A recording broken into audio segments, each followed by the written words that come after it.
Foot, uncover tales of the Northwest, and enter to win a Miller Lite varsity-style jacket. Head to MillerLite.com/Bigfoot. No purchase necessary. Starts 4/9/2024, ends 8/30/2024. Residents of Alaska, Idaho, Oregon, Washington, 21 plus. Official rules at MillerLite.com/Bigfoot for free entry method, odds, and restrictions. Molson Coors Beverage Company, USA, LLC, 250 South Wacker Drive, Chicago, Illinois, USA, 60606. Guys, did you know your testosterone level impacts your energy, libido, sleep, weight, hair loss, mood, and even ED? And right now, Revive Men's Health Seattle will check your testosterone for free. They've helped thousands of men since 2011 feel and perform better. They're so confident they can help you, they even guarantee it. Schedule your free testosterone test, exam, and consultation today. Call 206-529-1111. That's 206-529-1111. Or visit ReviveMen'sHealth.com. Hey, it's Mike Salk here, and if you're getting ready for a fun night out, you know Snoqualmie Casino is just the place to go and have a good time. They got Adam Carolla coming up Saturday, July 13th. You know Adam Carolla, comedian, actor, radio personality, television host, author. Currently hosts the Adam Carolla Show, the Guinness Book of World Records for most downloaded podcast. And beforehand, go to Falls Buffet, back open, serving all your favorites. It is Seattle's closest casino, only 30 minutes from downtown, and online at snocasino.com. Seattle's closest, Snoqualmie Casino. Want to save on some of the biggest names in streaming on the network made for streaming? Well, X marks the spot. Now through September 21st, get 150 megabit Xfinity Internet for 12 months with a 1-year contract, and for just $15 a month, add the new Stream Saver that includes Peacock, Apple TV Plus, and Netflix. That's Xfinity Internet and Stream Saver for just $35 a month. All your favorites, all in one place, only from Xfinity. So go ahead and binge some shows, stream some movies, and save some money all at the same time. For more watching and less spending, X marks the spot. Switch to Xfinity, the network made for streaming, and bring on the good stuff. Go to Xfinity.com, call 1-800-XFINITY, or visit a store today. Restrictions apply. Internet offer requires paperless billing and auto pay with store bank account. Equipment taxes and fees extra after promo. Regular rates apply. Currently $54 a month. Actual speeds vary. Stream Saver requires Xfinity Internet or TV, and price subject to change. Make the call to 1-800-XFINITY. Let's go! This is Seattle Sports. Streaming through the Seattle Sports app. KIRO AM Seattle. KIRO FM HD2 Tacoma. Home of the Seahawks, Mariners, and everything Seattle sports. Seattle Sports Snapshot. Well, congratulations to Trevor Lawrence, who just became the NFL's highest paid quarterback. It's a 5-year, $275 million deal with $200 million guaranteed, $142 million at signing. That averages to $55 million per year. He is the only first-round quarterback from the 2021 class to receive an extension. Zach Wilson, Trey Lance, Justin Fields, and Mac Jones have all been traded. The Mariners fell a game short of a 4-game sweep of the White Sox, dropping that series finale yesterday in extras. It was a close series throughout. Thursday's game was the second chance in the series to go into extras and the third chance for a walk-off. Snapshot, brought to you by Miller Lite. When it's game time, it's Miller time. This is Bump and Stacy On Seattle Sports. streaming through the Seattle Sports app and at seattlesports.com. Now, here are your hosts, Michael Bumpus and Stacy Ross. Here we go now.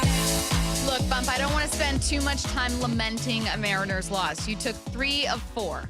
I would have loved a 4-game sweep against a team that prior to last night had 5 road wins, but you know what? It's okay. You can only complain so much. Your team is in first place in the division.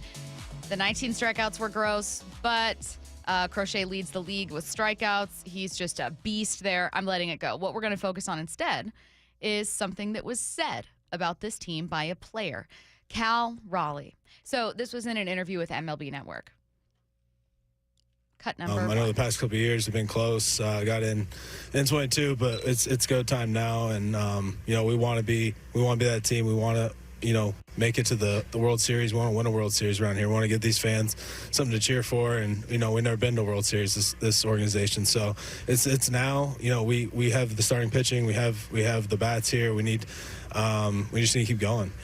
We've started off on a good foot, and like I said, we just got to keep our head down. We got to keep going because we know we have good teams in our division. There's good teams all over the AL, and we just got to keep going because we know how much things can change really quickly. So just keep our head down, keep going. No, Bump, I don't think Cal is sending a message to the front office? Yeah, he is. Really? Yeah, he is. Well, what message is he sending? It's a message. He's saying, hey, you guys, you see this, right? You see we're in the lead in the division. You see that we're 9 games over 500.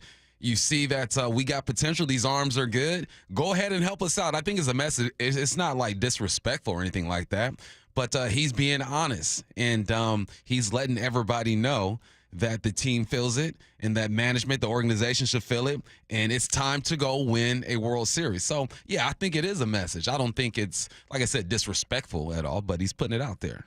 I saw it as a bit different than the message that was very clearly sent by him and a couple other players last year in terms of wanting the front office to be a little more aggressive and go out and get help. That, to me, was sending a message. This, to me, was a little bit more of, yeah, it's sending a message, but it's in a way of like, this is our plan. This is it. Mm-hmm. We got to do this. Now, there is a little bit of a, hey, it's go time. We want to be that team. We want to make a World Series. We haven't made a World Series. Did I mention we haven't made a World Series? Time is now. Like, there's certainly an aspect of that adds pressure and adds urgency. But I also just loved hearing about the mindset that we knew this team had. Mm-hmm. But it very much echoes that of fans. I mean, saying, hey, fans deserve it. Like, we want to get fans something to cheer for. And then saying very clearly, we've never been to a World Series, this organization. Last year's message was out of frustration. Yeah. This year's message is just out of urgency. Like, we got something good going here. A good way to see it. Let's capitalize on it. Like, the vibe and the feel of the two messages were different. And this is Cal becoming more of a leader, at least publicly. I always think that he's been a leader in that clubhouse. Internally, right, talking to guys, not even just the way he carries himself, the way he handles situations, but I think over the past year or so, we've seen him come out publicly and establish himself as one of the faces of this team. We know Julio is the face of the team. He's getting paid the most money, but when it comes to leadership, Cal is settling in nice and comfy into that position. He's in that lazy boy, and he's reclining nice and slowly when it comes to the leadership position. You know what's so interesting about this year's Mariners team? I was on with Mike Salk a couple weeks ago, and at the time, just like it is now, the Mariners offense was very stale. So it was not working, and we knew that something would need to improve with the offense. I do think at the time the Mariners were in first place. And he and I were talking about the pressure on this team compared to last year, the excitement of this team compared to last year. And he said, you know, I feel like the offense this year is worse. Like, there are parts of the team on paper this year that are worse. And yet people last year hated that team, and they don't seem to feel as strongly this year. And he's right. And my answer was, well, I think being in first place this early does a lot. And looking at the Rangers and looking at the Astros and seeing big weaknesses does a lot. Instead of feeling like it's inevitable that you're going to lose, it feels like what you should do is win. And not just win, but win the division. And that adds a sense of urgency that I haven't seen in a long time this early in a season. I'm listening to you break all that down, and the question that popped into my head was, is this team better, or is the division just worse? Or is it both? Both. Like, well, because we don't see leaps and bounds when it comes to certain stats offensively with this team, but we do see the division getting weaker. So they are taking advantage of a great situation. They're playing good enough baseball to win ball games and lead the division, but the division is worse at the same time. Nonetheless, it is what it is. We can't control everything that's going on around this ball club. They're controlling what they can, and they're winning enough games to be in the lead here. So it's a weird season, man. And then going back to the Open, I look at this loss to the White Sox, and I go, all right, you know, it happens. Again, we don't accept losses like we did last Friday, but these things happen, especially when you're rolling out the B squad. That wasn't the best lineup that the Mariners could put out there. And like you mentioned, Crochet, I believe his name is, how you pronounce it, was dealing and has been dealing all year. All year. So you come up against a hot arm, which teams typically do against the Mariners, and you got to shrug your shoulders and say, it is what it is. This has been weird. I don't even know if I answered your question, Stacey. Sometimes you make such a great point that I get into a thought and I just run with that thing. That's what I did there. Thanks for listening. Someone said Cal's batting .211. I mean, I don't think Cal needs to do much of anything. He's so clutch. Also, Cal's not your cleanup guy. Cal is your catcher. It is okay for him not to be leading your team in average. Yeah. Cal is doing exactly what a great catcher should be doing. He works well with your pitchers. He is great with them. His average is above 200, and he's leading the team in home runs. He's slugging. Like, Yeah. he's a great leader in the clubhouse. That is all I want from Cal. I don't need Cal to go out and be hitting 300 and knocking in RBIs every other day and being your best batter. I need Julio to do that. Yeah. But I'm okay just to the 253 with Cal batting 211. I'm okay with that. Hit dingers. I don't even want him to hit third in the lineup. I'd rather he be fifth, sixth. Like, that's a great spot for Cal Raleigh. Only one catcher all time has ever won a batting title. Yeah, that is fine with me. So let's head to the Mac and Jack's text line. Let's see, 360. Let's enjoy it, but we do have a lot to fix if we're going to be a playoff team. So this is interesting because yesterday we had on what's Trisha's last name? Whitaker. Trisha Whitaker, thank you. Apple TV. She is going to be the sideline reporter for today's game, which is on Apple TV. Reminder for you. And those pixels, man. Yeah, she shamed us a bit, Bump. She shamed us Yeah, a little Trisha, bit. you watched that game last? I'm just playing, Trisha. I'm just playing. We have to be squad. I'm playing. Yeah, that's okay. That's okay. Trisha knows her stuff, and it's always interesting to hear an outsider perspective. But she was like, I made a joke about, oh, well, they're going to get no hit through 8 before they, win in a walk-off against the Rangers, which if it happens, I'm going to claim. I will claim. You should.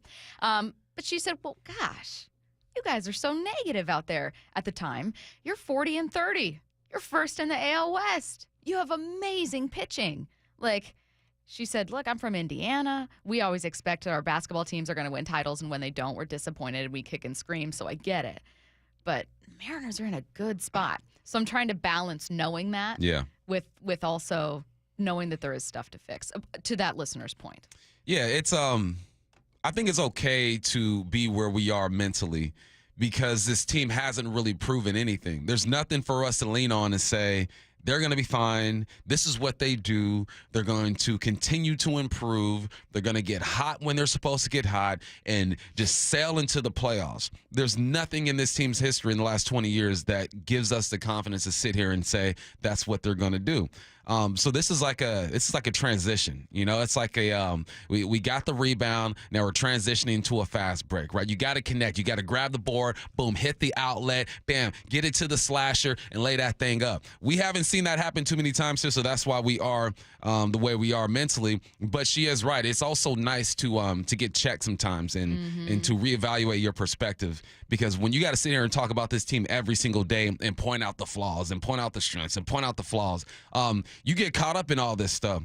So it's always important to listen to some outsiders and see the way that they view this team, because you lose sight sometimes of how special of a season they're having, because you always want more and it's easy not to trust what you're seeing. And then you get games like last night to where if you just look at the box score, you go, typical Mariners losing to a horrible team at home. But then you look, Crochet's been balling. This was the B squad and they won 3 games, right? They what 4 in a row they won before that? Okay, you're going to drop 1 or 2 here or there. It's fine. I'm glad you mentioned it was the B squad, 253. Why did Service play a lot of the bench players? That game, if we won, could have been a game that would help determine AL West champs or wild card team, especially with how things played out last season. So it's fair to say, hey, last season we looked back and we knew that any one series that had a loss or 2, that ended up keeping the Mariners out of the playoffs. And so we knew that we'd be approaching this season going, series wins in May, series wins in June. They matter just as much in September. So a very good point from the 253. However, I do think this was still a strategic approach. It's a 4-game series.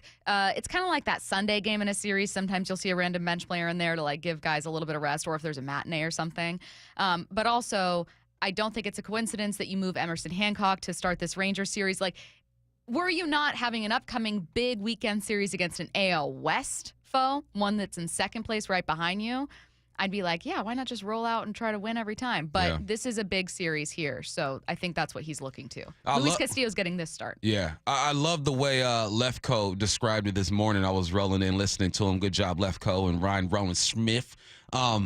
He said it was a load management day. They do it in the NBA all the time. It's okay, you got the series win. You're a bit banged up. Your B squad is capable of beating this team, so let's go out there and get some guys some at-bats and try to stay healthy and get ready for this Rangers series. I think that was the perfect description of what happened yesterday. And it's a marathon. And I think sometimes we get caught up in the sprint. We get caught up in the mop. All right, let's go get the mop. And you still could have gotten the mop last night with this team. But I think Service is looking at this thing in the long run and saying, all right, let's just make sure our guys are good to go. Let's make sure Cal gets his time off. Let's bring up Emerson Hancock, give him a chance to get after a team that isn't very good, get him some reps out there.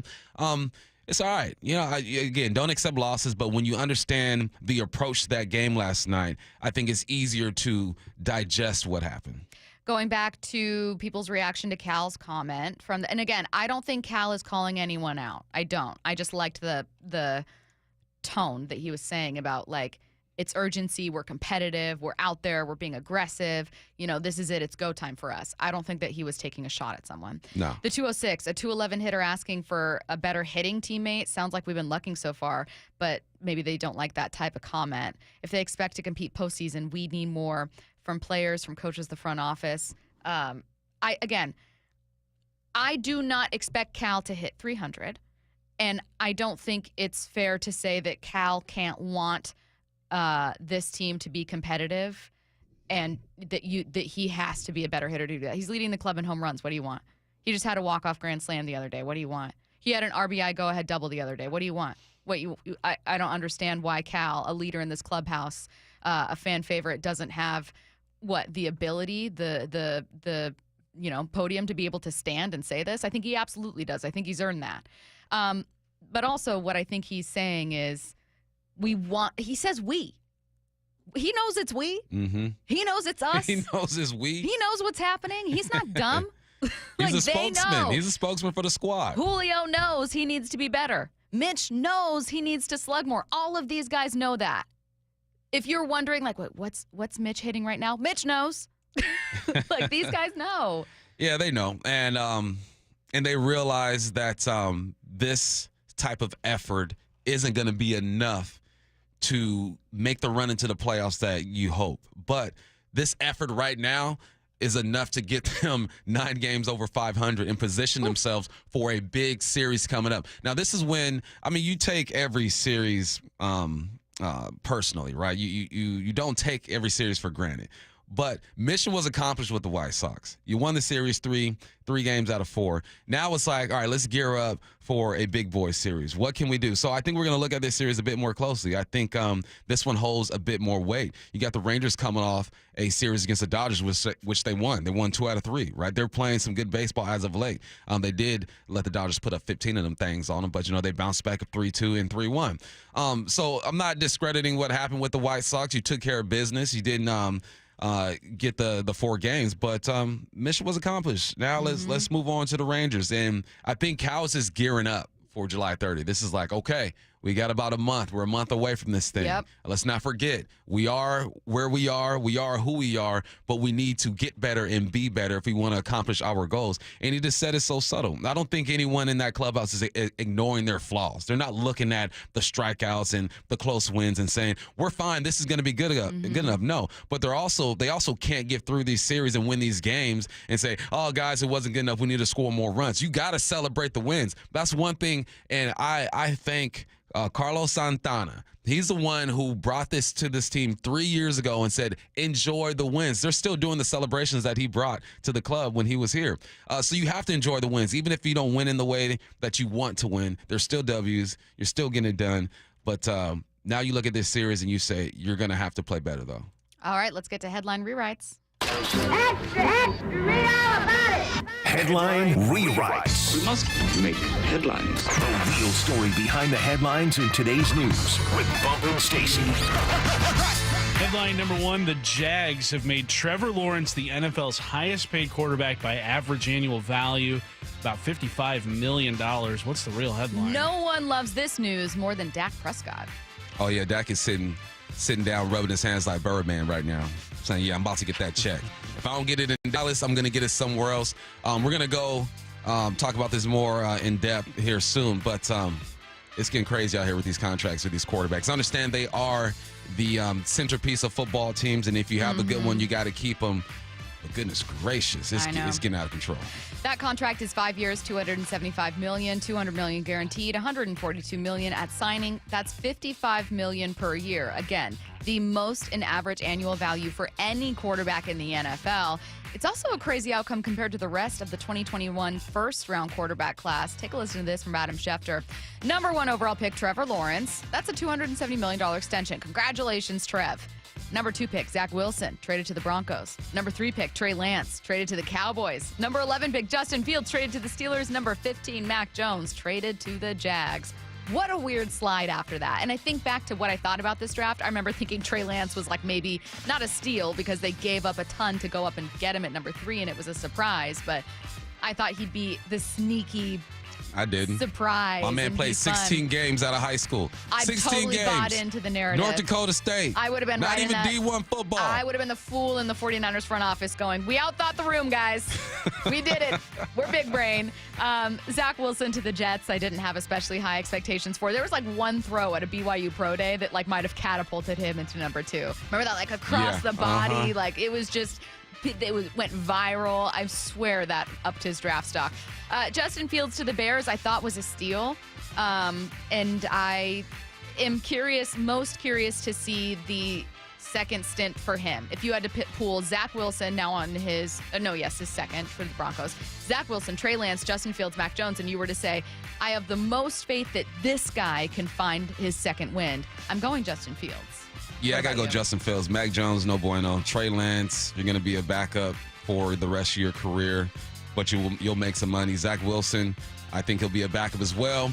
It's Justin Fields, but he's got to get through Russell Wilson, man. And unfortunately, I think Russell Wilson's going to open that door and give him an opportunity. I mean, Trevor Lawrence is the best quarterback out of this draft class. It's easy to see. It makes sense. That's a lot of money for not a lot of production. Headline rewrites. Headline number 2, the Celtics can clinch their 18th NBA title tonight with a series sweep of the Mavericks. What's the real headline? Thanks again to the Mavs for accomplishing the difficult task of making the NBA Finals less interesting than the season. So whack. Just get it over it already. Don't even play the game. You know, Dallas is forfeit. I went to an AU tournament a couple weeks ago with my daughter, and there was a team that played one game, got smacked by 30, and then forfeited the rest of the tournament. Wow. Weak sauce. Go ahead and do that, Dallas, because it's a wrap. Yeah. Luka needs some real talking to. I don't know who his mentors are. You go ahead and get him. Kyrie is in such a great place mentally. I wish he was in a better place when it comes to playing basketball. You let me down, Mavs, but it's all right, man. Things happen. This is going to be the first sweep since 2018. I forgot who the Warriors played when they swept them, but they got that sweep. That would have been the Cavs, I believe. Got them? Yeah. Cavs? Yeah, man. It's a wrap. The Lakers can tie it with 18 next year? Ain't happening. Okay. I give it 3-4 years. They need a coach first. I'll coach him. What led to this lopsided finale? Is it that no one coming out of the West would be as good? Is it that the Mavs were maybe the bad matchup? Is it that the Celtics were just that much better than every single team? I think we ignored the Celtics because of the path they took to get to the NBA Finals, right? You played some weak teams. So we're not really looking at the Boston Celtics. Then you're looking at the West and you're seeing the way the Timberwolves were coming out swinging. The Dallas Mavericks, what they were doing. It was so much more competitive in the West. You thought whoever came out of the West were going to take care of Boston. Then you look at Boston, you forgot they are just deep and they're well coached. And I know people talk about Tatum all the time and how he's not playing up to his standard. He's doing enough to win the game, and he's got a homie over there in Jaylen Brown who's helping him out. Yeah, man, Boston just a better team. 206 says, nah, Mavs next 4. Thank you to Reek Woolen for being a loyal listener to Bump and Stacy. We appreciate you, man. Headline rewrites. Yeah, what a Reek and Jake Bobo doing, because Bobo's a huge Celtics fan. Oh, I guarantee you Bobo is just every single matchup, I'd be the wide receiver talking trash. Every single time I'd be, yes, just let him know. Celtics in 4. Celtics in 4. Headline number 3, the Florida Panthers just a win away from sweeping the Oilers in the Stanley Cup Finals after their 4-3 win in Game 3 last night. What's the real headline? Yeah, the bad news with a pair of final sweeps is that this leaves ESPN with even more time for Caitlin Clark debates. Oh, yeah, they're going to lean on it. It's been hot all week on ESPN. Don't know much about the Panthers or the Oilers other than that Connor McDavid, the best in the game, is over there with the Oilers, and that the Canadian teams haven't won a Stanley Cup in 30 years, I think someone told me that. 93. My boys over there at Moonshine Barbecue be lacing me with game. They say that The Florida Panthers are just the tougher team. They go, the Oilers might be the more skilled team, but when it comes down to the playoffs, the tougher team usually wins. That's the Florida Panthers. Am I the only one where anytime someone says, yeah, it was 30 years ago in 90, and then you just want to go, stop. No, your math is wrong. I'm so sorry. You are incorrect. You mean 70. You mean 70. Right? That's messed up. No, that's wrong. How about my fun fact? No, it's not going to be fun. Earlier in the playoffs, Florida Panthers star Matthew Tkachuk and Jason Tatum, high school buddies, are now just a win away from championships in their respective sports. That is a fun fact. Cool. That is a fun Think fact. they talk? Think they texting? Oh, they got to be. They got to be, right? Where are you Absolutely. celebrating? Where are you celebrating? Let's link up. Tyler Lockett appeared on the Rich Eisen show this week and was asked what it's like playing under Mike Macdonald compared to Pete Carroll. Interesting things to say about both head coaches. That is coming up next. Also, at 10:45, it's not a Wednesday, meaning it's not Get Off My Lawn. But Bump has something to say about these quarterback contracts. That's all coming your way. You ready for a road trip? Because it's time for the Harnish Auto Family Road Trip Sales Event. Hey, Brock Hewitt here. And this month, the Harnish Auto Family is offering a chance to win a $500 road trip package from Sportco and Outdoor Emporium. Test drive any vehicle and enter for your chance to win, no purchase necessary. You'll get an extra entry when you trade in or sell your vehicle. And if you service your vehicle during the event, you'll be entered into a giveaway for a sleek solo stove. Just stop by and take a test drive for your chance to win. HarnishAutoFamily.com. People matter. See dealership for details. The Dugout. Go in depth with the Mariners. Goodbye, baseball. With voices like Rick Riz, Aaron Goldsmith, and Dave Sims. This is a club that has the ability to go on another run. You never know when a team is going to get hot. This team's window is wide open. Hear from the players and coaches and go behind the scenes with insider Shannon Dreyer. We are seeing him comfortable with where he is at the plate. We're seeing a guy that has his timing. The Dugout. Tuesdays at 1 p.m. on Seattle Sports.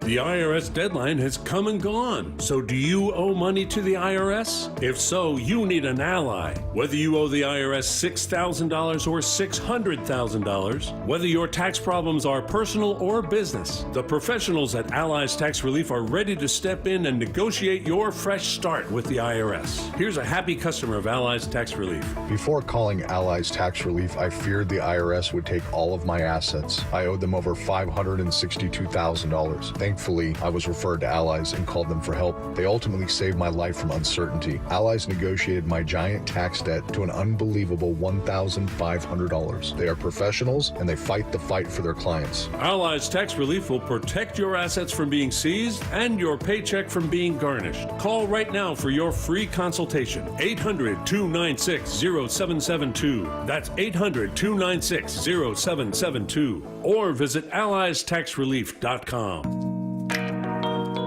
Can't fix everything for everybody, but you can be there and listen and try to help with what you can. You're there to support them, and that's the best that you can do. It's this commitment, this philosophy that represents the LJ way. This is my life. This is my family's life. The people that work here, they're my family. When something's not right with them, it's not right with us. My wife and 3 kids in the house, there's always something wrong with somebody at all times. And if there isn't, then something's wrong. When you have 388 employees, there's never a day that everything is good everywhere. You have to be okay with that. You have to look at that as opportunities to gain a better relationship with people and help them through what they're going through. The LJ way is the Lee Johnson Auto Family.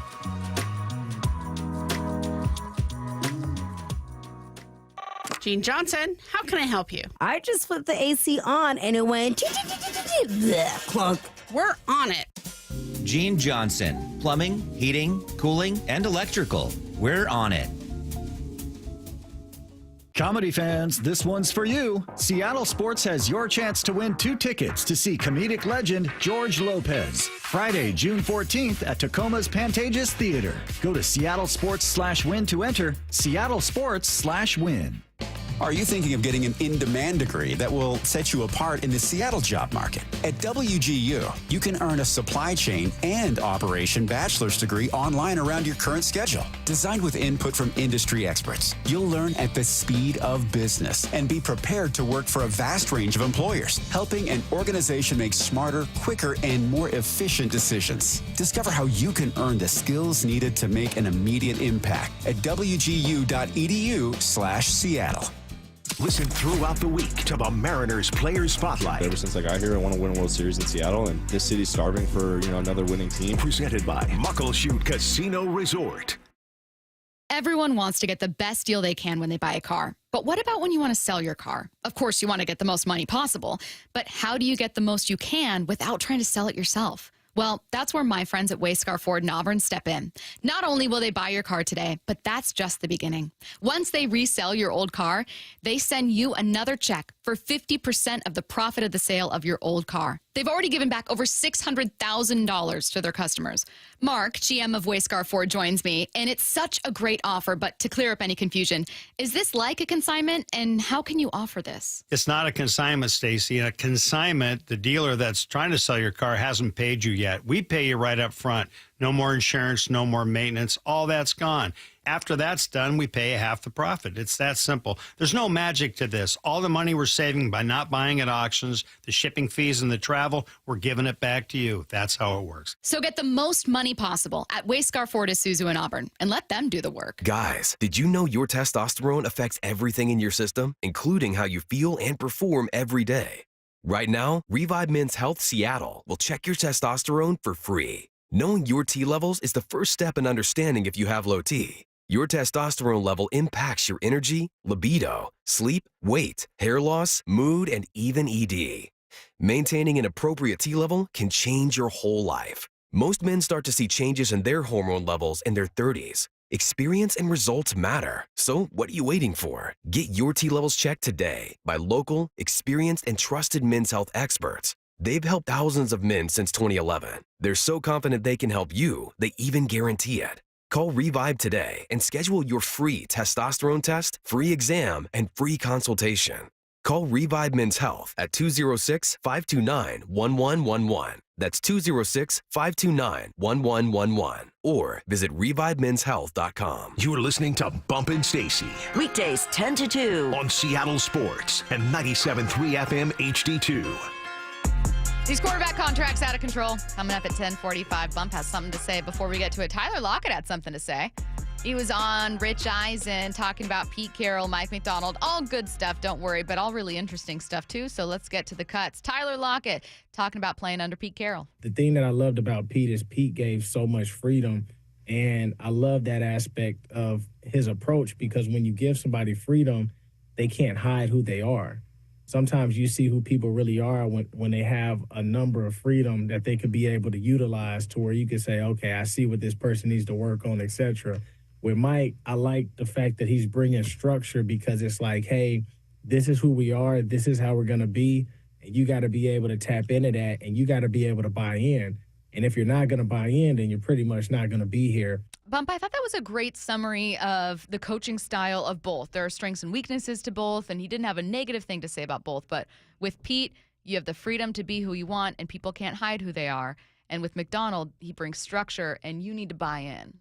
Yeah, it's kind of like when you're around certain people, when you're most comfortable with who you are, you're silly, you're goofy, like you're your true self. But then in certain environments, you got to be a little more buttoned up and tight. And I think there's advantages to both. Me personally, I love playing on teams or playing for coaches that were strict. Like when I coach kids, like high school kids, they won't say it, but they like structure. They want structure. Because structure brings expectations. You know where to be, how to be, how to talk to certain people, what type of performance you need to put out there. They want that type of structure, and I think this might be a breath of fresh air for guys like Tyler Lockett that say, look, it's fine being, the cool dad or the cool mom, but every now and then the backup got to roll in and be like, hey, tighten up, pick this up, wire your clothes there, take the trash out, right? Because it brings order to a situation. And I think that's what they're getting over there with the Seahawks. I don't think it was chaos with Pete Carroll. No. Not at all. I mean, obviously, you don't have the success that Pete Carroll has without some type of structure. But it was a bit more loose. Like, we were there the other day, and typically during these team meetings, it is loud. The music is going. Guys are hooting and hollering. We were in there yesterday, and we heard golf claps. It was like, it was a totally different feel. And then we hollered at Mike, and it didn't seem like he was uptight. You know, he was still his normal He's self. He's actually very chill in person. I'll let you guys know. Yeah, we sat down with him he's twice. Cool as heck. It's not like guys aren't going to be allowed to be themselves, but it's also like, okay, well, this is how I run my show. This is how I do it. And it might be needed. And I think it is needed. That's why Pete isn't here anymore for various reasons. I'm not saying Pete's not here because he didn't have control. Yeah. But you're not going to let go of one of the most successful coaches in franchise history and go and get the same thing. You got to switch it up. I love talking about both of these styles, especially since you've played for primarily more of a McDonald style. Yeah. And I know that's who you prefer as a head coach.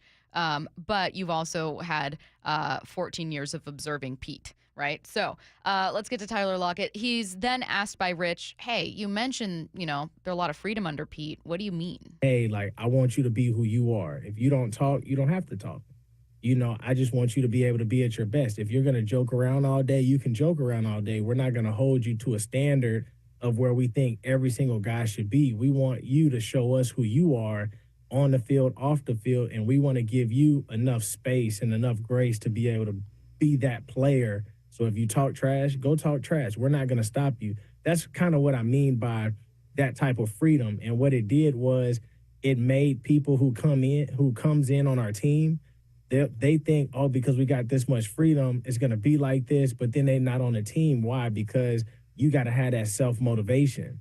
And you got to be able to, like, push yourself. And you got to do all these different types of things. And if you're not strong as an individual and have that mentality that I got that grit within myself, I don't need anybody to help me, then it's going to be tough for you to be here. It's a fascinating approach, both of them. And comparing both of them is interesting because Pete's did work.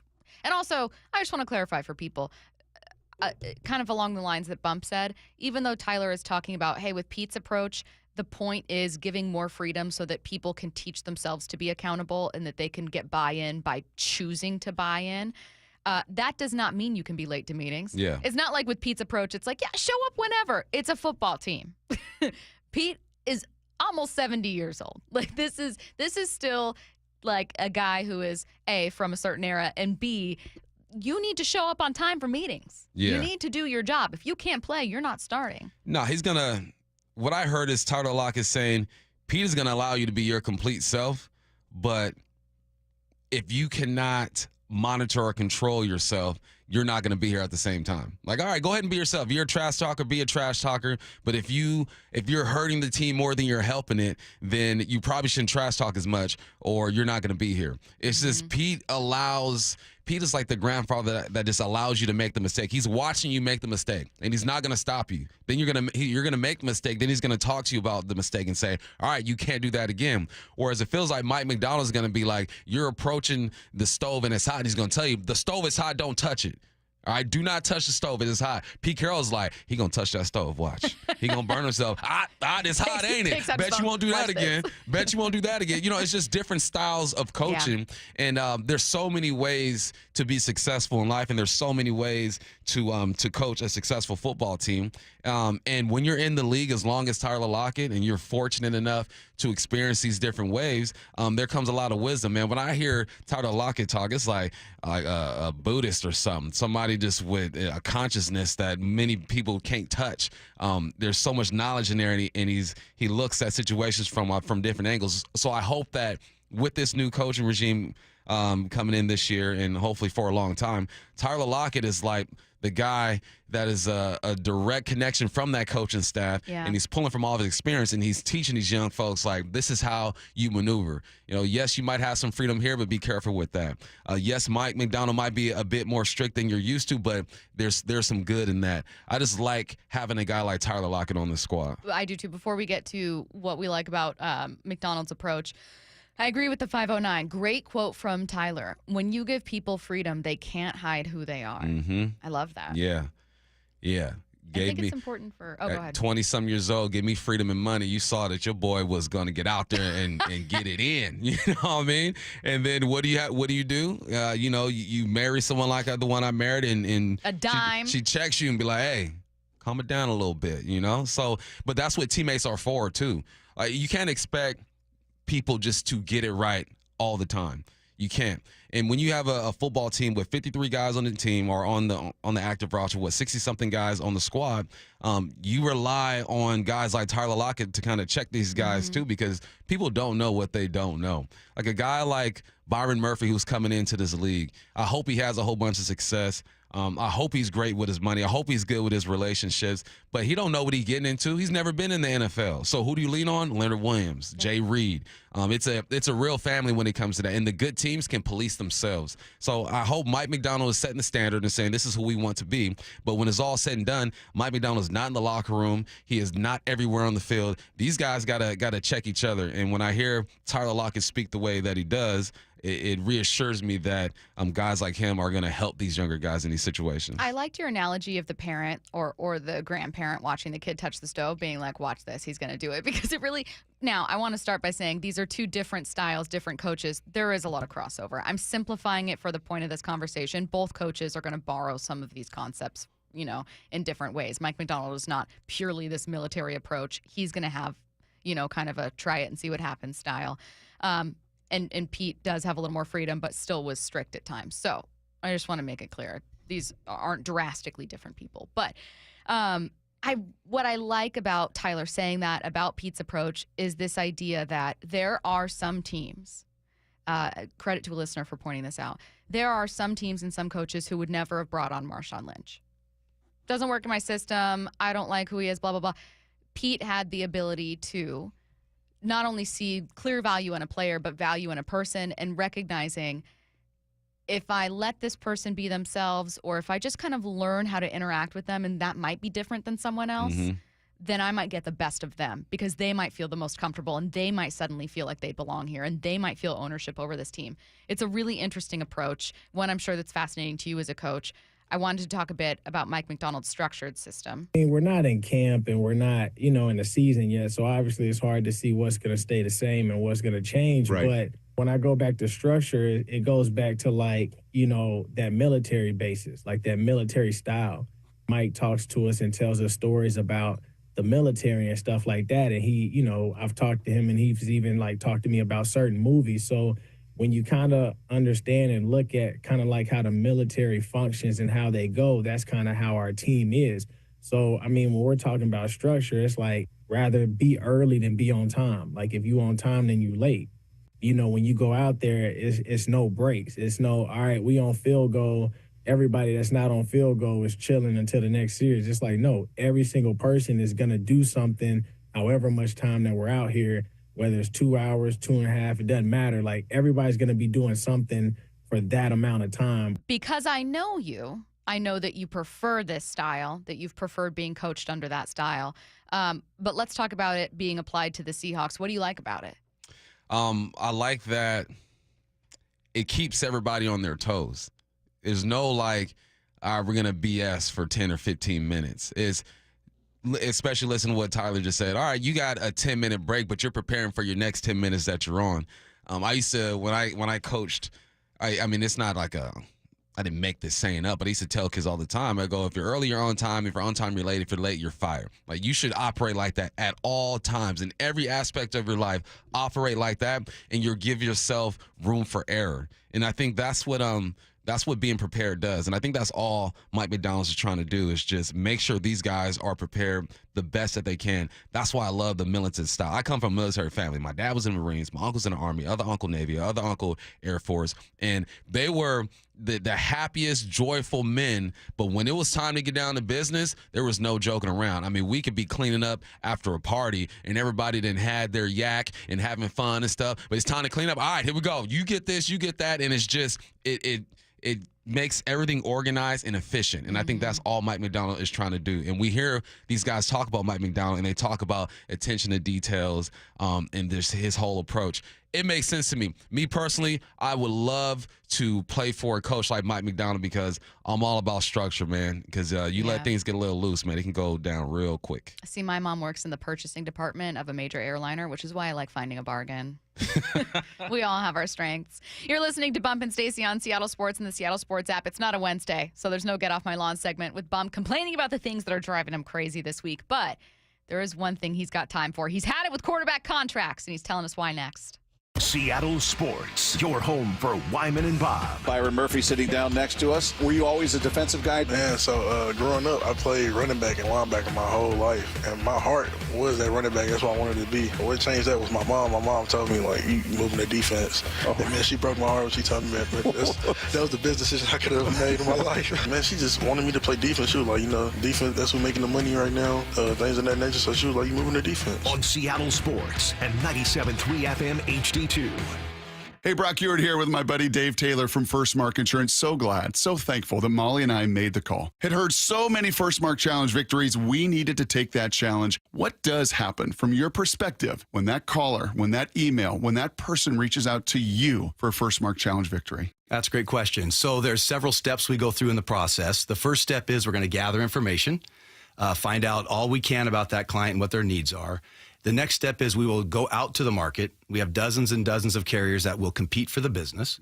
At the end of that process, we will then bring those findings back to the customer, show them what we found, and who the eventual winner was in that competition. And it may be who they're with. It might be, yes. And sometimes that's the best we can do is recommend they stay where they are, but maybe modify a few coverages to put them in a better position. So go take that challenge today. Go be the next First Mark Challenge victory. It costs you nothing, and they will be there with you every step of the way. FirstMarkInsurance.com. FirstMarkInsurance.com. Hey everyone, it's Ted from Consumer Cellular, the guy in the orange sweater, and this is your wake-up call. If you're paying too much for wireless service, you don't have to keep having that nightmare. Consumer Cellular has the same fast, reliable coverage as the leading carriers for up to half the cost. So why keep spending more than you have to? Seriously, wake up and call 1-888-FREEDOM or visit consumercellular.com. Savings based on cost of Consumer Cellular single line 1, 5, and 10 gig data plans with unlimited talk and text compared to lowest cost single line postpaid unlimited talk, text, and data plans offered by T-Mobile and Verizon January 2024. For the ones who know safety isn't a catchphrase, it's a culture. And the ones who help make sure everyone makes it home safe. For the safety-minded who watch everyone's backs, Grainger offers supplies and solutions for every industry, as well as safety assessments and training to keep your facilities safe and your people safer. Call, click Grainger.com, or just stop by. Grainger, for the ones who get it done. Small business owners, we know finishing your to-do list can feel like climbing a mountain, but that mountain is also covered in banana peels. Then when something new gets added to your list, you're like, nope, I'm already climbing this huge, super slippery banana peel mountain of a to-do list. At Progressive, we don't want to make your day any harder. That's why we make it easy to manage your policy on our mobile app, so climbing that banana peel mountain feels more like a leisurely stroll. See if you can save on commercial auto insurance in as little as 7 minutes at ProgressiveCommercial.com. Progressive Casualty Insurance Company and affiliates. Coverage subject to policy terms and conditions. You're ready for a perfect summer on the lawn, but all these weeds and brown spots are totally killing the vibe. It's time to call True Green. Save some green this summer with our limited time offer. 1 free application with an annual plan. So all you have to do is water, mow, and enjoy that perfect lawn. Hurry. Offer ends June 18th. Visit TrueGreen.com for the best lawn at the best price. Guaranteed. Restrictions apply. Lexus is electrified, and the first ever RZ450e has the performance and range to get you where you need to go with the exclusive Lexus Direct 4 all-wheel drive technology. Lexus of Bellevue has over 50 RZs available for immediate delivery with electrifying savings up to $17,000 lease cash on every RZ450e. Visit LexusofBellevue.com. On approval of credit through LFS, lease cash from Lexus available on select 2024 RZ styles. Must take delivery by July 1st, 2024. A documentary service fee up to $200 may be added to the purchase price or capitalized costs. See dealership for details. Headed outdoors or on the water this weekend? Check in with Joey and Nellie on the Outdoor Line from 6 to 8 a.m. every Saturday on SeattleSports.com. Want to save on some of the biggest names in streaming on the network made for streaming? Well, X marks the spot. Now through September 21st, get 150 megabit Xfinity internet for 12 months with a 1-year contract. And for just $15 a month, add the new Stream Saver that includes Peacock, Apple TV Plus, and Netflix. That's Xfinity internet and Stream Saver for just $35 a month. All your favorites, all in one place, only from Xfinity. So go ahead and binge some shows, stream some movies, and save some money all at the same time. For more watching and less spending, X marks the spot. Switch to Xfinity, the network made for streaming, and bring on the good stuff. Go to Xfinity.com, call 1-800-XFINITY, or visit a store today. Restrictions apply. Internet offer requires paperless billing and auto pay with stored bank account. Equipment taxes and fees extra after promo. Regular rates apply. Currently $54 a month. Actual speeds vary. Stream Saver requires Xfinity internet or TV, and price subject to change. Make the call to 1-800-XFINITY. Sign your kids up for the chance to take the field like a big leaguer at T-Mobile Park. The Mariners are hosting a ballpark camp on Tuesday, June 25th, in collaboration with Mariners Training Centers. This co-ed camp is for athletes ages 7 to 17 and will include drills led by professional Mariners Training Center instructors, quick ball games, and so much more. The cost is $225 per athlete, and net proceeds benefit the Mariners Care Foundation. Register your kids today at mariners.com/ballparkcamp. Your new beginning starts now. D.R. Horton has new construction homes available throughout the greater Seattle area. With spacious floor plans, flexible living spaces, and smart home technology, you can enjoy more cozy moments and sweet memories in your beautiful new home. With new home communities opening throughout the Seattle area, D.R. Horton has the ideal home for you.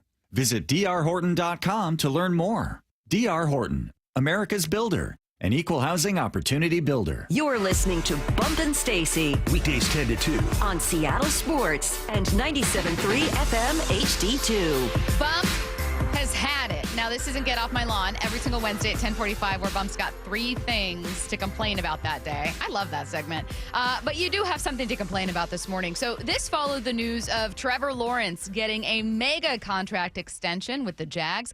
$275 million over 5 years, $55 million per year makes him the highest paid quarterback in the league in terms of average annual value. And you think these contracts are getting out of hand. You're right. This ain't get off my lawn, but this is like me standing on the street telling people to slow down driving through my neighborhood, right? Like, slow down. And these contracts need to slow down. I understand it's hard to find a franchise quarterback in the NFL. Hardest position to play. What has Trevor Lawrence done that warrants him to be the highest paid quarterback when it comes to annual average? $55 million a year. I did a 4-down territory on this a couple weeks ago, or maybe a month ago, where I'm just comparing Trevor Lawrence to other guys in the league. And you brought this graphic perfectly. Thank you. He is Daniel Jones at this point. Now, I'm talking about Daniel Jones when it comes to numbers. Obviously, Trevor Lawrence is more talented than Daniel Jones. I think Trevor Lawrence is eventually going to be worth this money. I think he has a new coach over there. Peterson has done a great job. I think that he's going to get some weapons. I think he's going to develop. I think he's trending in the right direction. But my man has won one playoff game. One playoff game. And he's getting $55 million a year. Let's look at his numbers compared to our guy, Daniel Jones. Excuse me. 63% completion rate. That's Trevor Lawrence. Daniel Jones completes more passes than him at 64%. He's got 11,000 yards. Daniel Jones has 12,000 yards. Now, granted, Trevor Lawrence has played in 50 games. Daniel Jones has played in 60 games. Daniel Jones's rating is better than his. Rush attempts, obviously, rush yards. He's got 1,900 yards to Trevor Lawrence's 64 yards. If you just cover up the faces and look at the stats, they're the same quarterback. Yeah. So I'm looking at this and I go, first they tricked off with Daniel Jones and paid him $40 million like some dummies. And now you're going to pay Trevor Lawrence $55 million. You mean to tell me he's as good as Joe Burrow? He's as good as Pat Mahomes? He ain't even as good as Brock Purdy right now. And I think these owners, this is what the NFL does. They're so quick to get rid of a quarterback, and now they're so quick to pay a quarterback.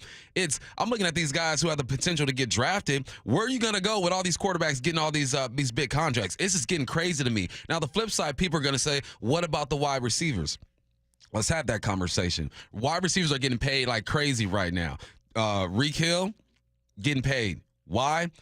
top 2 quarterback in the league. Receiver in the league. Justin Jefferson getting paid like crazy. Why? The best receiver in the league. Yeah, these receivers are getting paid, but they got to put up numbers. We're looking at the quarterbacks. They're getting paid based off of potential. We hope it works out. We think Trevor Lawrence is going to get paid. Big ups to these agents. These agents are getting it done for these quarterbacks. But I'm looking at these and I'm going, man, these teams are tripping right now. I think Trevor Lawrence is going to be good, but he ain't done nothing to be the highest paid quarterback when it comes to annual average. It is crazy to me right now. I love your head-to-head comparison with Trevor Lawrence and Daniel Jones, because Daniel Jones, almost unanimously, people are like, you know what I mean? Sweater vest. Like, that's how people feel about Daniel Jones. And that's okay. Like, that's fine.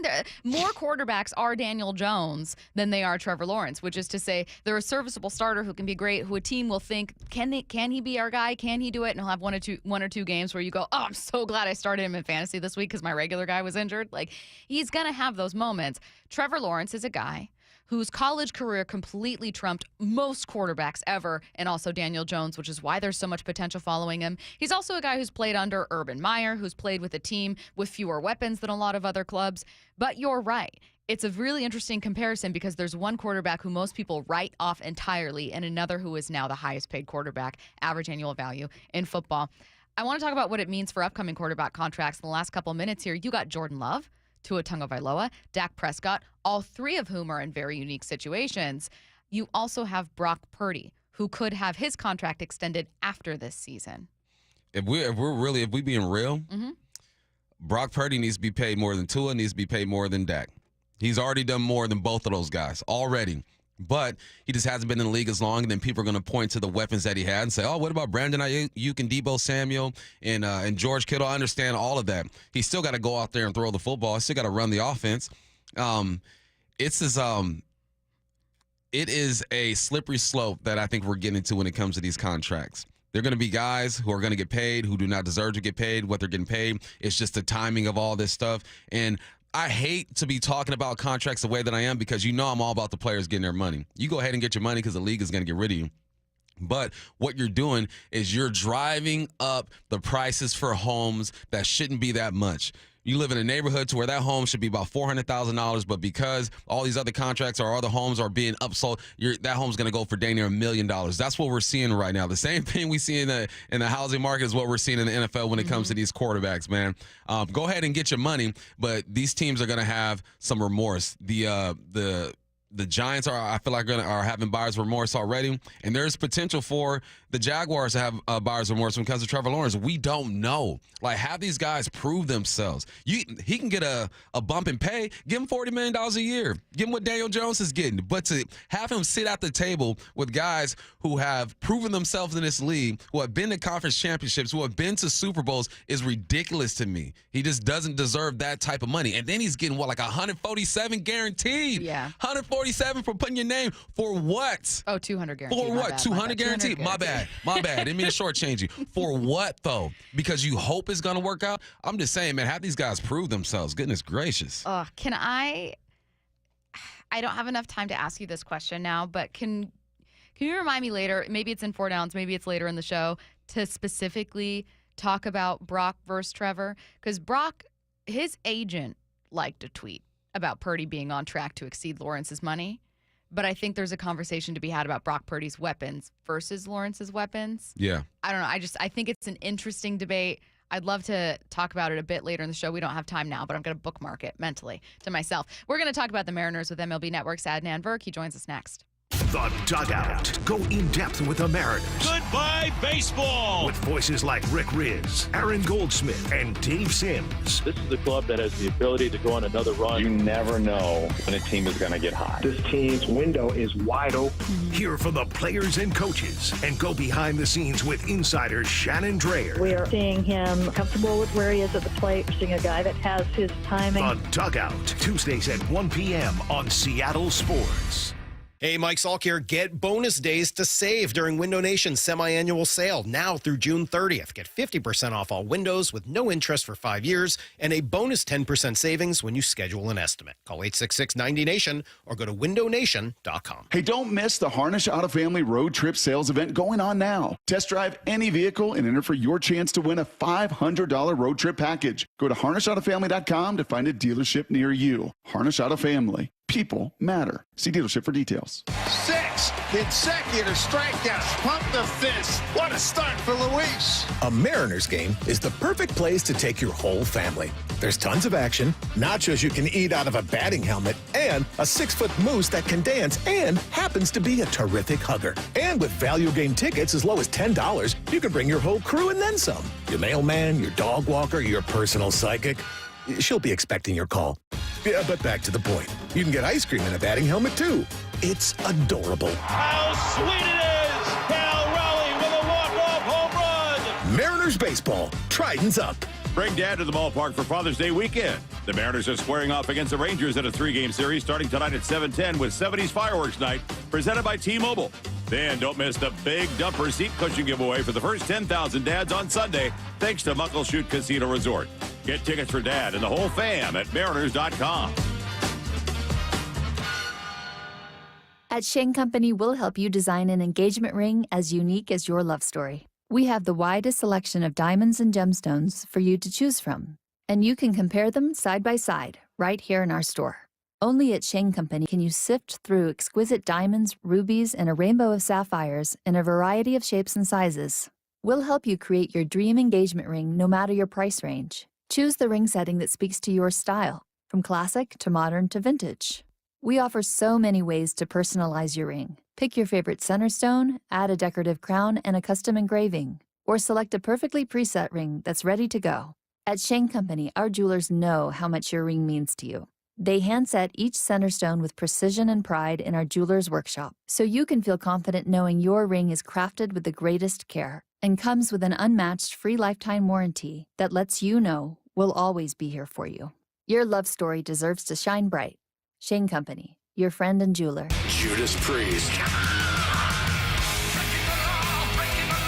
Invincible Shield Tour, North America 2024. The Priest. October 9th, Angel of the Winds Arena. With special guest, Sabaton. Get tickets now at Ticketmaster.com. Judas Priest, live. Pacific Power Batteries understands batteries for golfers, batteries for your car, your golf cart, and your bag's electric cart. We also sell good, used, 5-year-old E-Z-Go and Yamaha golf carts with a written satisfaction guarantee starting as low as $17.99. Located in Everett, Marysville, Mount Vernon, Bellingham, Monroe, and Wenatchee, you'll find our staff is well-trained in batteries and the latest charging technology. Pacific Power Batteries, with batteries for golfers. Endless hours of research, seeking referrals, dozens of calls. Hiring the right attorney can be a challenging process during an already difficult time. J.P. Pendergast with Pendergast Law explains. In Washington State, Tom, there are thousands of attorneys to choose from. Referrals and online research can be helpful, but discovering the right attorney requires a conversation. It can be hard to identify integrity and authenticity without that interaction. So, what do you recommend? We encourage anyone looking for personal injury representation to call for a free consultation with our team before making a decision simply based on referrals or online research. Accident victims need an attorney that listens, demonstrates honesty, and is genuinely understanding of their unique circumstances. The care, attention, and preparation that our firm provides throughout the case mirrors the effort involved when taking on the insurance companies. Save time and avoid mistakes after an injury. Contact the caring and compassionate team at Pendergast Law. If you or a loved one has been injured in a car accident, call Pendergast Law. We can help. Are you getting bugged already? Call Issaquah Pest Control. They give homeowners an efficient solution to pesky pests, from ants to bedbugs. Their certified, licensed team uses safe, quality products to protect your family, pets, and the environment. Issaquah Pest Control is local and family-owned, with a 4-star rating and over 500 reviews. So you're in good hands. Issaquah Pest Control, your partner for a pest-free spring. Go to IssaquahPest.com. That's IssaquahPest.com. Let's go! This is Seattle Sports. Streaming through the Seattle Sports app. KIRO AM Seattle. KIRO FM HD2 Tacoma. Home of the Seahawks, Mariners, and everything Seattle sports. Seattle Sports Snapshot. Well, congratulations to Trevor Lawrence, who just became the NFL's highest paid quarterback. It's a 5-year, $275 million deal with $200 million guaranteed, $142 million at signing. That averages to $55 million per year. He is the only first-round quarterback from the 2021 class to receive an extension. Zach Wilson, Trey Lance, Justin Fields, and Mac Jones have all been traded. The Mariners fell a game short of a 4-game sweep of the White Sox, dropping that series finale yesterday in extras. It was a close series throughout. Thursday's game was the second chance in the series to go into extras and the third chance for a walk-off. Snapshot, brought to you by Miller Lite. When it's game time, it's Miller time. This is Bump and Stacy On Seattle Sports. Streaming through the Seattle Sports app and at seattlesports.com. Now, here are your hosts, Michael Bumpus and Stacy Ross. Here we go now. MLB Network's Adnan Burke joining us now on the Emerald Queen Casino Sportsbook Hotline. Adnan, yesterday on MLB Network, you and your team had an interview with Cal Raleigh. We actually opened our show, Bump and I, about an hour ago, talking about what we felt was a message from Cal Raleigh, and not one sent with any kind of malice, but we appreciated that drive to win. He answered a question about whether it's in a must-win window and said, yeah, it's go time now. When you were talking with Cal and when you look at this team, do you kind of get that same impression for the Mariners that this window is right now for them? Absolutely. Stacy, Michael, great to be with both you guys. And Cal Raleigh's a great guy. He was a lot of fun to talk to. And we ran the gamut. We discussed the whole Big Dumper nickname, the Big Dumper ads in the spring. What's it like catching this team, the walk-off wins, all the one-run wins the Mariners have had. And you're right. In terms of this window, I agree with his perception of the team and the urgency right now because, for a few years now, it's felt like it's been Houston's division for good reason. No matter what, they're in the ALCS. So all of a sudden you see some vulnerability from the Astros, and their pitching is not the same as it's been in the past. Brown struggled, Arrighetti struggled, Urquidy's done for the year, Javier Tommy John surgery. Verlander's a year older, Valdez has been good, but their bullpen was thought to be lights out, and that hasn't been the case for whatever reason. They've yet to get it going, that three-headed monster of Abreu and Presley and Hader. So if you're the Mariners, you have to look around and go, okay, hey, finally Houston is down a little bit. And Texas won the World Series a year ago, but they're sub-500 right now. Their offense is yet to get going, and they've been missing a lot of pitching. At some point, they will get DeGrom and Scherzer back, but maybe we can bounce. So I agree with Cal's sentiments, and I'm sure the Mariners' sentiments right now as far as fans are concerned, that you won 116 games back in 2001 and still didn't make the World Series. You're the one team never to have made the World Series. It's go time, and I hope that Jerry Dipoto, who, by the way, let's be honest, he's never been a trade in like. He's willing to make moves. Hopefully he makes the moves to get some more offense to help this team out. They lose yesterday, and Julio Rodriguez goes deep, but it's only 6th home run of the season. Now, I love J-Rod. I think he's an incredible talent, but he's going to get going, and hopefully he can have a second half like a season ago because their offense needs to pick it up. Their quintet of starting pitching is so strong, it would be a real shame if Seattle didn't capitalize on those great starters. Hey, Adnan, I'm going to kind of put you on the spot right now, but naturally when we see teams having success or failures, but more specifically successes, we try to compare them to some team and some time. When you look at the Mariners, is there a team that you felt like was kind of made up the way that they are that went along to have some long success? It's interesting. I think of them, honestly, Michael, I just look at any team that's had great starting pitching and said, they have to be a team that's up there that can do that. It makes me think of those Braves teams. They're not nearly as accomplished. But when you were able to roll out guys like Gravin and Smoltz and Maddox day after day, you knew you had a chance to win, and you knew that you were going to be successful and be in the conversation to be one of the best teams in baseball. We're seeing it right now with the Phillies, the fact that they've got this incredible pitching.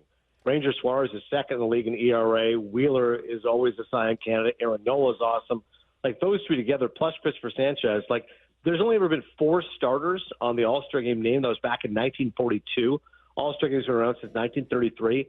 But the Phillies could make a case to have 4 guys there, and so could the Mariners. Every year, when you have 5 guys like that, when you've got Castillo and Gilbert and Kirby and Wu and Miller, every single time you go out there, you give yourself a chance to win. Like what Miller did the other day, throwing 7 scoreless innings on 92 pitches after he got blitzed for 7 runs against KC last time. That's the heart of the champion, the way you bounce back. Kirby, I adore because the strikeout to walk ratio. As a dad who has coached way too many Little League games, I disdain walks as much as George Kirby. So I love the fact that he gets violently ill if he walks a guy. So I know he's had a couple of starts where he got beat up, but he's one of my favorite pitchers. Castillo's obviously been an ace for years, and everyone knows that Gilbert might be the most underrated pitcher on that team. So there's no specific team, Michael, I would say, but I do think of those Braves teams and their great starting pitching. And you can add the Yankees, they're great starting pitching, that dynasty, Clemens, Pettit, Messina, et cetera, like that. Seattle has that capability, just if they can get some offense going. I know earlier that you mentioned the Houston Astros. And Adnan, for me, they're my biggest question for the division is, will Houston surprise people and catch up? They're kind of like the sleeping giant where they look very much knocked out and very much out of the race, and yet I'm still nervous. What's your biggest question for this division? Yeah, with regards to Houston, Stacey, I would share your sentiment. Like, the fear I would have as a Mariners fan would be that, as much as Houston has struggled and as awry as Texas has looked, we haven't put them away. Like, it's still like a 7-game lead. Like, that could vanish. We all know that. It's not like it's a 10-game lead and you're like, okay, we're dead and buried in the water. Like, no, like Houston could get healthy and get better. Their star players are still their stars. Yordan Alvarez is still great. Kyle Tucker's phenomenal. Altuve's having a really good year. So, like, you can't completely discount Houston. It's just really surprising, as I said, the way their pitching has let them down. And you would just think that maybe once those guys get back, they'll improve. But honestly, there's been some decline. Jose Abreu's had a miserable season. Bregman's having a walk-off year. He hasn't been good. So I think if I was a Mariners fan looking at the division, I'd say, okay, it feels inevitable Houston will be better, but that doesn't mean they're a 90-win team. Like, maybe Houston is a 500 team. I would still be very worried about Texas because Texas a year ago was a division champion much of the year. They stumbled late. They get the wild card. They were still a 90-win team, and then they took off. Now, this year it's been weird because some of their young players haven't, progress to the next level, like Evan Carter and others that we thought they would. Seager's been a monster, especially lately. He's gone off. But again, I think once they get some of their they've been ravaged by injuries. I mean, literally their entire starting rotation was out. So I think the biggest question mark I would have is, what happens once that Texas rotation gets healthy and once the Houston starters return? Can those teams make a push? And again, for the Mariners, their biggest challenge is their offense. As I said, you can't just be relying on Mitch Haniger to bail you out here and there. They've got to go get some offense. And again, I think Jerry will be active at the trade deadline. I think he senses that urgency, just as Mariners fans do. Hey, AI is crazy, right? And I see Luis Roberts, and I look at him at the same way. I go, man, on social media, he looked good. And then we saw him in person, and I go, all right, man, it's not AI, it's real. Luis Roberts can really get it done, and he can help this team. Do you think he would be a perfect fit here in Seattle, or do you think that the Mariners should look elsewhere? No, that's a great one, Michael, because, they got to get a guy who can really produce. And Robert is a guy, when healthy, is phenomenal. And you're right. He's a physical specimen. He's a big guy. He hits the ball to all fields. He strikes out too much for my taste and doesn't walk nearly enough, which is, kind of an old-school slugger, a guy that'll contact. But, he'll make contact. It'll go deep. Otherwise, it could be a lot of swing and miss. And that's been a problem for the Mariners in the past. We've seen the fact they've had high strikeout guys. Teoscar Hernandez a year ago. I believe they had 3 of the top 7 guys in terms of strikeouts a season ago. But I like him a lot, man. Listen, in terms of players who are going to be available, I certainly think he will be. And the White Sox can't miss. Like, Crochet has been outstanding for them as one of the top starters in the American League. And Roberts, their best trade piece as far as the position player is concerned. And they're going to lose over 100 games. So they need to be smart with this and make sure they get a great return back. And conversely for Seattle, if you look around the landscape, the other guy I would think is Pete Alonso might be available. And Pete's a guy that's going to hit 40 home runs every year. Again, lower average than I'd like, does strike out too much. But again, a guy that, it doesn't matter where he hits. Even in the Pacific Northwest, Pete Alonso is going to hit 40 home runs. Are you in general? I would think Robert Alonso. Go ahead. Oh, sorry. I was going to say, are you in general hesitant with a rental player? Would you prefer one over the other? Or can you see a rental player making sense for Seattle in terms of Pete? I think a rental player would actually make sense. Because to me, I'm like, you're just trying to do something you've never done before. Like, you've made the playoffs before. You're trying to have a lasting memory and go deep. So I think for Seattle, I'm like, it's not like you're an upper tier team in terms of salary, like the Yankees or the Mets or, Red Sox, Cubs, whatever, Dodgers. But it's not like you're like a bottom basement either. So to me, I'm like, Seattle's a beautiful city. I've never been there until last year for the All-Star game, and it's got wonderful fans, gorgeous stadium. So to me, I wouldn't mind a rental because I think if you go there and you say, okay, listen, there's a lot of charm and appeal to this place. And if we win, obviously a player will be more seduced into being there. Like if the Mariners make a deep run, and Luis Roberts a part of that, I think he'd absolutely be inclined to want to stay longer, similarly for Alonso. So I wouldn't be averse to it, Stacey. No, I think I would just go and get the best player available, and I think both those guys will be available. The question Stacey and I keep having come up on our text lines during our show is, can the Mariners continue to win in this fashion, right? Close games. It doesn't matter who you are. You can be the Yankees or you could be the White Sox. They tend to find themselves in these situations late in the game. How sustainable do you think this style of play is? Michael, I don't think it's sustainable year to year, but I think for a year it is. I saw that a year ago, the Marlins. They had a ton of one-run games last year, and run differential is a stat that's on vogue for many people, and people say it's indicative of whether your team is good or not. But I've seen teams who are winning teams with a poor run differential, and the Marlins last year were like literally the poster child for being the face of the one-run win. And so far, that's been Seattle this year. These close games and all these walk-offs, and I think it's sustainable for this very reason, in that they have such elite pitching that pitching will keep you close and keep you in one-run games. Like I always wonder what's more heartbreaking, if I would always lose games 2-1 or lose games 9-8. Like on the one hand, at least I see some offense, but the bullpen would infuriate me. Or is it better to what it is with Seattle, which is no matter what, you're going to have good starting pitching and hopefully squeak out these tight games. I think year to year it's really hard. Just like a bullpen, year to year, you don't often see bullpens great year to year. There's always a little bit of regression or a little bit of progression depending on where the bullpen is. So I don't think you can be a team that for 5 straight years wins close games. It just doesn't work that way. But over the course of 1 year, yes, I do think you can do that, because inevitably there is one team that's very good at close games. And the Marlins were that team a year ago. Maybe this year it'll be the year of the Mariners. Hey, Adnan, I know you're a huge film buff and film critic, so I have 2 movie questions for you. One's fun, and one's just a personal preference. The first is a little creative, which is, look, I think the Mariners are a great story. They're frustrating as Mariners fans, but there's so much potential there. And as someone who loves movies, obviously means you love stories. If you were to look at the Mariners, do you see them as like a good movie, the makings of a good movie, like the pieces of a good story are here? Well, yeah, you have to have a leading man in Julio Rodriguez, and he's charming and charismatic. So already, if you're casting the Mariners as a movie, I've got my leading man in Julio, and I could see him being a big box office sensation. So I start there. As far as my pitchers, I'm like, yeah, I think Castillo's got flair. Certainly, as I mentioned, Kirby, Gilbert. Okay, those guys are good as far as carrying the mail through the first act into the second act. And then you're going to have the fan favorites, someone that the audience is going to love, a McLovin, so to speak, if you're watching a comedy. And that's where I think we enter. Well, that's where we get our man Cal Raleigh. As soon as the big dumper shows up, I'm going to feel pretty good. The audience is going to love this guy. So, yeah, I think the Mariners, and of course my dear friend Manny Acta, years together we worked at Baseball Tonight. I love Manny. So we get a quirky third base coach, so Manny's there as well with Scott Service. So, yeah, Manny's going to definitely have some good lines. I'll write some lines for Manny specifically, so I'll take care of him. He'll have a good supporting role. I like it. Mariners as a movie, a feel-good story. Let's get it greenlit. Where does Service fit in this movie? Well, I was just thinking about it. It's not like Major League. He's not like the manager Lou Brown in that movie. He doesn't have like a big mustache. He's a fairly straightforward guy. But maybe that would be the joke of it, is that Service is fairly straight-laced, and the pranksters and the jokers are all around him. So maybe we'll make him like a fairly straightforward kind of actor. I mean, he's like J.K. Simmons or something. But then we'll have the fun going on around him. That'll work. So when it's all said and done this year, how does the movie end for the Mariners? What do you think?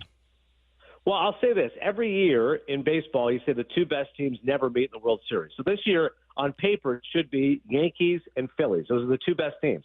The next 2 best teams are Orioles and Dodgers.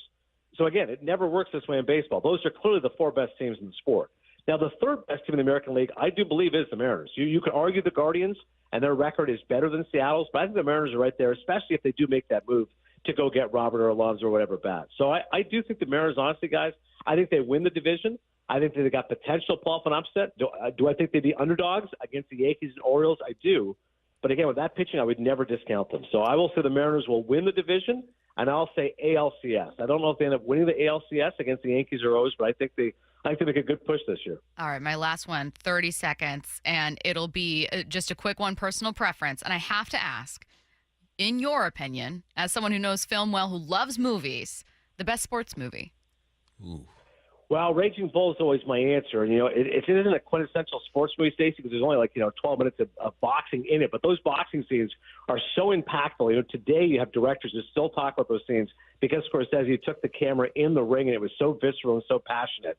And rather than being a movie just about the blows you take in the ring, it's about the blows outside the ring and the very flawed, deeply tragic character of Jake LaMotta. So I think Raging Bull is an absolute classic. I think $1 Million Baby, again, it's not a true sports movie because you're not thinking of it in those terms, but in terms of boxing and stories and redemption, it's great. And as far as a fun one, I would go with Major League. Again, to me, is a classic. Field of Dreams, of course, I adore, which will be on MLB Network tomorrow night. So those are a few of my favorites. I know you said just one, but Raging Bull, $1 Million Baby, Major League, Field of Dreams. There's your Mount Rushmore. I should have known that if I was asking a film buff about movies, he'd be like, well, you got to go by category. Yeah, correct. You got to rank it just like give this. me one. I got to go by genre, right? Exactly. He is MLB Network's Adnan Virk, kind enough to join us to talk the Mariners and much more. Very, very exciting heading into the trade deadline. Adnan, thank you so much for your time. Stacey, Michael, thank you so much, guys. Go M's and say hi to Manny for him. We will. Thank you. Let's get to 4 down territory. This is 4 down territory, going inside the game with former Seahawks and Coug wide receiver Michael Bumpus. First down, what team has not one, but 2 comeback player of the year candidates? One people ain't going to like. Uh-oh. But if Deshaun Watson balls out, I think he'd be in consideration, but he ain't going to get it because of his history of his activities off of the field. The other one is Nick Chubb. I'm hearing Nick Chubb might be able to go in 2024. If he just suits up, if he runs out that tunnel wearing number 24 and touches the ball once or twice this year, I think you got to give it to him, man. The amount of stress and pain that young man has gone through over his football career, and to come back. I remember I had surgery on my foot. I broke my 5th metatarsal. I have a screw in my foot right now. It took me, after they cleared me, said I was 100%, it took me like 2 weeks to really believe I could play again and put my foot in the ground and push off to the right and really snap it off. I had the Seahawks take me to the hospital like 2 times and show me the x-ray and sit there with the doctor, and he had to convince me that my foot was okay, even though I felt some pain in it. So for him to look at his leg bent the way that it was twice in his career, and for him to want to come back and play football, man, if he steps on that football field and takes a handoff, you got to give it to him, man, because this is a brutal game. I blame kind of the rules when it comes to his injuries, because at least the second time, because guys are going low now because they don't want to get fined. It's crazy, man. Deshaun Watson, he ain't going to get it, but if he were to ball out, I'm sure that he'll be in some conversations. Text lines, go ahead and fire it up and get at me. I'd be okay with it being Nick Chubb, if nothing else, because while I love that comeback player of the year doesn't always have to be an injury. Geno Smith, for instance, comeback player. Joe Flacco being in there as someone who literally came off of a couch and came back to the league and then started and played well in a bunch of games. And I love that kind of ability to change the definition and to apply to different stories. I am very here for, yeah, this guy tore up his knee and came back and rushed for over 1,000 yards. Like, I miss that kind of story. It's very hard to do. That's why we don't see it. My stomach hurts thinking about it. Oh, God. Second down. What do you love about the way Tyler Lockett described the move from McDonald to KIRO? Well, Stacey, if you could play cut number 12 for your boy, I'll react to it. Yeah, I got you. One sec. Thank One you. sec. Cut. I mean, I could have done it, I guess, but. Well. I mean, we still have a lot of the pictures telling stories just throughout the history of the Seahawks. When, Sherm made the big play, still got other pictures where it shows everybody that's man of the year. You still got other stuff when you look at people that are in the Ring of Honor. There's still pictures in there outside of the other things I said that are having like really great telling stories that shows you like Super Bowl moments when they beat the Denver Broncos. But I mean, at the end of the day, that's what happens when you have a new coach. Like, there's going to be some things that are going to be different than everybody else.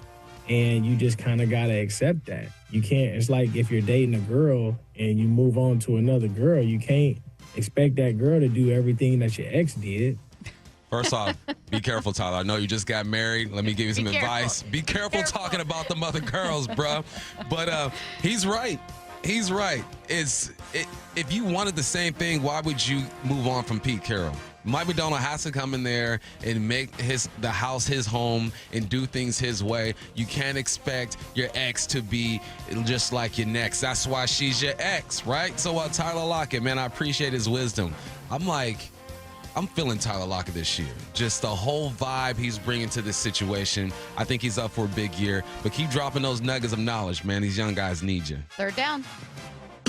Brock Purdy's agent is doing what he's supposed to be doing. Tell us more. Stacey, could you read the tweet? Because just the way you read it is just so much better than you what I got do. it, buddy. This is retweeted from Hustle Chilson. It's David Lombardi who initially tweeted it.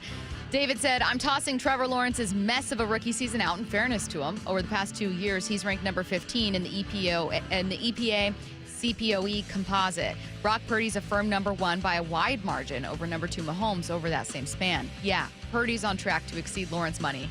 So his agent retweeted that and said, look, when it's time to pay my man, you have to pay him. Someone on this text line said, you know what? Brock Purdy couldn't be a backup in Seattle. Tripping.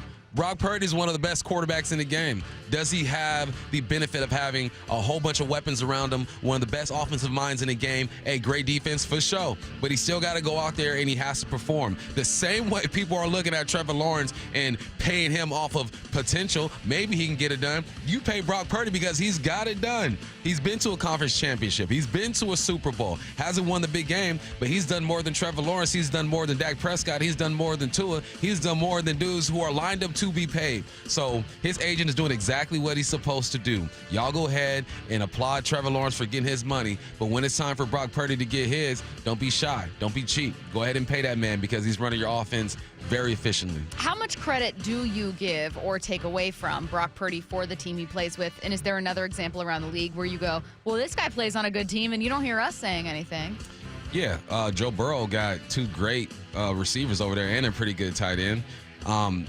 Every quarterback who has success has weapons. There's no quarterback other than Pat Mahomes. I think he pretty much did that by himself, but he still got one of the greatest tight ends of all time over there. Every quarterback who has success has weapons, or you have the greatest defense of all time, and your quarterback just doesn't have to mess up the game. 49ers have both. They have a great defense, they got weapons, and they have a quarterback who understands exactly how to execute. So there's no perfect situation. You still got to go play ball. You still got to read the defenses. You still got to make the throws, but it does get easier if you have a whole bunch of weapons. So, yeah, I mean, Brock, it's all about timing in your situation. These contracts are about timing. This is all about timing for Brock Purdy and his situation. Take full advantage of it because I'm still scratching my head over Trevor Lawrence. Truly. I truly am. I absolutely agree with you. 4th down. Well, speaking of, what did the Trevor Lawrence contract make you thankful for? We got Geno, and we ain't paying him $100 million or $200 million up for signing here and $55 million a year. It allows you to have more flexibility with your roster. I would love to have a guy that we believe would be here for 10 years, right? But when you look at what Trevor Lawrence did last year and what Geno did last year, their seasons are comparable, except you're not paying $55 million a year to get the same production out of Geno that you're getting out of Trevor Lawrence. I think that's a win. It's going to allow you to build your offense, build your defense, make some moves along the lines because this Trevor Lawrence thing better work out, because if it doesn't work out, they're going to be scratching their heads and asking, what the heck did we do? Mm-hmm. I'm sorry I'm talking about Trevor so much. Don't be. I mean, it's a huge story. I'm trying not to be a hater. It just makes no sense. So I look at Geno and I say, thank you, God bless you. You go out there, throw for 4,000 yards and 25 touchdowns, and this team has a chance to make the playoffs and possibly make a run if the defense does its thing. So, yeah, sometimes you look at someone else's situation and it makes you grateful for yours, and that's exactly what Trevor Lawrence did for me today. Well, and I think if you're a Jags fan, you look at Trevor Lawrence and you go, forget the contract. I think we really found someone special. We haven't had a guy like this, and we finally have him. I don't care that we haven't won. He hasn't had a ton of weapons. Like, what does Trevor Lawrence with Kyle Shanahan in the 49ers offense look like? You know what I mean? Right. Like, is he a completely different quarterback? Is it all potential and being able to explore that? He's been a little bit limited by Jacksonville. If you are someone who thinks it was an overpay, you go, well, wait just a minute. You're giving $200 million fully guaranteed to potential. Yeah. But nature of the position. Need some results. Big ups to Wally from Snoqualmie. He reminded me, he goes, Bump, you didn't say bars after you said X, just like your next. Oh. That was a bar. Yeah, a missed opportunity. Bars. Thanks, I Wally. hope other people do that too. Like after listening, I hope that when people accidentally rhyme or say something deep, they go, wow. Bars.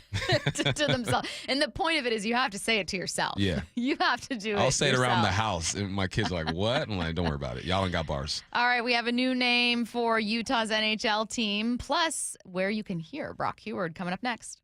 Seattle Sports, your home for Wyman and Bob. He is the one, the only John Morosi with us. They need at least one bat at the deadline. But just as quickly, number two is they are good enough that adding a bat is such a clear and obvious approach that the front office has no choice but to do it. This time, this season, with the rotation as strong as it is as clear of a buyer as I can remember covering. On Seattle Sports and 97.3 FM HD2. Hey, it's Mike Salk here, and if you're getting ready for a fun night out, you know Snoqualmie Casino is just the place to go and have a good time. They got Adam Carolla coming up Saturday, July 13th. You know Adam Carolla, comedian, actor, radio personality, television host, author. Currently hosts the Adam Carolla Show, the Guinness Book of World Records for most downloaded podcast. And beforehand, go to Falls Buffet, back open, serving all your favorites. It is Seattle's closest casino, only 30 minutes from downtown, and online at snocasino.com. Seattle's closest, Snoqualmie Casino. 1-877 Cars for Kids. KARS Cars for Kids. 1-877 Cars for Kids. Donate your car today. Donate today at carsforkids.org. That's cars with a K. Your car can be picked up as soon as the next day. Receive a tax deduction and vacation voucher. 1-877 Cars for Kids. Donate your car today. Now accepting donations of land, homes, buildings, or any kind of real estate. Tired of a boring backyard? State Roofing's expert team can help you create the perfect deck before summer hits. We'll make sure your deck is the envy of the neighborhood. Call State Roofing at 866-ROOF-ROOF or visit stateroofing.com for a free estimate. That's stateroofing.com. Ditch the glasses and contacts and see life better with King LASIK. It's quick, painless, and you can be seeing 20/20 the very next day. Plus, this month you'll save $1,000. Start with a free Zoom consult at kinglasik.com. Want to save on some of the biggest names in streaming on the network made for streaming? Well, X marks the spot. Now through September 21st, get 150 megabit Xfinity internet for 12 months with a 1-year contract, and for just $15 a month, add the new Stream Saver that includes Peacock, Apple TV Plus, and Netflix. That's Xfinity internet and Stream Saver for just $35 a month. All your favorites, all in one place, only from Xfinity. So go ahead and binge some shows, stream some movies, and save some money all at the same time. For more watching and less spending, X marks the spot. Switch to Xfinity, the network made for streaming, and bring on the good stuff. Go to Xfinity.com, call 1-800-XFINITY, or visit a store today. Restrictions apply. Internet offer requires paperless billing and auto pay with stored bank account. Equipment taxes and fees extra after promo. Regular rates apply. Currently $54 a month. Actual speeds vary. Stream Saver requires Xfinity internet or TV, and price subject to change. Make the call to 1-800-XFINITY. Hey everyone, it's Ted from Consumer Cellular, the guy in the orange sweater, and this is your wake-up call. If you're paying too much for wireless service, you don't have to keep having that nightmare. Consumer Cellular has the same fast, reliable coverage as the leading carriers for up to half the cost. So why keep spending more than you have to? Seriously, wake up and call 1-888-FREEDOM or visit consumercellular.com. Savings based on cost of Consumer Cellular single line 1, 5, and 10 gig data plans with unlimited talk and text compared to lowest cost single line postpaid unlimited talk, text, and data plans offered by T-Mobile and Verizon January 2024. Last year's RV trip, we met a couple with the same bumper sticker. What are the odds? Your cousin isn't a good storyteller. He was a podiatrist, or was it a pharmacist? Huh, you don't say. Oh, I can't remember. But she owns an RV protected by Progressive, and you don't. So until you get your own RV, her stories are the most interesting stories you've ever heard. Wow, interesting. And when you do get your own RV, save money by bundling it with your home, auto, or other vehicles with Progressive. Oh, anesthesiologist. He was an anesthesiologist. Progressive Casualty Insurance Company, affiliates, and other insurers. Not available in all states. Subscribe to the Seattle Sports YouTube page to find new and exclusive content from your favorite shows and personalities daily. Just head to YouTube, search Seattle Sports, and click subscribe. Hey, it's Mike Salk here, and summer in Western Washington, it means trips to the beach, summer barbecues, golfing, that vacation maybe you've been looking forward to. When you take pictures this summer, don't you want to look and feel your best? Well, Eastside Weight Loss Clinic can help, and trust me, you can do it fast. I lost 15 pounds in the first 2 weeks. I lost 35 pounds overall after 8 weeks. There is time. What are you waiting for? Schedule a 15-minute, no-obligation consultation right now at eastsideweightlossclinic.com. Here's what to expect. Safe, healthy, sustainable weight loss. No exercise, no pills, no injections or surgery. Eat real food, lose weight, look and feel your very best. That feeling is just on the other end of your 15-minute consultation. What's the secret? Call Eastside Weight Loss Clinic and they'll tell you. 425-588-0080 is the phone number, or go to eastsideweightlossclinic.com. It worked for me, and I promise if you do it, it can work for you as well. eastsideweightlossclinic.com or 425-588-0080. Dr. Ryan Coogan, D.C. Results may vary. Everyone knows by now that Wayscar Ford Isuzu in Auburn is the best place to sell your car without the hassle of trying to sell it yourself. They pay you all of your cash for your car up front, and then once they resell it, they share 50% of their profit with you. But what about when you're looking to purchase your next vehicle? I'm here with my friend Mark from Wayscar Ford. We know the profit sharing program is great, but why is Wayscar Ford the best place to buy a new car? Well, not only do we have great prices, but you can shop with confidence. Now, every dealer says they're not going to press you. We do not. You get a full 5-day or 500-mile, 100% money-back guarantee on absolutely every car that we sell.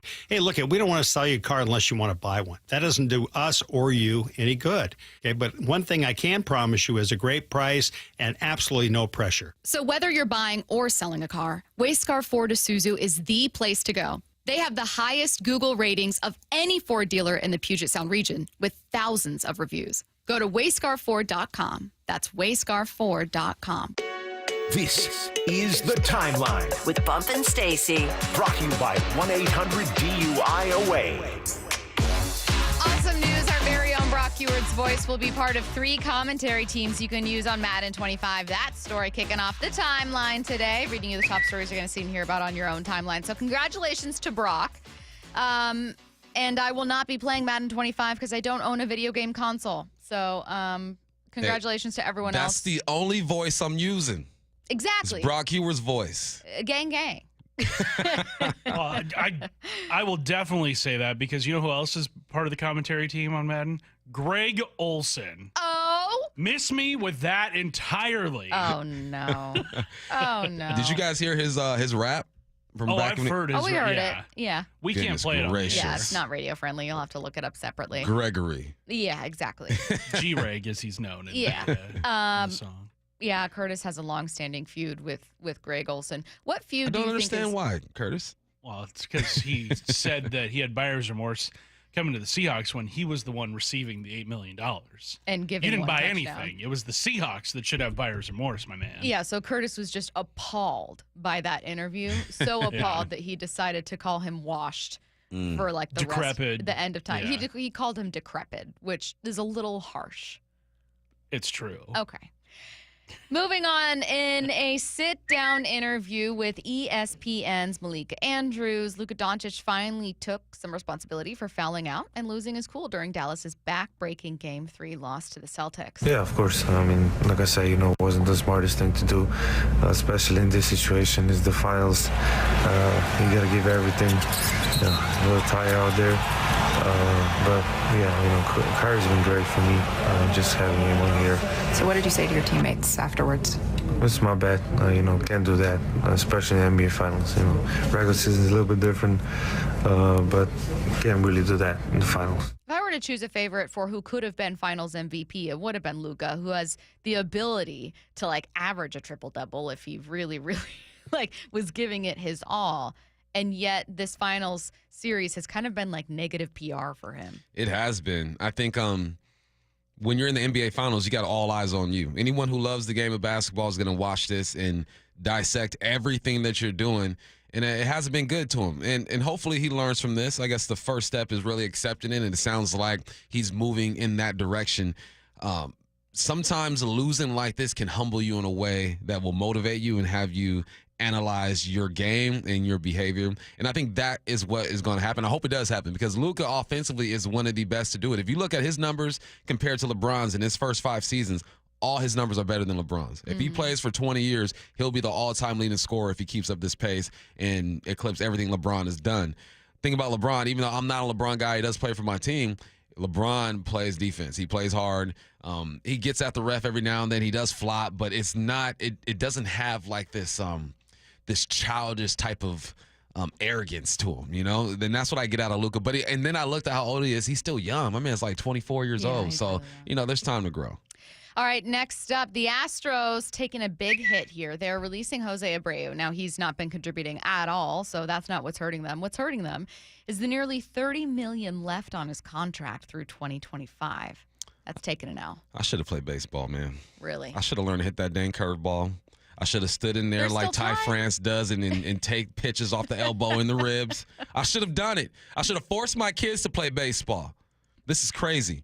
But good for you, Abreu. You're still getting paid. Bad for the Astros. Horrible season for Jose Abreu. Really was not able to turn it around. Ended up being obviously sent down to AAA, called back, beginning with the series against the Mariners, and just did not turn it around. No. I didn't hate this signing when it happened. I remember thinking like, oh, good for him, good for them, figuring it out. $30 million owed to a guy who was hitting, I want to say, at one point batting sub 100. It's up to 124. 124. My apologies. My apologies to Jose Abreu. If I were him, I would wake up every day and work on my golf game. Like, don't worry about baseball no more. You're getting $30 million every day. Go work on that golf game. Next up, interesting news out of college sports. The Big 12 is exploring selling its naming rights to a title sponsor. That's right. This isn't a media deal. This isn't anything else. This is naming rights to the Big 12 Conference with potential revenue, according to ESPN, in hundreds of millions of dollars. So what is this, a Big 12 presented by Geico? So the commercial sponsor would take the name Big out of Big 12 and replace it with the sponsor's name, so like Geico 12. Oh, man. Which doesn't make any sense because there are more than 12 teams in the conference. Curtis's point is they should take out 12. But then Well, they're trying to keep some type of tradition, I guess. But for the people who have teams that were in the original Big 12, I bet this is a nasty type of feel. Like, even when the Pac-10 went to the Pac-12, it felt kind of weird, but it made sense because there are 12 teams out there. This right here is selling out for show. This feels like slapping, like going to a funeral and slapping an ad on the side of a coffin. Being like, we sold ad space on the side of this. Thank you, Grandma. We're pocketing this. Like, it just feels like this, like, sell anything and everything moment. We got a Power 5 conference, the Cheeto 12. That's the thing. That's the thing. Imagine the worst or funniest company that would pay for a sponsorship. Please tell me what you think it would be. I like the Cheeto 12. Like Bengay or something. Now, they're going to be selective. They're going to be selective. Like, there's going to be some... Icy Hot 12. The Icy Hot 12. Dr. Scholl's 12. Yeah, Dr. Pepper 12.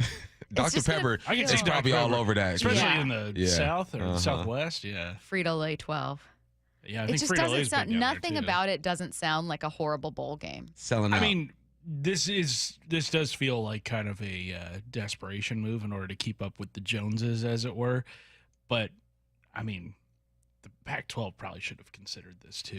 The Pac-12 should have considered literally anything. Everything. Yeah. Literally anything. Keep the band together. Next up, Utah's NHL team, formerly the Arizona Coyotes, will now be known as Utah Hockey Club for the 2024-25 season. I love it. I told you. You do? This was it. No, it's this very is not it. sophisticated. No, it's straight to the no, point. There's no messing around. Absolutely not. If you've been in Utah, this makes Boring. complete sense. Utah is boring. It's very buttoned up. What is Okay, Utah's not boring. It's one of the best housewife seasons that's very under the radar. only thing good about Utah is Park City, apparently. I've never been, but I hear great things about it. Okay. All right, the film festivals and stuff. That's about it. My mother-in-law and her husband live out there. Well, without They have a Utah, lot there of- wouldn't be the Rogers family, so we'll give them that too. They have a lot of soda places. They do. Soda places. Like yeah. soda shops. Soda Just go to shops? get soda? Well, because there's a lot of Mormons. It's like fancy, like doctored up Yeah, soda. so there's a huge... They call them dirty soda. There's a huge non-alcoholic economy. I'm aware. Yeah. Because that was some BS when I was out a lot there. of sweets. Like they have like waffle places, Ooh. a lot of candy stores. Listen, you They gotta guys have their indulgences. You guys are describing the Utah Hockey Club. It's everything you're saying is just so just button down. straight to the point. It reminds me of when Washington switched names and was very briefly Washington football team. Make up your mind. Decide what you want to do. I don't want this interim limbo name. If you're going to be Utah Hockey Club forever, then that's fine. I don't love it. I would prefer an actual name and a mascot, but whatever. But if this is, we couldn't decide on anything, we couldn't make up our minds, so we're going to buy ourselves a season. That's stupid. I hated when Washington did that. Just change your name. Just make it up. Close your eyes and think of a person that lives in Utah. Okay, I'm thinking of Meredith Marks. I don't know who that is. She's one of the main cast members of Real Housewives of Salt Lake City. A regular person is walking down the street. Okay, I'm thinking of someone probably named Mark. Okay, and I bet you he has on like a short sleeve, button-up white shirt. He's wearing... He's khakis on. He's riding a bike, and he has a book in his hand. Yeah, he's wearing khaki pants, a polo with stripes, and he has a dog. I just think it's if a team doesn't have a name, it's really hard to like get an attachment to it, especially if you're a fan of this What's team. your mascot? Yeah, like, hey, you going to the Utah Hockey Club game tonight? Yeah. That doesn't roll off the You go tongue. to HC? Yeah. It's just not it. It's not it. And then if you buy any merch right now, in like a year or two, it's going to be so outdated. So that's exactly why I think this is such a So you don't bad think this is idea. permanent? You think they're going to switch it up? You know, one of the best things about when the Seattle adopted the Kraken, granted it was an expansion team and not a relocation, but they were like, we're the Kraken, here's merch. And immediately people were all over it. This was your chance to be like, hey, Utah, we got a hockey team, and it's going to be the Utah Sandman. Utah Sandman. The Utah Sandman. And we're going to be the Utah Mountains. And, like, here's all of our mountain gear. Utah soda pop. They drink soda, we're going right? to be the Utah Dirty soda. The Utah Snow. Utah Snow, yeah. Utah Snow. And you could have had a really cool mountaintop. You could have had all, like... snowflakes. Snowflakes. I could have been all over merch for them. I could have figured this out. Okay. And you would have sold so much stuff because immediately what people are talking about is the color scheme and the uniforms and whether or not they like it. And it's just a missed I'm opportunity. buying merch. I'm rocking it. No, you're not. No, you're You're cracking. absolutely not. Yeah. You're right. All right, you guys, it's time for the IRG injury report. Curtis, I remembered, brought to you by IRG Physical and Hand Therapy. I'm trying to get 3 Fridays in a row of remembering this.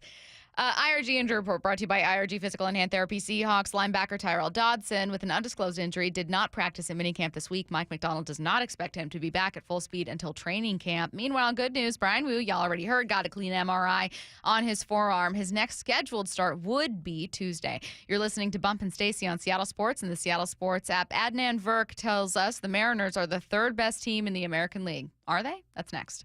The Dugout. Go in depth with the Mariners. Leaps up and he makes the catch. With voices like Ryan Roland Smith, Gary Hill, and Mike Blowers. Long-term pitching, if you have that foundation, good things are going to happen. It makes him so valuable when he's hitting. This team is a team that's going to have to bunch hits together, put pressure on the defense. Hear from the players and coaches, and go behind the scenes with insider Shannon Drayer. They find a way to grind it out, stay in the game. I thought it was a really good win for them. The Dugout, Tuesdays at 1 p.m. on Seattle Sports. Welcome to IRG Sports Injury Update. We're with Shannon O'Kelly, physical therapist and president of IRG Physical and Hand Therapy. And our guest, Dr. Sam Galley, board-certified orthopedic surgeon at ProLiance Hand, Wrist, and Elbow in Kirkland.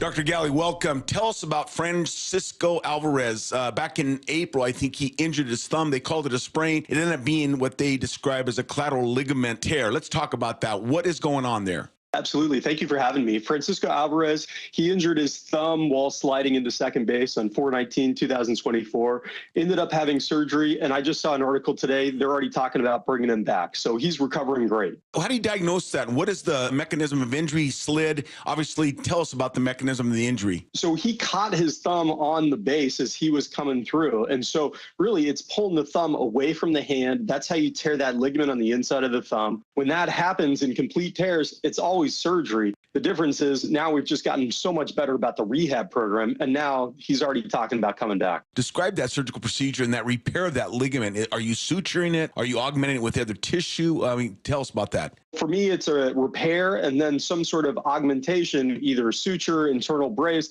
something over the top to really help stabilize it. That's where you get the early rehab programs going. And generally speaking, return to play, what, about 6 to 8 weeks, something like that? Yeah, absolutely. And he's right on target for that for right around 8 weeks. Dr. Galley, you've been awesome. Great information. Appreciate you taking time out of your day. I know you're a busy person. That's it, folks. We talked about everything you need to know about the hand today with Dr. Galley. Contact Dr. Galley at ProAllianceSurgeons.com. That's ProAllianceSurgeons.com.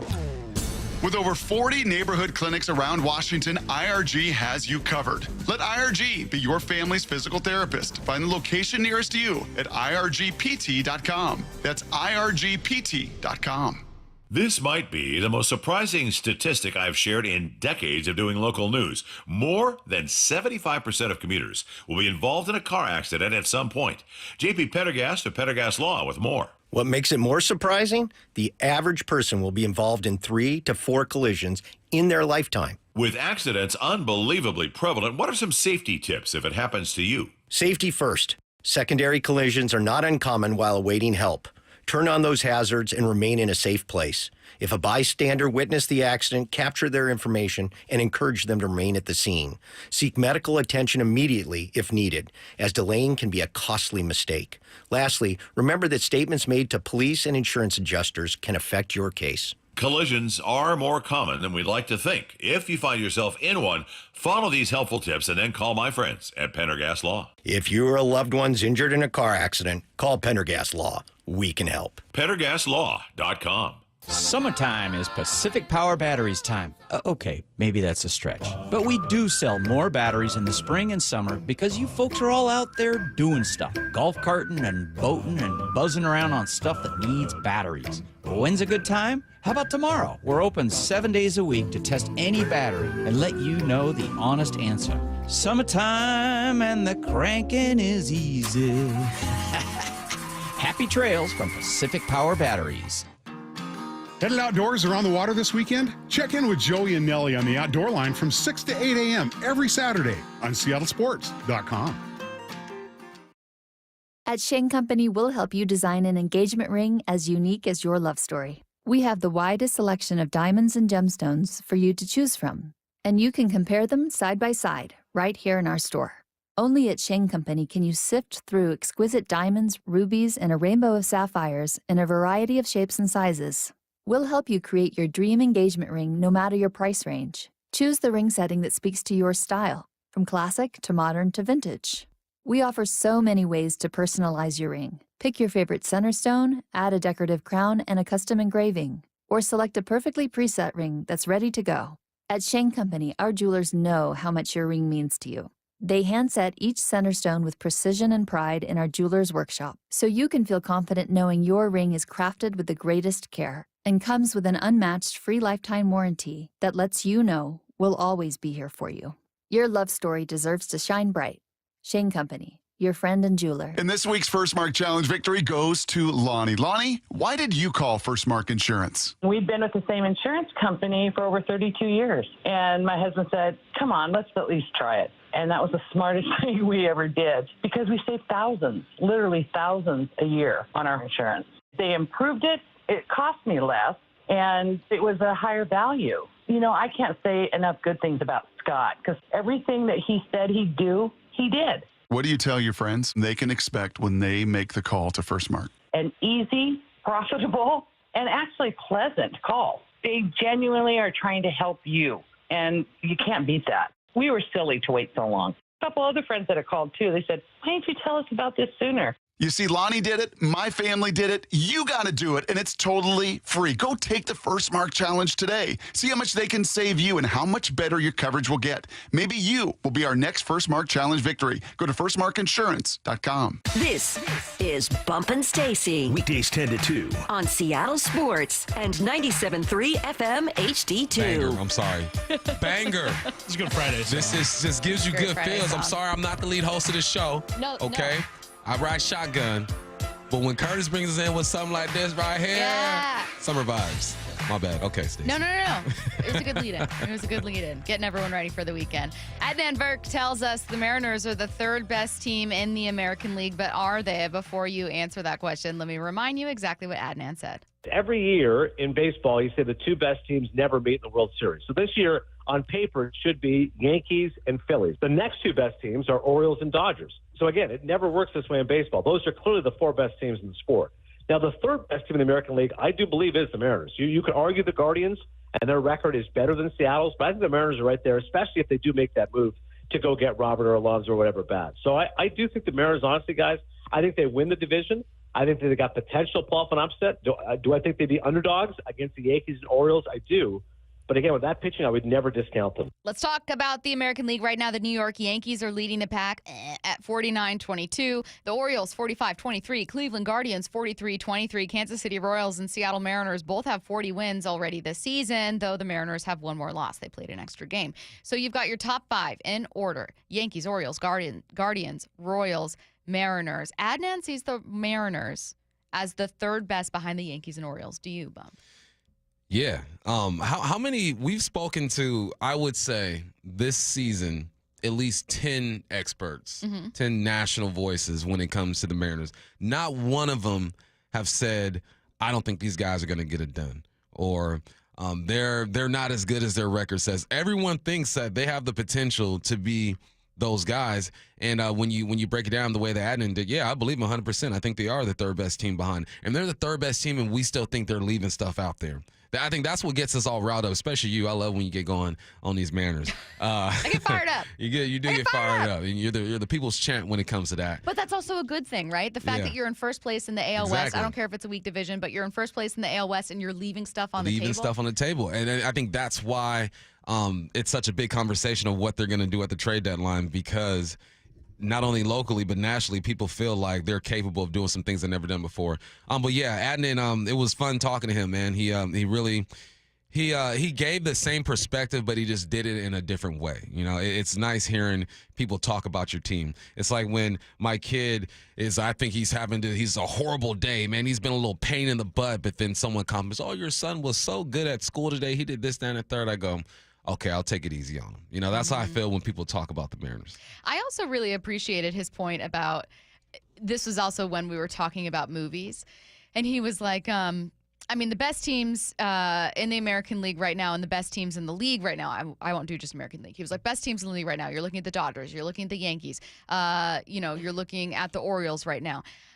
He's like, if you could just point and say, these are the best teams, they're going all the way, then the season would be easy. But that's not what happens. So I appreciate him being like, I want to make very clear who I think is the best, but then also make very clear that that's not what happens. That's just not how this works. Best team in baseball last year, Dodgers and the Braves, not in a World Series. Best teams in the American League record-wise last year, Baltimore Orioles with 101 wins, not in a World Series. Rays, 99-63, not in a World Series. Astros, 90-72, went to the ALCS, knocked out by the Rangers with 90 wins and went to a World Series. Baseball's so weird like that. In football, you can narrow it down, towards the end of the season, you can narrow it down to like 4 teams that are going to win or be in a position to win, and it's probably going to come down to those 4 teams. In basketball, you can do the same, right? 2 to 4 teams, you go. I think at the beginning of this year or at some point of this year, people felt Boston was going to be in the finals, and here they are getting her done. Yeah. Baseball is so crazy like that. So that's why when you are in this position, when you are first in your division, but you're probably the 3rd or 4th best team in your league, you're licking your chops and saying, we're right in the mix. We're right where we want to be. Of course, you will want to be Philly, LA, New York, Orioles, those teams that are getting it done, but you're not out of the fight. Yeah. You just got to get in. I think baseball is the one sport to where you truly just got to get in, and anything can happen. In football, you know the weak are gonna get fizzled out. And basketball, the same thing. I mean, no one thought. I didn't think the Suns were gonna do anything in the playoffs this year. Did it absolutely nothing. I didn't think Cleveland was gonna do anything. Did absolutely nothing. Baseball's a different story, man, because the game changes a bit. Like the feel of a game changes more in baseball than it does in other sports to me. I absolutely agree. Going to kind of what's working and what's not for the Mariners, the reason he has them as the 3rd best is he thinks that they're really scrappy. They have great pitching. The reason they are not very clearly the best isn't just record. It's also stats like this. 13th in the American League in average. 12th in the American League in OPS.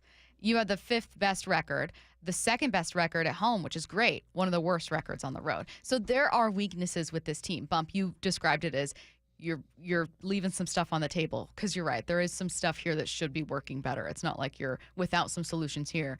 We've been talking about that they need to make a move at the trade deadline, and we know that they do.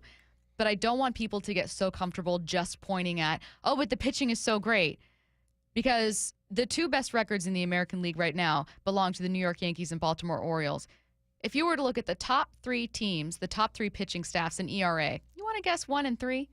That would be the Yankees and the Orioles. Yep. So don't lean on, well, this is our strength. I don't know what these guys are doing. No, those are right now, particularly the Yankees, a very complete team. And the Orioles really stepped up their game from last year. Yeah, it's no coincidence that when you look at ERA when it comes to teams, well, 1, 2, 3, 4, 5, 6, like 6 out of the top 7 are legit contenders at this point. You're gonna have to have some arms if you want to get it done in the playoffs, and that's what other teams have. Now, I don't think other teams have the depth that the Mariners have when everyone is healthy, but everyone has some dogs. Everyone has some aces. That's why we are begging and pleading for the bats to get going, or for these guys to go out and get a bat, because you got to be able to hang with them. Yankees, bats. Phillies, bats. Orioles, bats. Dodgers, bats. You're hanging out, right? You're at the table But you're not sitting down. You're just standing there looking at everybody and saying, when am I going to be able to have a seat at this table? A legit seat happens when you go out and get you a bat. Exactly. And why you need that is everyone else has it too, right? Like you Yeah. said, when you talk about them bringing bats but bringing arms too, which was a great way to describe it, is like, you don't get to roll up and be like, oh, yeah, well, check this out, because that's exactly what those teams are doing. They're It's like, like, oh, yeah, yeah. well, not only We got it do too. we as the Yankees have Juan Soto and Aaron Judge, but we also have this pretty sweet rotation Yeah. going on behind us. So don't think that, like, well, the thing we do well is we pitch. What do you guys do? Yeah, We pitch and hit bombs. Interesting. So again, I think that the pitching is so great with the Mariners, as do you, Bump, that you don't need to hit the most bombs ever. You don't need to be the best offense, and you can't improve that much just in this season. But out of bat, QB 15th, QB 16, can you get that average up? Can you get OPS up? Come on. Yeah. So, again, something we're watching closely, of course, and we're going to stick with the Mariners with Mariners insider Shannon Dreyer joining us next. Seattle Sports, your home for Brock and Salk. The Seahawks have restructured Dre Jones' contract and opened up $7.4 million in cap space. Why would you do it now? I'm confused. Anybody you want to extend? Is there an opportunity to trade for a position of need? Is there a possible trade on the horizon from, I don't know, maybe a linebacker or maybe some of the bigger positional needs you have? Maybe 7.5 is not just... That's a lot of money. That's some TNT. On Seattle Sports and 97.3 FM HD2. Do you have a musty, damp, or wet basement? As the soil around your home becomes saturated, pressure pushes water through the tiniest of cracks and joints in your walls and floor. Moisture and water can not only damage your basement with mold and musty odors, it can also impact the health of your family. Matvey can install a custom-designed waterproofing system, transforming your basement into dry, healthy, usable space. Do it the right way, the Matvey way. Rock built, rock solid. Tired of a boring backyard? Want to impress your neighbors and friends with a stunning outdoor space? State Roofing has just what you need. Hi, I'm Sam Thomason, owner of State Roofing. Our expert team at State Roofing can help you create the perfect deck. From custom designs to flawless installation, we'll make sure your deck is the envy of the neighborhood. So why settle for a boring backyard when you can have the best? Contact us now to get started. Call State Roofing at 866-ROOF-ROOF or visit stateroofing.com. It's Cookies Country Chicken pregame fry time reminder. Headed to the ball game? Come on down to Cookies in Pioneer Square for some real good chicken and tell them, make it spicy. Fresh fried chicken at Cookies. CookiesCountryChicken.com. The IRS deadline has come and gone. So do you owe money to the IRS? If so, you need an ally. Whether you owe the IRS $6,000 or $600,000, whether your tax problems are personal or business, the professionals at Allies Tax Relief are ready to step in and negotiate your fresh start with the IRS. Here's a happy customer of Allies Tax Relief. Before calling Allies Tax Relief, I feared the IRS would take all of my assets. I owed them over $562,000. Thankfully, I was referred to Allies and called them for help. They ultimately saved my life from uncertainty. Allies negotiated my giant tax debt to an unbelievable $1,500. They are professionals and they fight the fight for their clients. Allies Tax Relief will protect your assets from being seized and your paycheck from being garnished. Call right now for your free consultation. 800-296-0772. That's 800-296-0772. Or visit AlliesTaxRelief.com. I'm Bradley Johnson with 1-800-DUI-AWAY, and I want to talk to you about following the law. All of them. Speeding, failure to signal, gabbing on the phone, sleeping while your car drives you. Your destination. There are many reasons an officer has the right to pull you over and then investigate for DUI. And that creates stress and anxiety, and no one needs more of that. We hear all the time that folks feel a DUI investigation shouldn't develop unless they displayed signs of impaired driving, like kissing the curb or crossing the line. But the police are doing their job, and they save lives. Avoid being pulled over by following all the laws, even when your car is the one that's loaded. Call 1-800-DUI-AWAY or go to 1-800-DUI-AWAY.com to schedule your free consultation for any criminal offense. A minor traffic infraction can lead to a serious DUI. So don't give the police a reason to pull you over, and never drink and drive. 1-800-DUI-AWAY! Comedy fans, this one's for you. Seattle Sports has your chance to win 2 tickets to see comedic legend George Lopez. Friday, June 14th at Tacoma's Pantages Theater. Go to seattlesports/win to enter. seattlesports/win. Guys, did you know your testosterone level impacts your energy, libido, sleep, weight, hair loss, mood, and even ED? And right now, Revive Men's Health Seattle will check your testosterone for free. They've helped thousands of men since 2011 feel and perform better. They're so confident they can help you, they even guarantee it. Schedule your free testosterone test, exam, and consultation today. Call 206-529-1111. That's 206-529-1111. Or visit ReviveMen'sHealth.com. Want to save on some of the biggest names in streaming on the network made for streaming?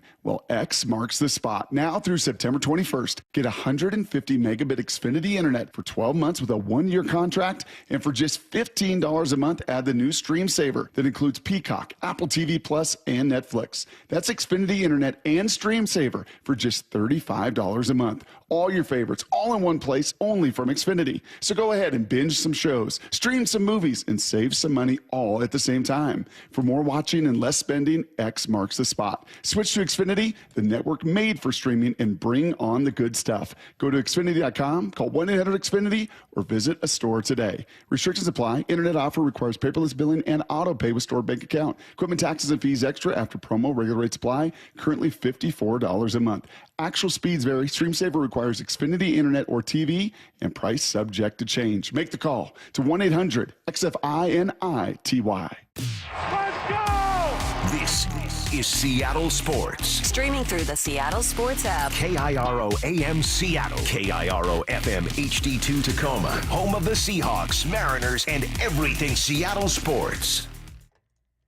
Seattle Sports Snapshot. Seattle Storm on a run here. They improved to 9-4 after beating the Dallas Wings 92-84 yesterday. The Houston Astros released first baseman Jose Abreu per ESPN's Jeff Passan. Passan added that Abreu is still due more than $30 million on the free agent deal that he signed last year. The former AL MVP was batting .124 with 2 home runs. Snapshot brought to you by Miller Lite. When it's game time, it's Miller time. This is Bump and Stacy on Seattle Sports. Streaming through the Seattle Sports app and at seattlesports.com. Now, here are your hosts, Michael Bumpus and Stacy Ross. Here we go now. Mariners insider Shannon Drayer joining us now on the Emerald Queen Casino Sportsbook Hotline. Hey, Shannon, happy Friday. Oh, thank you. Glad we're here. Me too. We have a big series starting tonight. This is against the Texas Rangers. It's going to be on Apple TV tonight. And then we're going to obviously just watch these guys go head-to-head. Now, there's a nice little 7-game lead here for the Mariners, but obviously you want to continue to build on that. What unique challenges does Texas present? Well, it's the Rangers, and when you think of the Rangers, you're typically going to think of their offense. Corey Seager, it comes to mind first and foremost. He has been a thorn in the side of the Mariners and just about any other team that he has played. And he's kind of been up and down and on and off the IL this year, but when he is on, he is every bit as good as we've ever seen him. And he's been on. He's, coming in hot without question. He's one of those players that I do think that you have to game plan around and say that this guy, we're not going to let him beat us. Now, all that said, as good as Texas's offense has been, they are not the Texas offense, or they've not been performing like the Texas offense that we have become accustomed to seeing in recent years. And they are a little bit behind the ball in that regard. They have had some injuries. Josh Young being out obviously has hurt that quite a bit, but it would probably surprise you to know right now that for Team WRC Plus, which I just simply always explain as about as all-encompassing, easily all-encompassing you can get, their WRC Plus for the year, and it normalizes to 100, or 100 is the standard, is 95, and the Mariners is 96. So they get it done differently. They're still very dangerous with the big threats that they have at the plate, but they are not quite what we have seen in recent years. Their pitching, of course, has not been a strong point of them. The bullpen in particular has kind of been disastrous the last couple of years. But they're still a threat. And when I look at them, I look at them as a threat more in the second half as they get players back and as they potentially add players. It's easier to add pitching from the outside than it is to add impact bats. So that's why it is so important that the Mariners get any kind of lead, anything extra they can over them right now, because it is going to be more difficult for the Mariners to add offensively to the team. Shannon, earlier in the season, obviously the Mariners went up against the Astros and they did their thing. And I felt mentally it might have done something for them. Are they at the point in the season or as a team to where mentally this will be a big win for them against the Rangers? Or do you think they view them as just another opponent and they believe in who they are at this point? Well, I think they've got a very strong belief in who they are, but part of that is, and they all acknowledge it, we can be doing better than we are offensively right now. I don't think there are any offensive players on the team right now that are satisfied with where they're at and what they have done so far this season. So that is, they're not letting well enough be alone there. Anytime you talk about where they're at with a hitter, it's usually thrown in there that we can be better than this. And that's, something that they had in spring training. They looked around the clubhouse and, the track records that the players have, and they like the mix. They like the ability of the players in there. And it was something that they believed in then. They still believe in now, even though you have not seen the performance from, a large number of them to this point. They do believe that they are going to, or they can break out of what they have done. So, when it comes to kind of the confidence in that, I think that's there. I think they would absolutely like to see it. And I think the Rangers are a bit of a hurdle. I think the Astros hurdle, it was eclipsed a year ago. They did, perform against them much better last year after having just absolute futility against them, particularly in Houston. And then, of course, the postseason series 2 years ago. But I do think that they put a lot of it behind them with Houston last year, reinforced it this year, and now the Rangers are one that I think that even though every game counts the same, I know I've been looking ahead to this 3-game series as kind of a litmus test of where they are in that regard. I would suspect they do too. Bump asked a guest that we had, Adnan Verk, on about whether or not the Mariners winning close games could be sustainable. And it was really interesting because he said not long term, but I think this year, sure. And it made me think of interesting ways that teams find a way to win. So my question is twofold. First, whether you also think the winning close games and one-run games can be sustainable for the Mariners, but also it could be this year's Mariners. It could be another team. If there's been a path that a team has taken to get to the playoffs that you just especially thought was very interesting and enjoyed watching? Well, the 22 Mariners pretty much did it that way.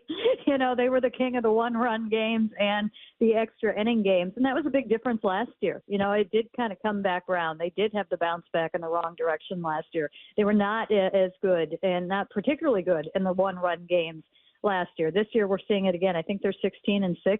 In games that are decided by a run right now, and that is despite the hiccups that you have seen from the bullpen. And to have a record that good, knowing that you probably can add to that bullpen, hopefully from within pretty soon with the return of Santos, and then from the outside as well, then I do think that you can sustain it. Is it optimal? No, you want to score some more runs. But they have been doing it. They have done it in the past. That gives them the confidence to do that. So I really think, their best example of that is themselves a couple of years ago. And in 21, they actually did it quite a bit too. It's not the preferred way to go. They do need to get this offense going. But with the pitching that they have, and the defense has played much better than I think any of us really thought they would this year, that's going to contribute to that success when it comes to close games. So I think they are built for that. But again, you cannot emphasize it enough. They need more offense. What do you think the approach with Wu is going to be going forward? Is it just a kind of a listen to your body type of deal, or do you think they'll have him rest when needed? Because Shannon, it feels like the rotation is so dominant, but it's so fragile at the same time. You just want to make sure they make it through the season.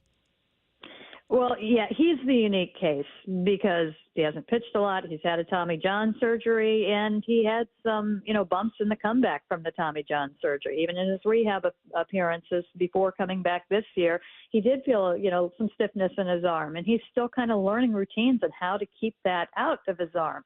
And so they absolutely are going to prioritize his health like they do of any of their starters. They know how vital they are to what they are doing. So I think they continue to handle him the way that we have seen them handle him. And I think it is encouraging that he doesn't hesitate. If it doesn't feel right, he will tell them. And we will see what we saw, this last time through the rotation. And lo and behold, did it hurt the Mariners? No, not really. They've got a good 6 and a good 7, as was pointed out. So, the Mariners, and that's pretty rich because on most teams, you would be looking at a bullpen day if that had happened, or you would be looking at going down to the minors and bringing up somebody that didn't have big league experience. And the Mariners were able to pull 2 starters from Tacoma that could each provide 3 runs or less, and give you the chance to win that ball game. So they're very fortunate in that regard. And even with that, you talked to Justin Hollander, does that make you feel good? And he said, I'm never going to say I have enough starting pitching. But I think we will see the same throughout the year. And what they did right now, and in putting Emerson Hancock into the rotation yesterday, it was give everybody a break. And that's what they elect to do instead. Some teams will go to the 6-man rotation for a few weeks, and there are some people in the Mariners organization that wouldn't mind doing that, but the majority don't want to do that. So that is kind of the alternate. And they do have, I talked to some people about this, they do have a plan where if they do need to give everybody a break or give somebody a break, there's always an avenue that they can go, that is something that they build into it. So they're never going to run this rotation into the ground because of the schedule. And we've seen them do that this week. We talk so much about the importance of adding a bat at the deadline because, let's be honest, home runs are fun. And sometimes it's just a more fun conversation to talk about these huge potential trades. But I know, Shannon, it's also hugely important to add to that bullpen. What kind of arm do you think they could look to acquire, and how important is a trade there? I have it at the top of my list. I mean, obviously you need a bat, but I can't say this enough. When runs are precious, you have to protect them. And we have seen what happens. The bullpen they've hung in there. This hasn't been one of their premier bullpens that we've seen, but they've done a pretty remarkable job considering how far removed from what they were supposed to be, and the fact that they have had ups and downs, but they've really bounced back from the downs, which is good. I mean, we've seen, I think, development in Ryan Stanek since he has been up. I think people looked at him and know he was with the Astros. He wasn't the closer for the Astros. He'd only come into this organization with 5 saves. And we saw him save games in back-to-back days recently. And that's something you do have to grow into regardless of how long you have been in the league. We've seen Trent Thornton take huge steps forward this year. We've seen them be able to put it together. But you want to have, we've seen it so many times, and even more so important with the rotation that the Mariners have right now. There's nothing worse than going into a series of games, not a game, but a series of games, knowing that if you don't get to the starter on all 3 days, because all 3 days they're going to be good coming from the Mariners, all 5 days they're going to be good. In the first 6 innings, you're probably in trouble. And I think that is, a path, particularly if they have a good lead right now. It's a path to winning games in the off season, in the postseason as well. So for me, it's incredibly important that they go out there and they add another leverage type arm. And that is, with getting Santos back, with Munoz, it's a back. You hope that he goes forward and can be Andres Munoz, but until that back is 100%, you don't know for sure, which I think just kind of ramps it up even more. You need to go out and get an impact bullpen arm. All right, Shannon, this is a very serious question. Have you ever thought about getting the Buhner buzz? Absolutely not.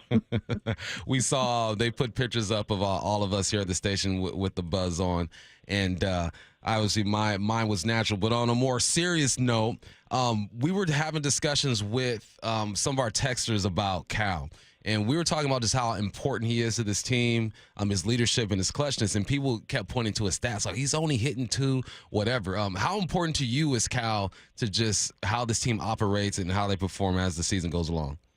Well, I think I'm right there with Luke Raley, who said a couple of days ago he's the most important player on his team. And it's not, you cannot look at a catcher as just what they do offensively. What they do behind the plate usually is more important, but then throw in one of the most clutch players in baseball. I don't care what his average is.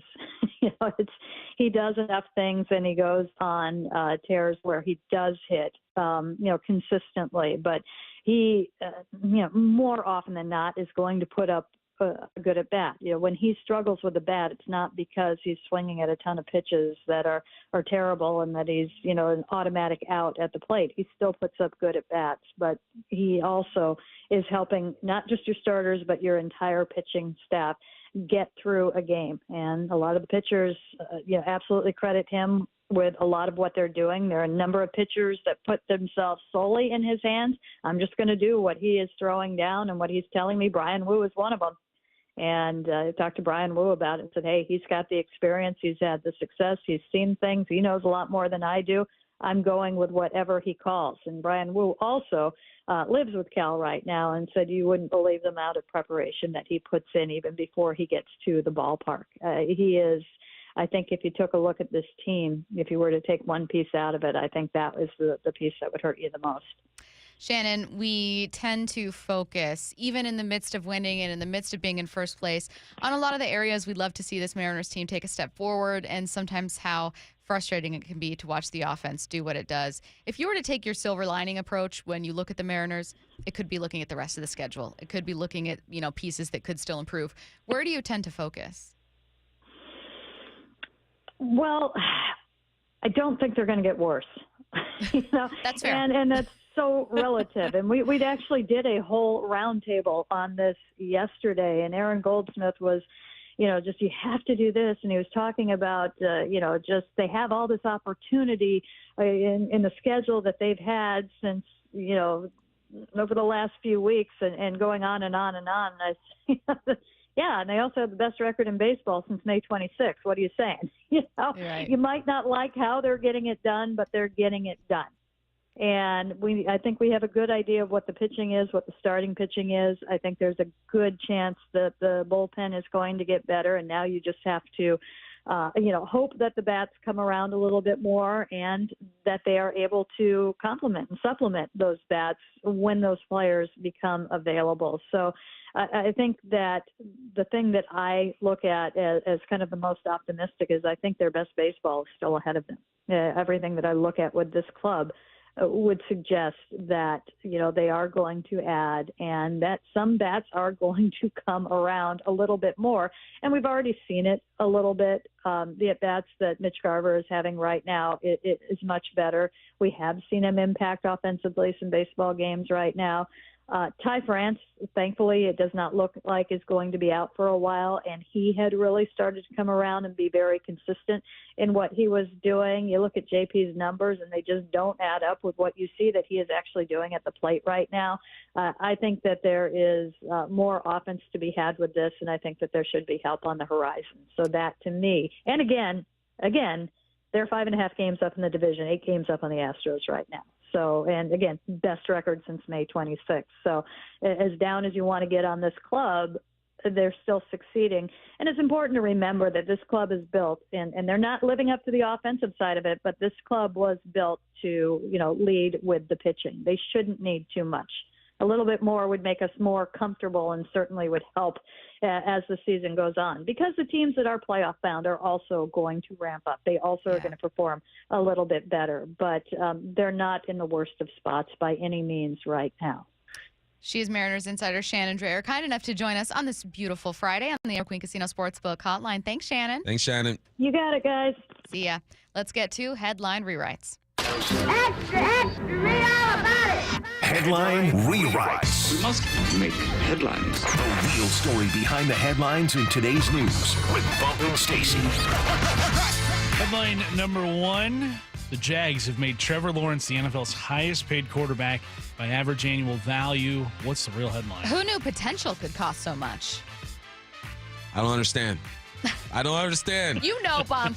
He best college quarterback of his class by far. We're paying him for what he did in college? Well, for the potential of what he could mean for your we paid organization. we paid him for what he did last year. What we paid him for? Game. I mean, like the flow. That hair's beautiful. I can go for $1,500. I got the potential, right?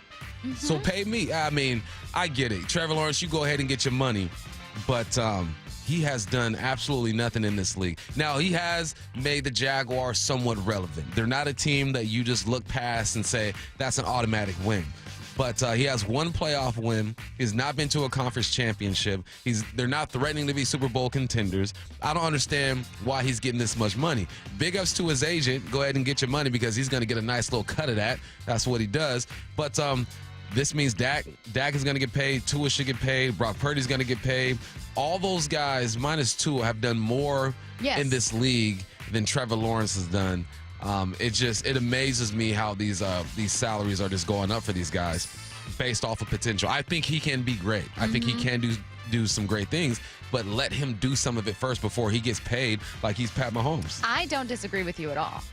I just think that there's someone out there who would go, well, Dak is turning 31 in July and Trevor Lawrence is 24. Well, Brock Purdy has a ton of weapons in San Francisco. What is Trevor Lawrence playing with? Like, there's someone who could point to Trevor Lawrence and go, okay, sure, he's got these stats that are a little more akin to Daniel Jones than Patrick Mahomes, as you pointed out back at 10:45. But look at all this potential and youth and the arm and the lack of weapons and the teams he's played with. By that, I mean the versions of the Jags. All right, just don't pay him 55, give him 40.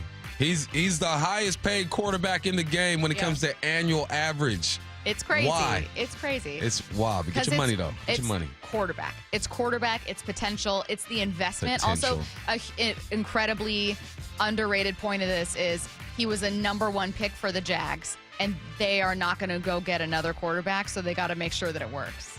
Sure. Hope it does. It better. I completely agree with you. Chances are, though, it's not. It's potential and it's timing. Yeah, exactly. But still, too much. Headline rewrites. Headline number 2, the Astros have released Jose Abreu and will owe $30 million on his contract. What's the real headline? Don't look back for sound of us praising the Astros signing of Abreu because you definitely won't find it, that's for sure. Nope. Now, when this happened, I pulled up an MLB article covering it from 2022. Take a listen to it. I'm just going to read it directly because this is how a lot of us felt at the time. Less than a month, this was in 2022, less than a month after winning their second World Series championship in 6 seasons, the Astros on Monday made a move to bolster their chances of repeating by signing free agent first baseman Jose Abreu to a 3-year deal. He turns 36 on January 29th, played his first 9 seasons with the White Sox, and has consistently been one of the top middle-of-the-order run producers in the game. Last year, he hit .304 with an .824 OPS, drawing a personal best 62 walks, posting a .378 on-base percentage that ranks second in his career. He was considered the Astros' top target, remains an elite hitter, and will have plenty of RBI opportunities, hitting 6th in a lineup behind Yordan Alvarez, Alex Bregman, and Kyle Tucker at the time. When was that? This was in 2022. The Astros had just won a World Series. They signed the 2020 AL MVP, and at the time we were like, wow, God, this monster just grew another head. This is unreal. And now look at us. That's wild. What a wild turn of events. Father time, man. That body can break down at any moment, and the timing could be off. I don't know what's going on with that guy, but he's paid. He's going to get paid $30 million to work on his golf game. He should try to qualify for the U.S. Open next year. Buck's going to have a U.S. Open jar. Headline A rewrites. golf jar he has to put money in every time. Headline number 3, the Celtics can clinch ring number 18 tonight with a series sweep of the Mavericks. What's the real headline? Thanks again to the Mavs for accomplishing the difficult task of making the NBA Finals even more boring than the regular season. Have you ever seen like a bug that's like struggling, like it's about to die? Like just put him out of his misery. sad. Just Only step one on him. wing is working? Yeah, I'm like Yeah. just step You're on like, him do I already. kill it? Just do it. Yeah. Do that tonight, please, Celtics to the Mavericks. Then we got one wing, one leg is just wiggling away. You're struggling. Put the Mavericks out of their misery and let Luka go reevaluate his defense, his attitude, Yeah. because he is too good to look this bad. It's bad for the youth to see this, okay? Think of the children. It's bad for the youth to see this. Let's get it over with already. Think of how you're feeling if the Mavs win tonight and you're going, now it's even more painful. I don't want to see it anymore. It's like it stood up and started trying to run away and you're like, no. This is the end of the road for you. It's going to happen in game 4 or game 5 or 6. Just let it Definitely go. not 7, but it'll happen. Let it go. Boston, I hate your guts, but I respect you. And that's what matters. Go ahead and get your championship. I can't even think there's going to be a Cavs Warriors moment or like a thing where this is going to turn around and we'll all be laughing because this has been so lopsided. Yeah. And the Celtics have been so clearly far and away the better team. They're deep. Defensively, they're on point. Their 2 stars are performing like that, even though Tatum hadn't put up the numbers that you'd like. They're doing enough to win the game, man. And they're such an unselfish team, too, man. You can see that in the way that they play. There's some selfishness going on with Dallas, though. Some interesting stuff on Mike McDonald, DK Metcalf, plus a star running back is skipping camp. Don't go anywhere. Get the national perspective on the Mariners. Swing and a miss and a slider, strike 3. With Jeff Passett, Tuesday mornings at 8:30. The Mariners have arguably the best pitching staff in baseball. I think I'm probably taking the Mariners at the end of the day over every team in the American League right now. And John Morosi, Thursdays at 5 p.m. This is the team to beat in the division. And it's not just a hot take. That's what the numbers say, that they're the team to beat in the division. We are Seattle Sports, the home of the Mariners. What do thousands of students that rely on free school lunches do during the summer? It's G. Scott here. Sunbucks is a SNAP program that provides free, healthy food when school is out. If you could use the help, simply fill out the form online to determine eligibility for $120 of free food per child. This message is presented by Safeway, where customers can use SNAP to match their produce purchases as well as shop online. Learn more at hungerfreewashington.org/summer-EBT. Are you curious about who offers the best deals on top-rated Samsung, LG, and Sony TVs? The answer is surprising. It's not online. And it's not the warehouse clubs. The best deals on top-rated TVs are at Video Only. Don't believe it? Then check out the trade-in deals at Video Only. How about $500 for your old TV? Try doing that online. Before you buy that new TV, drop into Video Only. If you don't, you'll be sorry. It's Cookies Country Chicken pregame fry time reminder. Headed to the ball game? Come on down to Cookies in Pioneer Square for some real good chicken and tell them, make it spicy.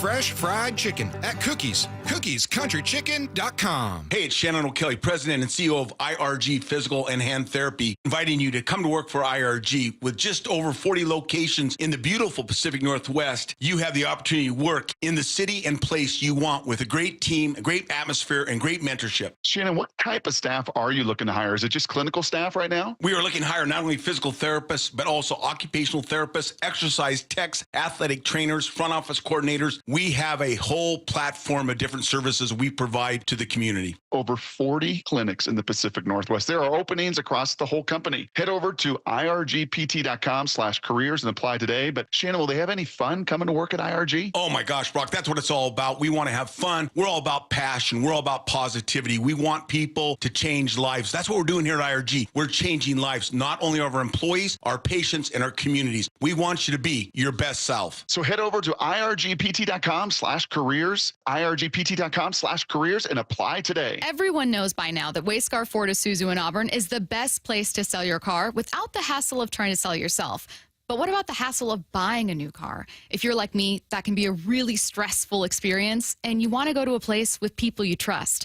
I'm here with my friend, Mark, from Wayscar Ford. And Mark, you guys have been family-owned and operated, and that's really important to you. Tell me why. Yeah, Stacy, we don't pressure anyone to buy a car. Family-owned and operated dealership for over 100 years doesn't stay in business for over 100 years by not taking care of their customers. The one thing I can promise is absolutely no pressure, and every car we sell, new or used, comes with a 5-day or a 500-mile 100% money-back guarantee.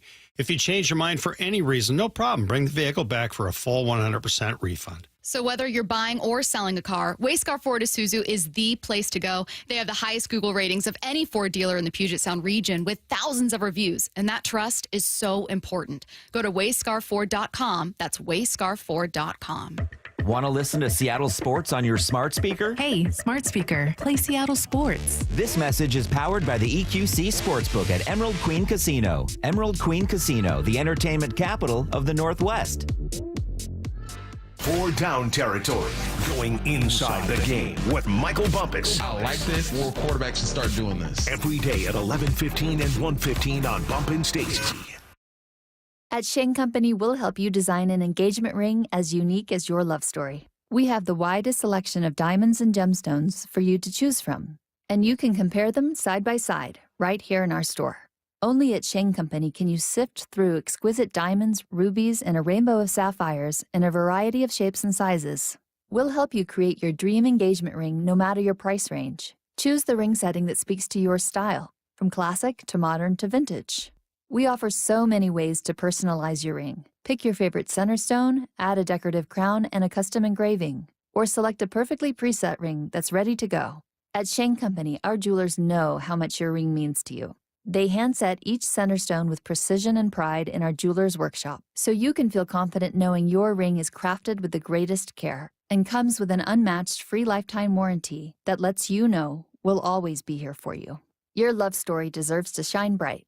Shane Company, your friend and jeweler. Everyone loves a road trip. Start yours at the Harnish Auto Family Road Trip Sales Event. Hey, Brock Hewitt here, and this month, the Harnish Auto Family is offering a chance to win a $500 road trip package from Sportco and Outdoor Emporium. Test drive any vehicle and enter for your chance to win. No purchase necessary. Just stop by your favorite dealership, Volkswagen of Puyallup, Subaru of Puyallup, Kia of Everett, Chevrolet Buick GMC of Puyallup, or Chevrolet of Everett, and take a test drive for your chance to win. HarnishAutoFamily.com. People matter. See dealership for details. June is Men's Health Month, and we want to place a special emphasis on prostate cancer awareness and treatment. After skin cancers, prostate cancer is the most commonly diagnosed cancer among American men.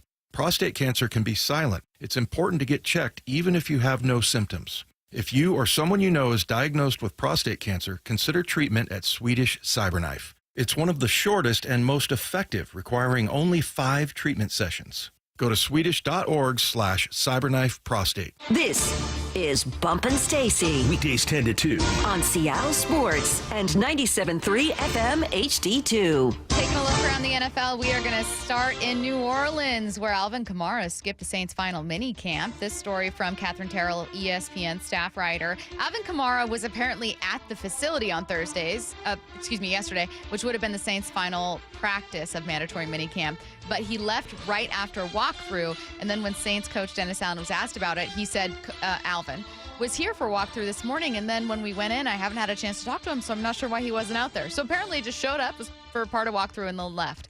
Why?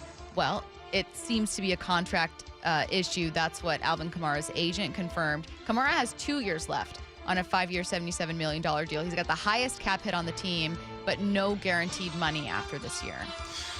Yeah, so he's security. That's all he wants. And he said, look, last day of camp, is that what you said it was the last day? He goes, look, I'm not going to risk it. Let me get out of here. I'll pay the fine. My pockets are deep. I ain't worried about that. Mm-hmm. But he at least should have gave them the heads up like, hey, I'm going to go ahead and head home because I'm not happy with my deal.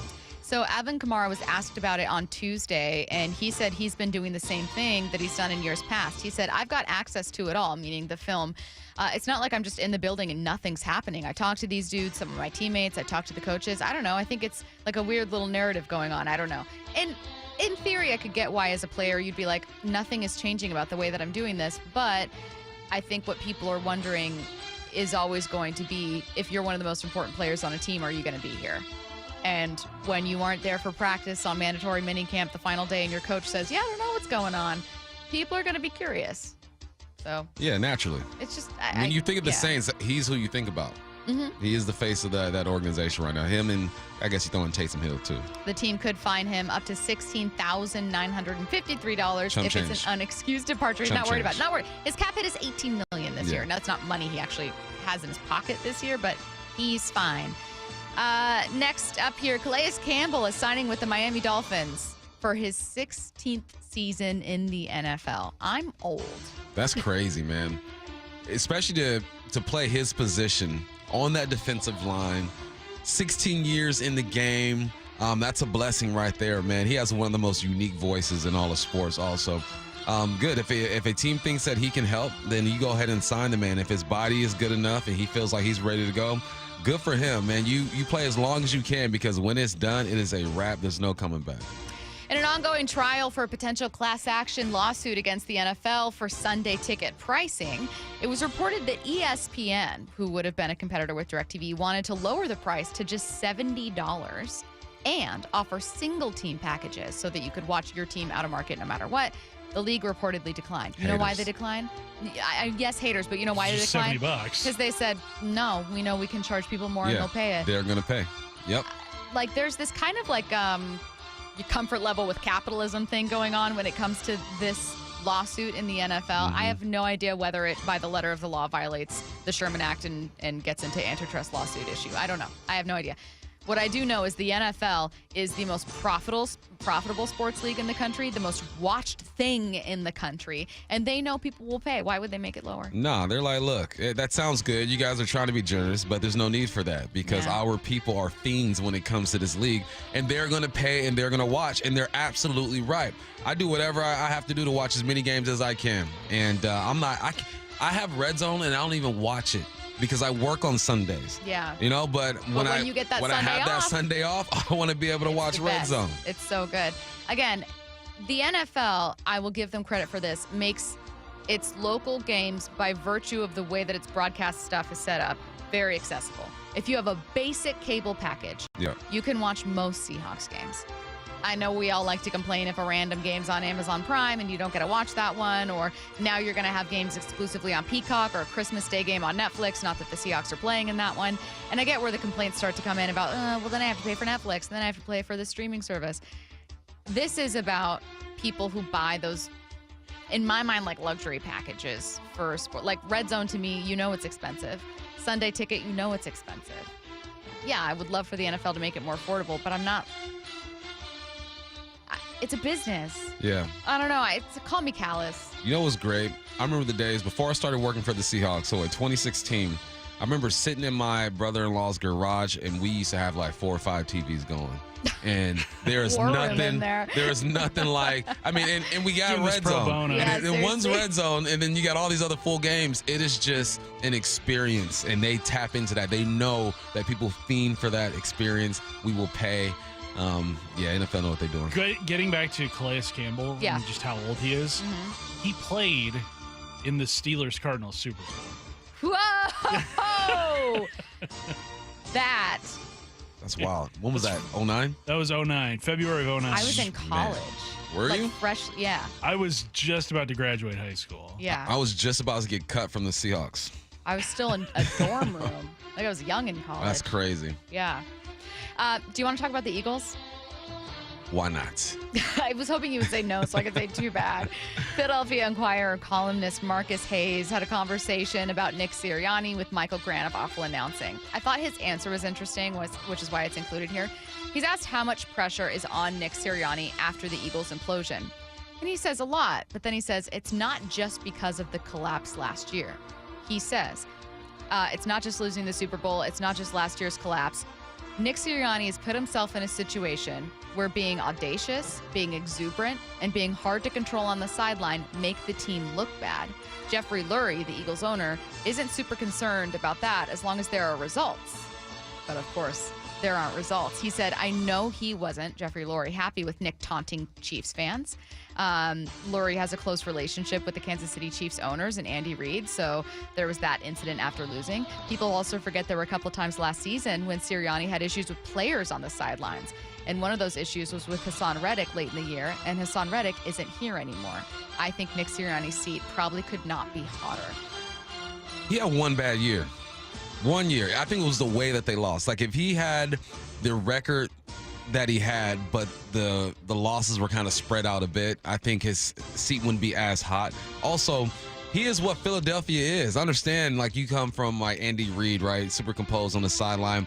I think his behavior is good for business when it comes to Philly. I think the fans connect with him. He's Philly. But, yeah, he is Philly to the fullest. But you also got to be able to connect with the players. You got to be responsible on the sideline. All you got to do is win. You can act the way you want to if you're winning ball games. If they come back this year and they win the division, they make a run in the playoffs, and he's still acting the way that he's acting, you're going to ignore it. But it's the way they lost last year. So now you're looking at, okay, why? Why they collapse? And you're going to start with the head coach, and he is the most, how would I say, animated Exuberant. coaches I've seen on the sidelines in a while. He definitely has the most attitude. He is the most reflective of his fan base, I think. Like, it is literally like when dogs match their owners. You know what I Right. mean? And you're like, wow, this guy is Philly. Like a Philly. It's kind of like, God, Curtis, what was that Italian quarterback for the Giants? And we were like, oh, Tommy DeVito. Tommy DeVito. Tommy It was Cutlets, like it was hey. like a themed quarterback. It was crazy. But that is like a themed head coach, Nick Sirianni, for Phillies fans. With his buddy Philly Dom fans, excuse me. DeSandro. Exactly. But you know who's not always representative of fans in that culture? The billionaire owner. And so for that guy, it's interesting to have the insight of like, yeah, this guy's embarrassing me in front of my fellow billionaire owners. He's and like, he I cannot can't come have to the him- country club. Exactly. And so either you can come to the country club or you can't come to the country club and you get me into all this hot water with my country club friends, but you're winning. So I just go, what are you going to do? He's a winner. Yeah, he's a winner. What do you want me to do? Fire the guy? I'm sorry, he made you mad. When you're not winning and you got a bad attitude that an owner might find brushes him the wrong way. Yeah. Pick one or the other, man. All right. You are listening to Bump and Stacy on Seattle Sports and the Seattle Sports app. We got some really interesting sound I didn't get to. Mike McDonald was on NFL Network yesterday and talked about how the Seahawks want to use DK Metcalf in Ryan Grubb's offense. Figured we'd spend a little more time on it next. Seattle Sports, your home for Brock and Salk. The Mariners are 23rd in the league in runs scored innings 1 through 3. 9th in the league in runs scored in innings 7 through 9. How's that possible? The Mariners are 29th in the league in OPS versus start. Against relievers, they're 11th. Yes. What? There's no earthly reason that I could come up with that would make a team change that drastically relative to the rest of the league. On Seattle Sports and 97.3 FM HD2. Want to save on some of the biggest names in streaming on the network made for streaming? Well, X marks the spot. Now through September 21st, get 150 megabit Xfinity internet for 12 months with a 1-year contract. And for just $15 a month, add the new Stream Saver that includes Peacock, Apple TV Plus, and Netflix. That's Xfinity internet and Stream Saver for just $35 a month. All your favorites, all in one place, only from Xfinity. So go ahead and binge some shows, stream some movies, and save some money all at the same time. For more watching and less spending, X marks the spot. Switch to Xfinity, the network made for streaming, and bring on the good stuff. Go to Xfinity.com, call 1-800-XFINITY, or visit a store today. Restrictions apply. Internet offer requires paperless billing and auto pay with stored bank account. Equipment taxes and fees extra after promo. Regular rates apply. Currently $54 a month. Actual speeds vary. Stream Saver requires Xfinity internet or TV, and price subject to change. Make the call to 1-800-XFINITY. Guys, did you know your testosterone affects everything in your system, including how you feel and perform every day? Right now, Revive Men's Health Seattle will check your testosterone for free. Knowing your T levels is the first step in understanding if you have low T. Your testosterone level impacts your energy, libido, sleep, weight, hair loss, mood, and even ED. Maintaining an appropriate T level can change your whole life. Most men start to see changes in their hormone levels in their 30s. Experience and results matter. So what are you waiting for? Get your T levels checked today by local, experienced, and trusted men's health experts. They've helped thousands of men since 2011. They're so confident they can help you, they even guarantee it. Call Revive today and schedule your free testosterone test, free exam, and free consultation. Call Revive Men's Health at 206-529-1111. That's 206-529-1111. Or visit ReviveMen'sHealth.com. It's a mystery where Old Spice finds its amazing scents like Himalayan sea salt, but I'm thrilled they have because no other body wash exfoliates and moisturizes 24/7 like Old Spice Gentleman's Himalayan sea salt body wash. Now, if only there was a mountain range separating the Indian subcontinent from the Tibetan plateau where I could hide my Old Spice and keep my family from stealing it, my impossibly smooth skin will finally be safe. Thanks for calling Discover. This is Gabby. Hey, Gabby. It's Jennifer Coolidge. Hi. I'm so glad I reached you at 2 a.m. Oh, of course. Anyone with a Discover card can call and talk to a real person 24/7. Now, how can I help? Yeah, I used my Discover card to buy these yellow pleather pajamas, and I'm just not sure I'm pulling them off. 24/7 U.S.-based customer service. It pays to Discover. Limitations apply. Learn more at discover.com/credit card. Do you know a woman who gives her all to the sports community, encourages diversity, and empowers those around her? Stacey Rost here. Seattle Sports is once again partnering with the Seattle chapter of WISE, which stands for Women in Sports and Events. We want to recognize a woman in our community, and we need your help finding her. Nominations for the 3rd annual Women of Inspiration Award are open until July 12th. The winner will receive a donation to the cause of their choice. Nominate an inspiring woman at woiseattle.org. Subscribe to the Seattle Sports YouTube page to find new and exclusive content from your favorite shows and personalities daily. Just head to YouTube, search Seattle Sports, and click subscribe. I'm Bradley Johnson with 1-800-DUI-AWAY, and I want to talk to you about baseball. It's game day. The stadium roof is open. Our club's putting up a fight. They're cold brews in hand. But outside, the police are getting ready to spot fans trying to steal their home base. Maybe the night threw you a curveball, an officer made an error, or perhaps the bases weren't the only thing loaded. At 1-800-DUI-AWAY, we know it's not 3 strikes, it's 1 strike, and you're facing the Grand Slammer. 1-800-DUI-AWAY is here to help, even if we have to go into overtime. So call 1-800-DUI-AWAY. Or go to 1-800-DUIAWAY.com to set up your free private consultation. When you're on defense, it's full count, bottom of the 9th. You want your closing pitcher on the mound. 1-800-DUI-AWAY. 1-800-DUI-AWAY! For the ones who know safety isn't a catchphrase, it's a culture. And the ones who help make sure everyone makes it home safe. For the safety-minded who watch everyone's backs, Grainger offers supplies and solutions for every industry, as well as safety assessments and training to keep your facilities safe and your people safer. Call, click Grainger.com, or just stop by. Grainger, for the ones who get it done. Get in zone, AutoZone. Welcome to AutoZone. What are you working on today? Got a car-loving dad? Nice. We've got a Father's Day sale. Right now, our Armor All Ultimate 8-piece bucket kit is just $25. That's soap, a wash mitt, wheel cleaner, tire shine, glass wipes, and interior wipes. Plus, a bucket to use for the wash. All for just $25 at the AutoZone Father's Day sale. Now through the 16th. Get in zone, AutoZone. Restrictions apply. This is Bumpin' Stacy. Weekdays 10 to 2. On Seattle Sports and 97.3 FM HD2.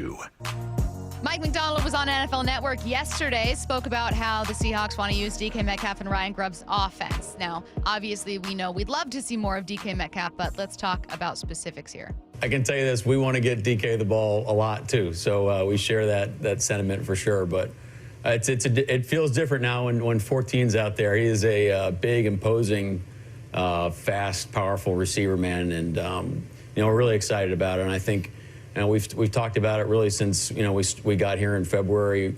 Plans for him and Tyler and Jackson and Noah and our backs and what it kind of look like and how we can move guys around and make DK a moving target for defenses where they have to account for him at all times, but it's going to be hard to find him. We want to make him a moving target. What do you hear from Mike McDonald here? I hear you'll see him on the outside. You'll see him inside. We'll motion him from right to left to right. We'll orbit him.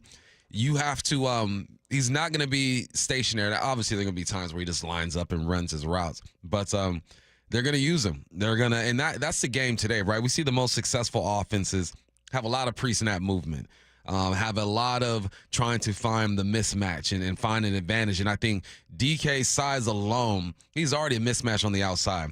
There aren't too many 6'1", 6'2" corners out there that are a bit heavier that can handle the physicality of DK Metcalf. So what I hear is that, look, we are going to get him the ball as many times as we can in different positions. Last year he had 119 targets, second on the team to Tyler Lockett with 122, and Jackson Smith-Njigba had 93. Most of DK's targets were from the outside where his lineup at the X or Z position. You go ahead and get it. I've already seen videos this year of him in camp working from the slot, motioning, doing all those type of things. Yeah, this is what good coaches do. And was it Was it Grubb we heard yesterday talking about how you can design an offense around Jackson Smith and Jigba, and then you got the head honcho over there saying, look, we're going to get DK the ball. They're doing such a great job of feeding these dudes' egos and making sure, like, look, we're going to take care of you. All right, you're going to get your targets, but it's well-deserved. DK is one of the biggest mismatches in the NFL offensive size and speed alone. Why wouldn't you put him in as many places as possible? I know that that's one thing Kyle Shanahan does so well with all of his weapons, and it's what makes the specific weapons he has so valuable. So even though, his fullback isn't the absolute best weapon on his team, being able to use him, use Check as a fullback on the outside, maybe in the slot for a second, and then, on a running play, like all these different things, make him make your offense better. And then imagine doing that with your tight end and with your wide receiver and with your running back. I can't remember whether or not the Seahawks were really great at using their best weapons in a lot of different ways last year on offense. Do you remember thinking that they should be better there? I remember seeing 2 tight ends in the backfield and being like, all right, what are we going to do with this? How are you going to build off of that? I remember seeing I felt like they did more of that with the tight ends, at least pre-snap, put them in certain spots. They use them as fullbacks. They use them as an H-back in the sniffer spot. But they never really expanded off of it. It was like you kind of knew what you were going to get when you saw the tight ends line up. I remember Big Ray watching the game with him. He'd be frustrated like, okay, now what are you going to do with it? Yeah. Like, give me something else off of it. So it's about but to answer your question, no, I don't remember them using their skill guys like that. The tight ends, for some reason, they use more. And maybe it's because Shaden Waldron does have have a background with the tight ends, so he felt more comfortable doing that.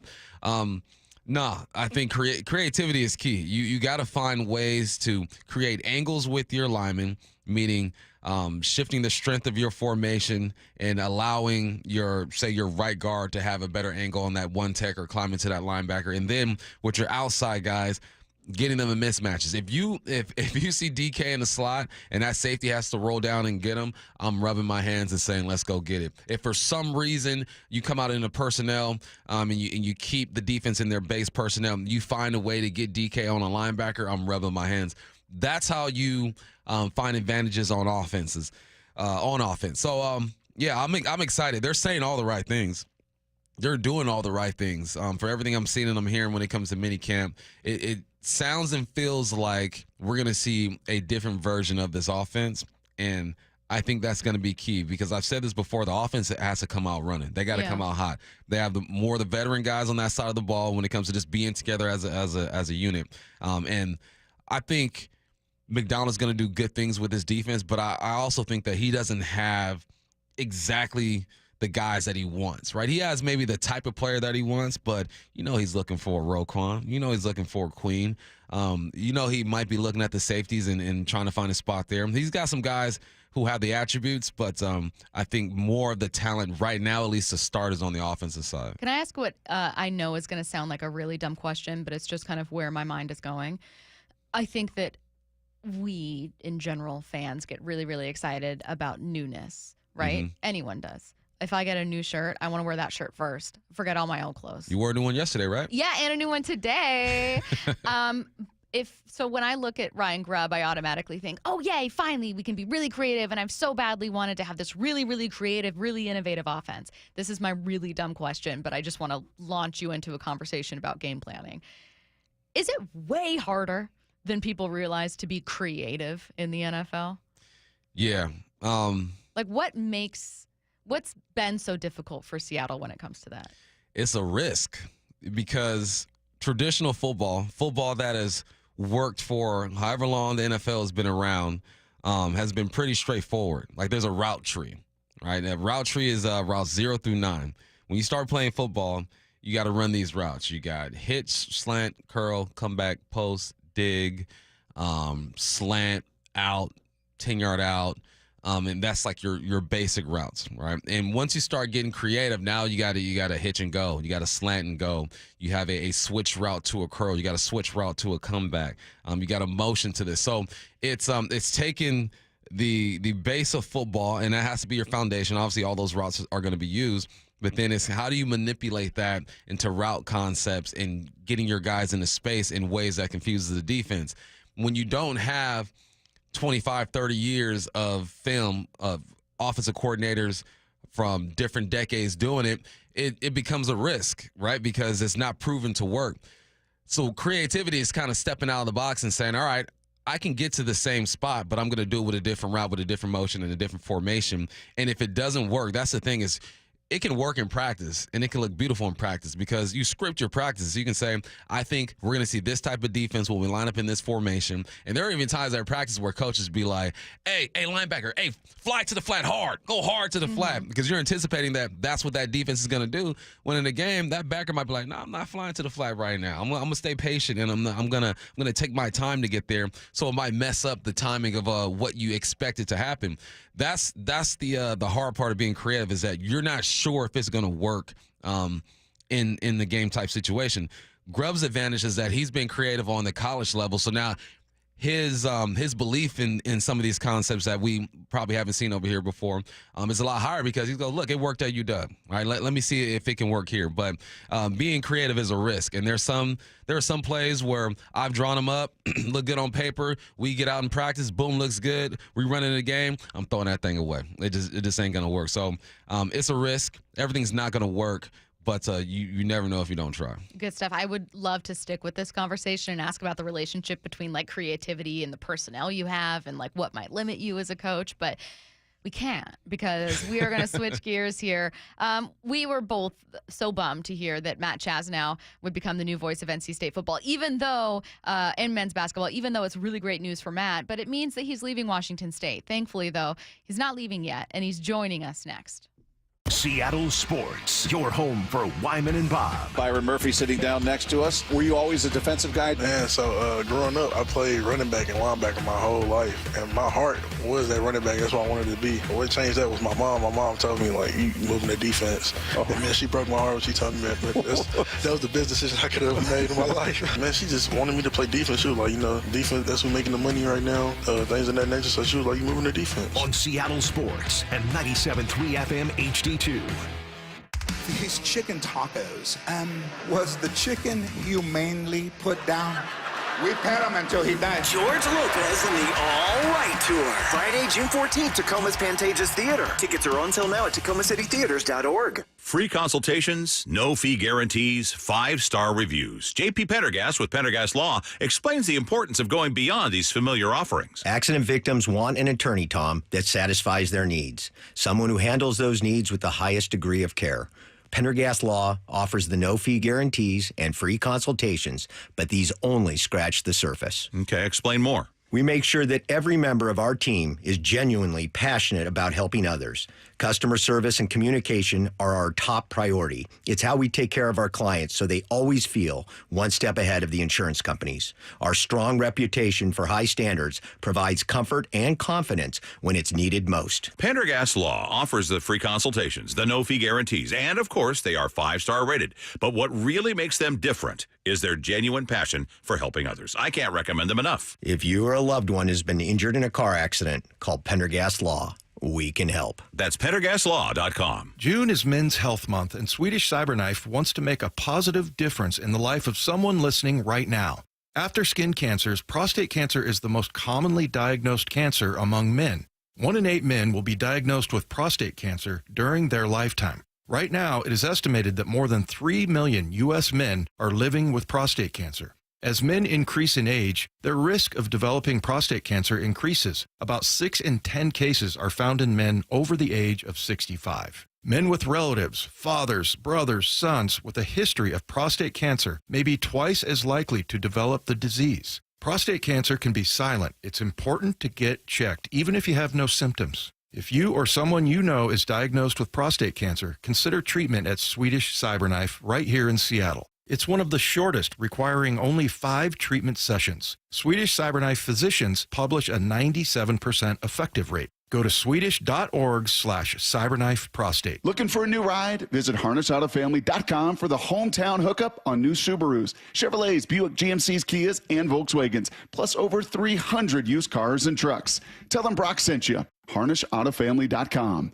People matter. Are you constantly dealing with a runny nose, nasal congestion, or stuffiness? Always having to clear your throat or coughing? I'm Dr. Ryan Stern with the Stern Sinus Center. Rhine Air is a simple, non-invasive procedure that can significantly reduce your symptoms. This long-lasting treatment is available here in my office. In a clinical study, 88% of Rhine Air patients experienced a significant reduction in their symptoms. We're proud the Stern Sinus Center was recently named a nationwide center of excellence. Schedule your appointment in Auburn or Federal Way or go to sternsinus.com. At Fisher Investments, we may seem like other money managers, but we're different. Are you really that different than the rest of us?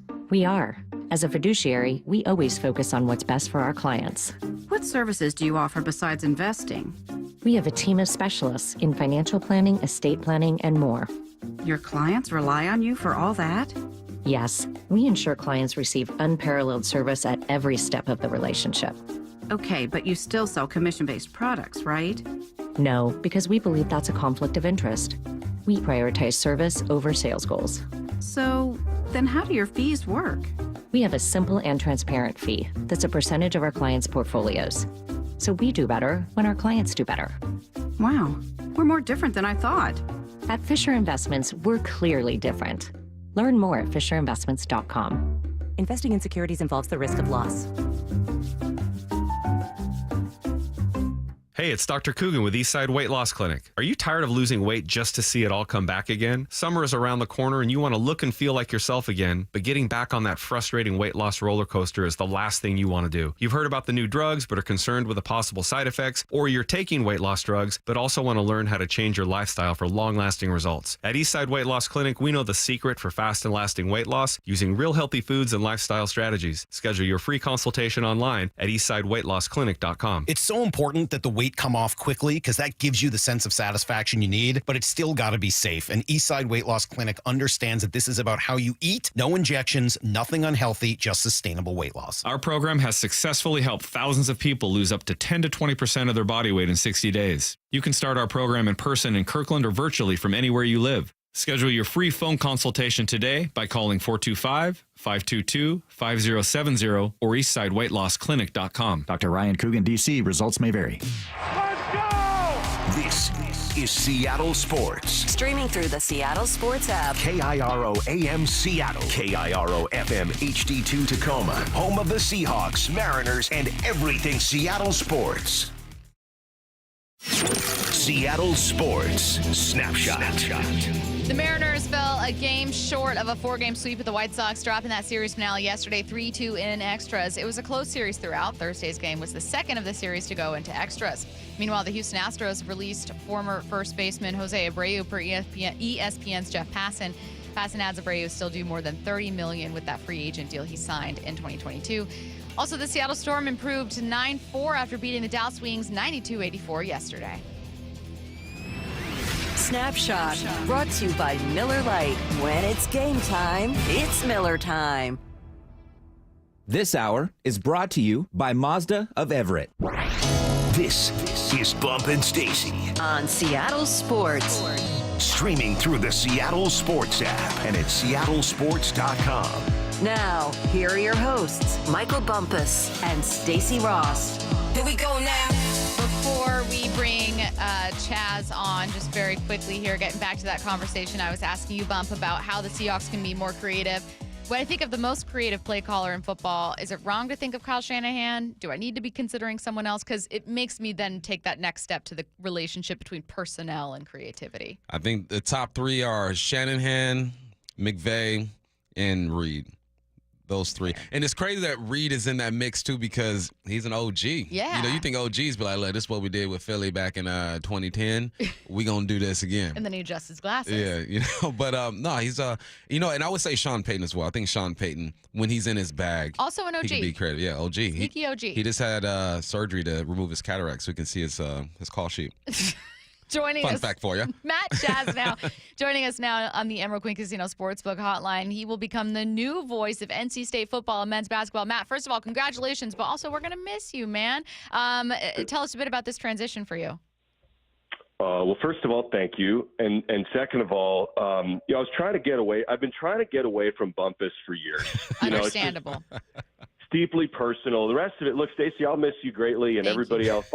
It's a lot of friction, a lot of it's bittersweet saying goodbye to like all my favorite people. I've been here almost 10 years and have loved it, and I love Washington State, and I've loved working with Bump and getting to know him, and all my people, and all of the Cougs. It's been awesome. I knew it'd be fun. It was more than I thought it would be. It's awesome. And so that's bittersweet. I'm really, I'm unapologetically excited for what's to come. Like NC State's an awesome opportunity. And, professionally, it's really exciting. And then personally, my wife's from there. And so we've got friends and family and like grandma and grandpa and all that stuff for my little guy. And so that's really heartwarming. But, NC State's an amazing place. It really is awesome. And, I hope, because I'll be in the ecosystem, I hope to stay in touch with you guys. I would love that and nothing more. And I know off air we will, I have no doubt Bump and I'll be texting forever. But, I could go on and if you got 4 more hours to blow out the brakes, we could really go, so, it's been a very surreal week is what it's been. Yeah, Chaz, man, I'm happy for you, man. You got to promise me that you play one of Pinehurst courses, though, while you're out there, dog. I've done it. I can tell you right now it's happened. They have 9. They're building a 10th. The famous one, I believe, to be number 2 is what we're all tracking right now at the U.S. Open. Yep. It's everything you think it is. It's awesome. It's in this area called the Sandhills. We are on sports. I know we're talking Cougs and everything, but while we're at it, quick tangent. It's called the Sandhills. So like when you take a divot in the fairway, there's like sand in the grass, like everywhere. It's like sand. It's so really unique, really, really cool, historic spot, kind of the birthplace of golf as we know it in the country. And, Pinehurst itself is a town. It's also the name of that complex that you know of as like Pinehurst, of course. And then there's like 20 other courses in the area. Like it's a really, really cool spot for golf. And so I promise I'll send you pics, brother. Maybe it'll be, you got to come out. We'll play. No, I was going to say, you're no need for pics, homie. I'm going to just show up. Like we playing today. You're going to go play Pinehurst 5, right, Bump? So Stacey knows so much about Pinehurst. She looked up her favorite course, and she's picking number 5. So we were in the commercial break, Matt, and I don't know anything about golf. I know nothing about golf. I'll openly admit that. I wish that I could be better at it, then I'd be more interested. But Bump is always trying to get other people interested because he loves talking about it and loves golfing. And so I go, 5 is actually the one I like. It's a really forgiving course. And he goes, whoa. I was impressed. He was so impressed. And then he looks at my computer and I have Pinehurst number 5, like a page open. I had no idea what that meant. I was like, it's so forgiving. Forgiveness is so important. That's great. So I've played Pinehurst, I think it was 4, years ago.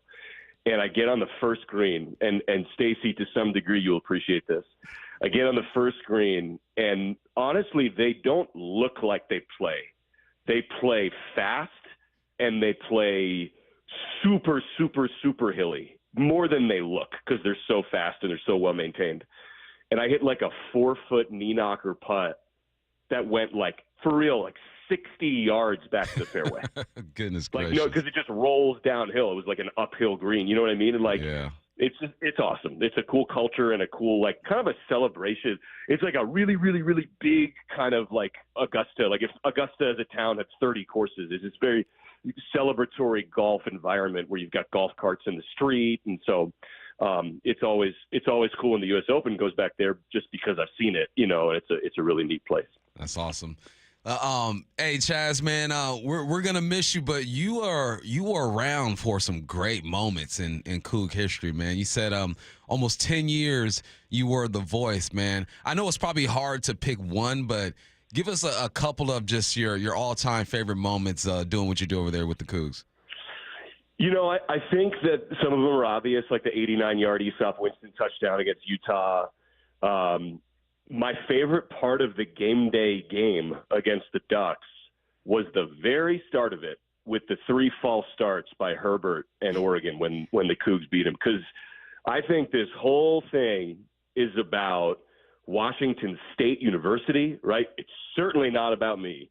And I heard Keith Jackson tell Bob Robertson in the greatest piece of audio I've ever heard in all of sports radio and all of my life, with all due respect to Stacy and Bump, this 9 minutes was the best sports radio I've ever heard. And it was Keith Jackson and Bob Robertson in tears in the Bob Robertson broadcast suite, talking about a life well lived, and Keith saying, listen, it's never about the broadcaster.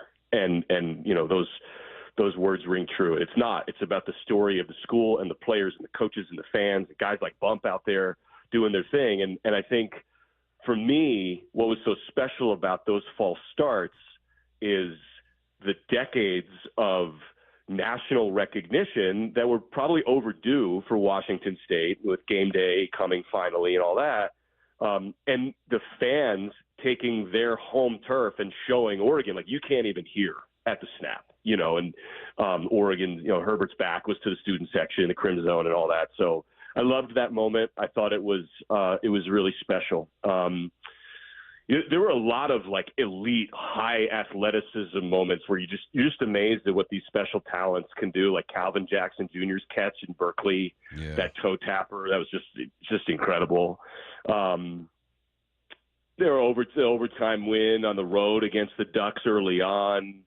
There was a big like prove it game against the Beavers squad before Jonathan Smith got out there, where the Cougs were doing well, but then had to win a home game against Oregon State and just smacked them. Luke Falk just backhanded Oregon. So he always did. His career numbers against the Beavers are incredible. And he came out and did his thing. So, and then very, very selfishly, this is a behind the curtain thing, but one of the things that makes me feel so good and frankly loved, and just all that Coug Nation is like a lot of the coaches that I'm buddies with reached out, and guys who are gone, guys who are all over the country, and I just I love that. And our interviews generally start and did with Coach Dickert and Kyle Smith, they were with hugs. They were literally like, I love all these guys, and they're great people, and it's what makes Washington State such a special place. I'm so struck by the story about the best quote, and maybe one of the most formative quotes that you had heard about it never being about the broadcaster, but about the program, about the team, about the school, about the fans. And it seems like, in theory, there are so many things about any of our jobs, anyone listening, that you think would be obvious, but you end up learning it. And like, no matter what, even if you think you come in with that knowledge, you end up learning it. I'm guessing that that's going to be your answer, but is there something along the way that was a tough lesson, or maybe something that was like a moment for you? There's definitely a difference between output and input. And by that, I mean, when you're consuming something, it's a world of difference from creating it. If you're to sit down in a movie theater and watch a movie, I don't think we have a very good sense of what it's like to be an actor. I think we don't know what it's like to live that. And there was a pressure and a publicity associated with this that was new for me, that was frankly really stressful and anxiety producing, because I was 30 and was gifted this incredible opportunity. No one knew who the heck I was. The Wolfpack are still going through that right now. Some of them may or may not know me from the Cougs and some of the national stuff I've done, but they don't know me like you guys do, And so there's a trust that needs to be built, and I'm more comfortable with kind of being picked apart now as that is. And it was more that for me, like, when I go out to Pullman, like if I get a cup of coffee and I look around in Pullman, and 31 has been the Coug guy for a year, they're looking at me because they know who I am, and that's not something I was used to. It's certainly not something I still seek, but it just means the work matters. It means the Cougs matter. Like, that's not personal. They didn't, hopefully they love the Cougs, and what the broadcast means to them is positive. And that's really like my life's work and what I try and do. But that was a learning process, definitely. I don't think making it about the players and the team was an adjustment. Like that was a good fit for me, and hearing, and that was also, I heard that audio before I got out here. So, I try to be a sponge. I mean, if Keith Jackson and Bob Robertson are going to have a candid conversation on air, and they're on the tail end of their lives, and they're going to have that kind of candor, and really just like, I don't care. I'm going to say what I feel. That's a learning moment for anybody to listen. And so it was really a gift. And it stopped the room I was in at the time. I was in North Carolina. I was in Winston-Salem. I was in a busy room full of like 10 people. I've never forgotten it. Everyone got quiet. That's hard to do. It's hard to, have moments like that. And they did that, and they were special talents and special guys. And so I think that in a lot of ways, I kind of have powered through whatever discomfort or fear or vulnerability there may be, with like just a diligence, just a kind of conscientious, be it the game prep or attending, practice, every day, for just, hey, I care very deeply about the broadcast. So what can I do to mitigate whatever stress exists in making it as good as I can? I'm going to do everything I can. Right. And so there was that spirit behind it all. And I think it worked out great. And I hope Coug fans feel that way. And it seems many do. So I feel proud of that. And, I'm excited to do something hopefully similar at NC State. And, it's just been awesome. It's really, I heard Bump talk about his recruiting trip. It was down to USC and Washington State. And he said Washington State was all love, and I get that. It's just a really, really special place. It's really cool. Man, you just brought back a memory. I remember the first time I felt like I was a college football player for real is when I heard Keith Jackson say my name. Once I heard that voice say my name, I'm like, oh, yeah, Mom, I made it. We in this biz. Yeah. Like, whoa. Like, wow. Yeah, I get that. I mean, and I think that is what you're referencing is trust and familiarity. And that's the burden here, especially with like a chaotic college athletics landscape, from conference realignment to the portal to NIL. Like, I'm sure players even feel it too. It's coaches certainly do. My goodness, trying to recruit and maintain rosters and succeed and make everybody happy and do great things. And that's what this is about. I think he was just to be that associated, to go to the Rose Bowl and have the first thing you see to date right now. If we all took a flight and got dropped off at the Rose Bowl, the first guy you're going to see is Keith Jackson outside the Rose Bowl. There's a statue for him, and rightfully so. And so it's just a special place. It's really cool. If whoever takes over for you, they have some big shoes to fill, man. If there was any advice you can give that person about being the voice of the Cougs, being in that community, what would you say to them? First of all, I'd say you got a gift of an opportunity. It's so fun. It's just such a wonderful place, and it's so fun. Mike Price said the same thing, obviously different role and different experience, but he was here 14 years. And I remember him saying when I was emceeing the Hall of Fame banquet, and Coach Price came back and just said, we spent 14 years of our lives here and just loved it, and I have no doubt that they'll be able to do that. I'll say this. I love the spirit of what you just said, Bump. It warms my heart. But let's also not forget, like 9 years ago, people are going, who is that? Like, what? How do I even say his last name? Like, what's a Jazz now? Like, where's this guy from? And all of that. And I think that's okay. Like, that's what I would tell him is like, you know what? Don't fill my shoes. Do your thing. Be yourself. Go to practice. Meet the coaches. Go meet Bumpus. Go meet Brink. They're the best guys.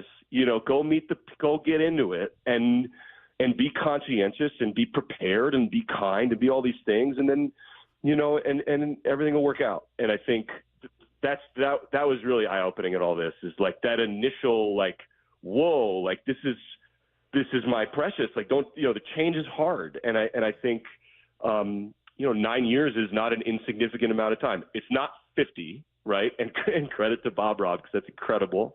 But it's certainly not nothing. And it's all because of love, and it's a great place. And I would just tell that person, like, they're getting an awesome opportunity. And I'm not Bob Robertson, and I never was going to be Bob Robertson. And shouldn't try to be Bob Robertson, and they shouldn't try. And I'm not trying to compare myself to Bob Robertson when I say this, but they shouldn't try to be me, or there may be things they cherry pick and emulate and things they want to do, but they should be them. Be them, just be them, and run with it, and it'll be great.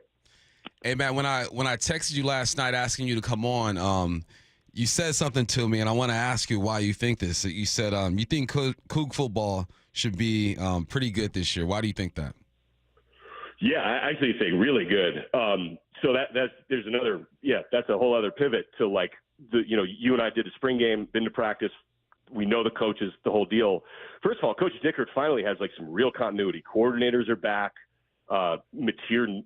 There's no doubt about playbook jargon or any kind of semantics that you run into when you're turning coordinators over, right? He's had a year in the system. Really good quarterback, really good transfer group. And I'll tell you what, the freshmen are great. And I don't know how much true freshmen play, but they push, this, Bump. They push you in practice at minimum. They do all the right things, the blah, blah, blah, blah, coach speak, but like it's real. You have to replace R.J. Stone, Brennan Jackson, Jaden Hicks. You've got undeniable holes to fill in that regard. And those were great players. But I'm telling you right now, they've got real pieces coming in. The defensive end from Utah Tech is a fantastic football player, prototype. Looks like a pro. And I don't know if he's RJ or BJ, he'll be himself, but he's going to be really good. You've got probably as good a returning receiving core as there's been since, Gabe and Riv. You've got big time talents coming back to throw the ball to. And then look, John Mateer is a very different quarterback than Cam Ward. He's a lot faster, a lot. Like John Mateer has wheels. He can fly. I heard the comp Jake Locker. Someone else mentioned that. I think, Bump, when you and I were on air, we were talking about that with the spring game. Yeah. If you have a talent like that as the trigger man, it's a big deal. So, I think the schedule in a lot of ways lines up well. An early Apple Cup is a good thing for Washington State. And then, the Texas Tech game, you got an early opportunity to like, if you start out hot and you start out 3-0, you're going to be ranked. And then, I don't know if the hardest part of your schedule is gone, but you've made a national splash. So you're in the top 25, and there's going to be a lot of really exciting discussions. So, no, I have very much optimism for Cougar football. That is a really good football team. It's exciting. And we are going to be listening to Cougar football. We also may make some appointment listening to some NC State games so that we can still hear you. We are so happy that you could join us, Matt. Best of luck, man. Thank you so much. Thanks, Matt. No, thank you. I appreciate you having me on, and it's always fun to talk to you. I hope it's not the last time. Thank you, guys.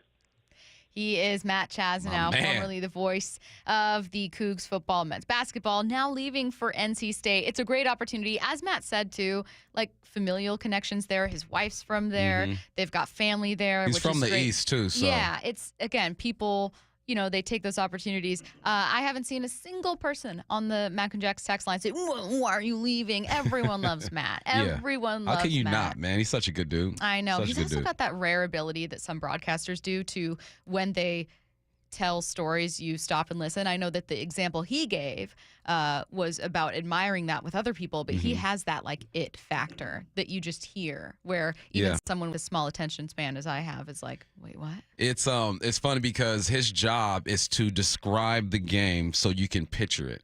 And as he's speaking, whatever he's talking about, I see it, and in my brain, because he's so good at being conscious about what he's saying and being intentional with what he's saying.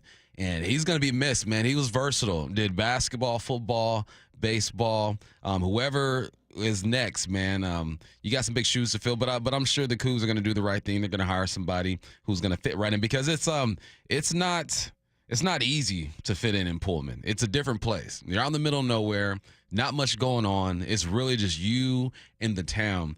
And that's why you see a lot of people who go to Pullman, they'll dip after a year or two because they're just like, this do they just feel ain't like for it's me. too, like, I'm an outsider and I never fit in kind of thing? Yeah, I think, or you're just not used to that pace, that lifestyle over there, Slow pace? Yeah, my wife wants to go back to Pullman so bad. Like, she wants to get a home out there, and when we're done doing whatever we're doing, she wants to retire out there. I'll tell her we're going to Arizona, though, but we can definitely go visit but the golf a lot. Courses. Yeah. I can golf my way into a CVS. It's right. There's a Walgreens on the course. And a Chili's on the corner. Every corner. Every corner is a Chili's or an Applebee's in Arizona. What a place to live. I thought it was so interesting. My favorite part of the conversation was obviously hearing him talk about that lesson learned of like, don't be the story or whatever. And it made me think of all the things I've learned in my job, and I'm sure people listening were thinking the same thing about like moments when they had maybe at your job or as a parent or as a partner or whatever, like an eye-opening moment where you thought, oh, like this just clicked for me and I get it now. Mm-hmm. Was there a moment that you can think of where you were like, oh, because my job example that's kind of boring, but so I'll be quick about it, is I was having a conversation with Salk and he said, okay, well, what do you want what did you want the audience to take from that? And it seems so simple and so obvious that you should immediately be like, oh, well, I wanted them to whatever. And I thought, oh, I guess I wasn't thinking. I wasn't thinking of them in that moment. And it was like a very obvious learning lesson to always be thinking not of something you want to say, but of what you want someone to think about it. I don't know. It's a dumb work example, but I thought of it.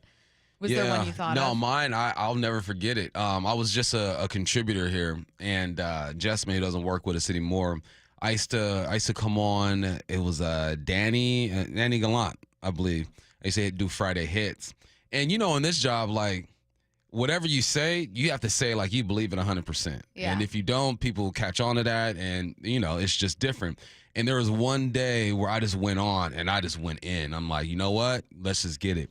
And she called me afterwards. She goes, that's it right there. That's it. You gotta come with that every single time. And then once I brought that, then things just started happening and going for me. So, yeah, that was that moment right there where I go, I got to say it with my chest every single time, man, because you believe it. But if you don't sound like you believe it, then, the audience doesn't really grasp it. Even if they don't like what you're saying, if they believe you believe what you're saying, it's going to open up conversations and thoughts. Chaz doesn't strike me, and he said it, but as someone who at any point thought the game and calling the game was about him. Mm-hmm. Like, he seems like someone who's always known it's about the team, but I do think that it's important to recognize not just to whom you're telling the story, but what the story is. The story's not you. It's never you.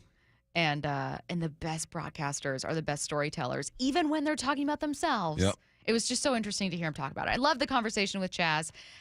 Best of luck to him at NC State, and thanks to Matt again for joining us.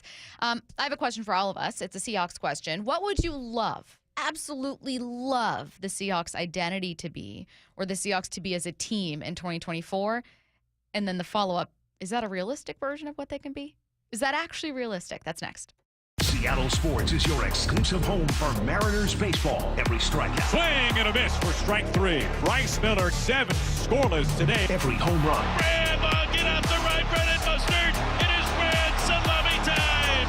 A walk-off grand slam. Every Mariners win. And the Mariners win it in an amazing comeback here in the bottom of the 9th inning. Stream every game at seattlesports.com or on the Seattle Sports app. We are Seattle Sports, the home of the Mariners.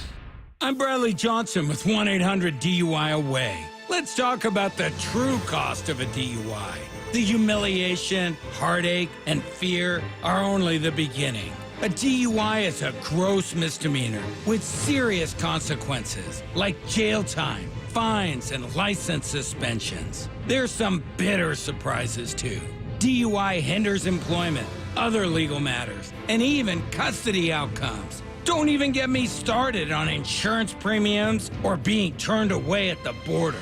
You need the true value of our top-rated lawyers. We're fighting for you. So call 1-800-DUI-AWAY or go to 1-800-DUI-AWAY.com. The real cost of a DUI conviction is like a cell phone bill. There's a lot tacked on.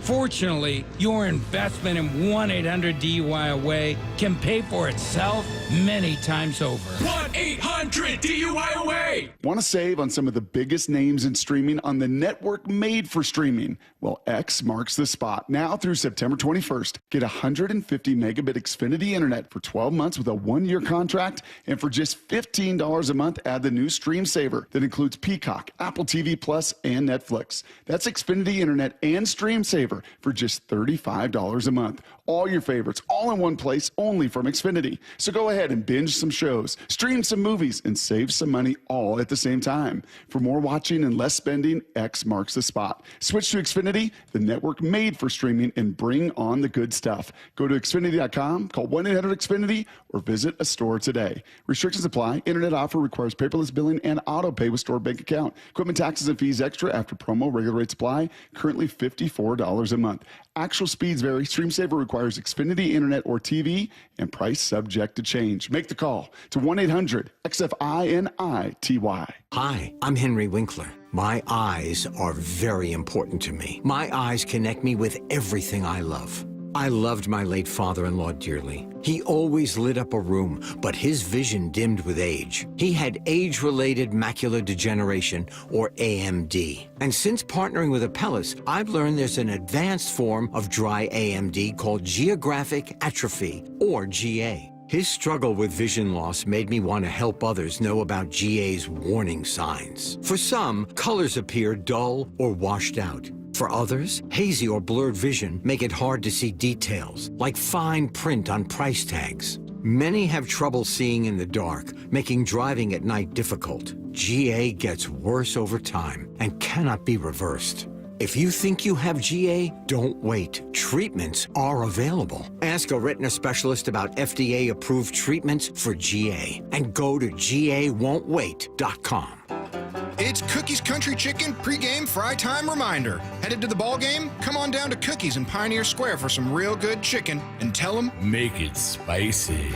Fresh fried chicken at Cookies. CookiesCountryChicken.com. Hey, Mike Salk here. You looking for a fun night out? Snoqualmie Casino's just the place to go. Breathtaking views of the Snoqualmie Valley, great live entertainment, amazing happy hour options. So check them out at snocasino.com. It is Seattle's closest Snoqualmie Casino. Listen throughout the week to the Mariners Player Spotlight. Give props to Jerry and Justin. They did a great job bringing in these good group of guys. Presented by Muckleshoot Casino Resort. Stirring fiber, exercising, frequent trips to the store for more laxatives and fiber. Sounds like your constipation with belly pain is a lot to manage. But if your symptoms that keep coming back are signs of irritable bowel syndrome with constipation or IBS-C, ask your doctor how Linzess can help you get ahead of it. Linzess linaclotide is a prescription medicine that treats IBS-C in adults. It's not a laxative. It's a once-daily pill that helps you get ahead of your symptoms. It's proven to help you have more frequent and complete bowel movements and helps relieve overall abdominal symptoms, belly pain, discomfort, and bloating. These symptoms were studied in combination, not individually. Do not give Linzess to children less than 2. It may harm them. Do not take Linzess if you have a bowel blockage. Get immediate help if you develop unusual or severe stomach pain, especially with bloody or black stools. The most common side effect is diarrhea, sometimes severe. If it's severe, stop taking Linzess and call your doctor right away. Other side effects include gas, stomach area pain, and swelling. Learn more at linzess.com or call 1-800-LINZESS. Rick Riz here for the Pella Windows and Doors of Western Washington's Improve Your Play program. Many of our local youth sports teams need help with field enhancements, training, and equipment. Local Pella owners Keith Dashafy and Luke Wilson are stepping up to donate $5,000 to 2 deserving teams. We need your help finding them. Head to seattlesports.com/play to nominate a deserving team in need. Let's help our local youth improve their play this year with Pella Windows and Doors of Western Washington. Contest and rules at seattlesports.com/play. Lights, camera, laughter. Sitcom stars Mark Price and Steve Heitner are bringing the laughs to Galaxy at Muckleshoot Casino Resort June 22nd. Watch as Skippy from Family Ties and Kenny Banya from Seinfeld join forces for this hilarious comedy event Saturday, June 22nd. Get tickets right now at muckleshootcasino.com. Muckleshoot. This hour is brought to you by Mazda of Everett. You're listening to Bumpin' Stacy. Weekdays 10 to 2. On Seattle Sports and 97.3 FM HD2. Get your questions in for What I Need to Know coming your way in 15 minutes. 866-979-3776. Any question you have, text it now. 866-979-3776. First, though, what would you love the Seahawks' identity to be, and what's a realistic one? Bump, for me, the answer, I don't know, is realistic this year. This defense has such a long way to go. Such a far way to climb to be elite against the run, to be sure tacklers. But the identity that I would just love a team to have is to once again be an incredibly physical, incredibly tough, a suffocating defense. I just think my answer to the question is fair, but maybe not realistic for 2024. But you can make progress. Yeah. First, I want to give compliments to the DJ. Been throwing some bangers today. DJ C. Raj. DJ C. Raj. Do you ever grab one side of your headphones and just like, hey, yeah. But the identity is easy. I want them to be considered borderline dirty. I want teams to put on film and be like, man, them Seahawks, man, they dirty, man. They dirty. They hitting it hard. They clotheslining. I want them to be nasty. Get some penalties early. Just set the tone, man. I want that old school football back. I know we can't go back to the 2000s, back in my day, where you can murder somebody going across the field and not get a penalty for it. But I want that. I need that. And I think that here's the thing with McDonald is like the intense scientist, right? And then Dirty is just like the sidekick that is like wiry, that's just ready for things to pop off so he can jump into the mix and throw hands. I want that personality. I need that intenseness from Mike McDonald, and then I need that crazy twinkle in your eye that Dirty has. So I want dirty. I need this defense to be dirty. Mm-hmm. I also want to clarify, I don't disagree with the 4-2-5 in theory, but I do want to walk a very delicate line between wanting a really strong, physical, tough defense and also recognizing that, like, I'm done calling for LOB 2.0. Like, I'm done being like, oh, and then you might have another Legion of Boom here. It's done. That defense is done. That defense is all out of the league except for Bobby Wagner. Like, let's talk about where this team can change and what they can be. And playing defense in 2024 is going to look and feel different than playing defense in 2013, not only in terms of what you're going to be penalized for doing, but in terms of the strengths of this current team. There's a lot of potential in your secondary. There's a lot of money in your defensive line. Yeah, those big boys up front got to get it done. 360, thank you for clarifying. Yeah, Bump wants NFL Blitz. If you've ever played NFL Blitz, one of the greatest video games of all time, you could clothesline people, throw them into the stands, jump on them when they're down. Yeah, man, I need some of that. Can you build houses and learn different skills like cooking, like you can with the Sims? Yeah, learn a skill. Don't go over the middle if your head's down. We played very different video games. We did. Bomb. We did. Unstoppable play. But Stacey, you're right. The big boys up front got to get it done, and I feel like Leonard Williams, Jay Reed, and Byron Murphy can bring that toughness to this defense, because you're gonna have to rely on them, right? You're gonna have to rely on the guys to disrupt everything that's going on in the trenches to help everyone else on the outside. I don't expect Reed Willen just to be a nasty hitter. I don't expect Devin Witherspoon, even though he's shown that he can do it, but he's a $185. Like, we can't rely on him to be the tone setter, but you can't rely on Uchenna. You can't rely on Boye Mafe. If you are wearing a number that is 50 and higher, I need you just to be dirt dogs out there. I need you to set the tone, because I really feel like offensively these guys are going to be able to move the ball, run the rock, do what they got to do. But the better teams have some nastiness to them. Even the Chiefs, talk about their defense, has some nastiness to them. We know the Niners got some nastiness to them. You got to compete. The game is more finesse now, and the nasty looks a bit different than it does in 2013, like you mentioned. But there's a way to do it within the rules. I'm all for that. I never want to read the line, so-and-so will get a bit of a break this week against the Seahawks before taking on, you know what I mean? Like, I don't want to see anything. I don't want to read anything like that where it's like, this running back hasn't gotten going, but they have a chance against the Seahawks, who are giving up X amount of yards per game. I'm so tired of those articles, and of also writing those articles.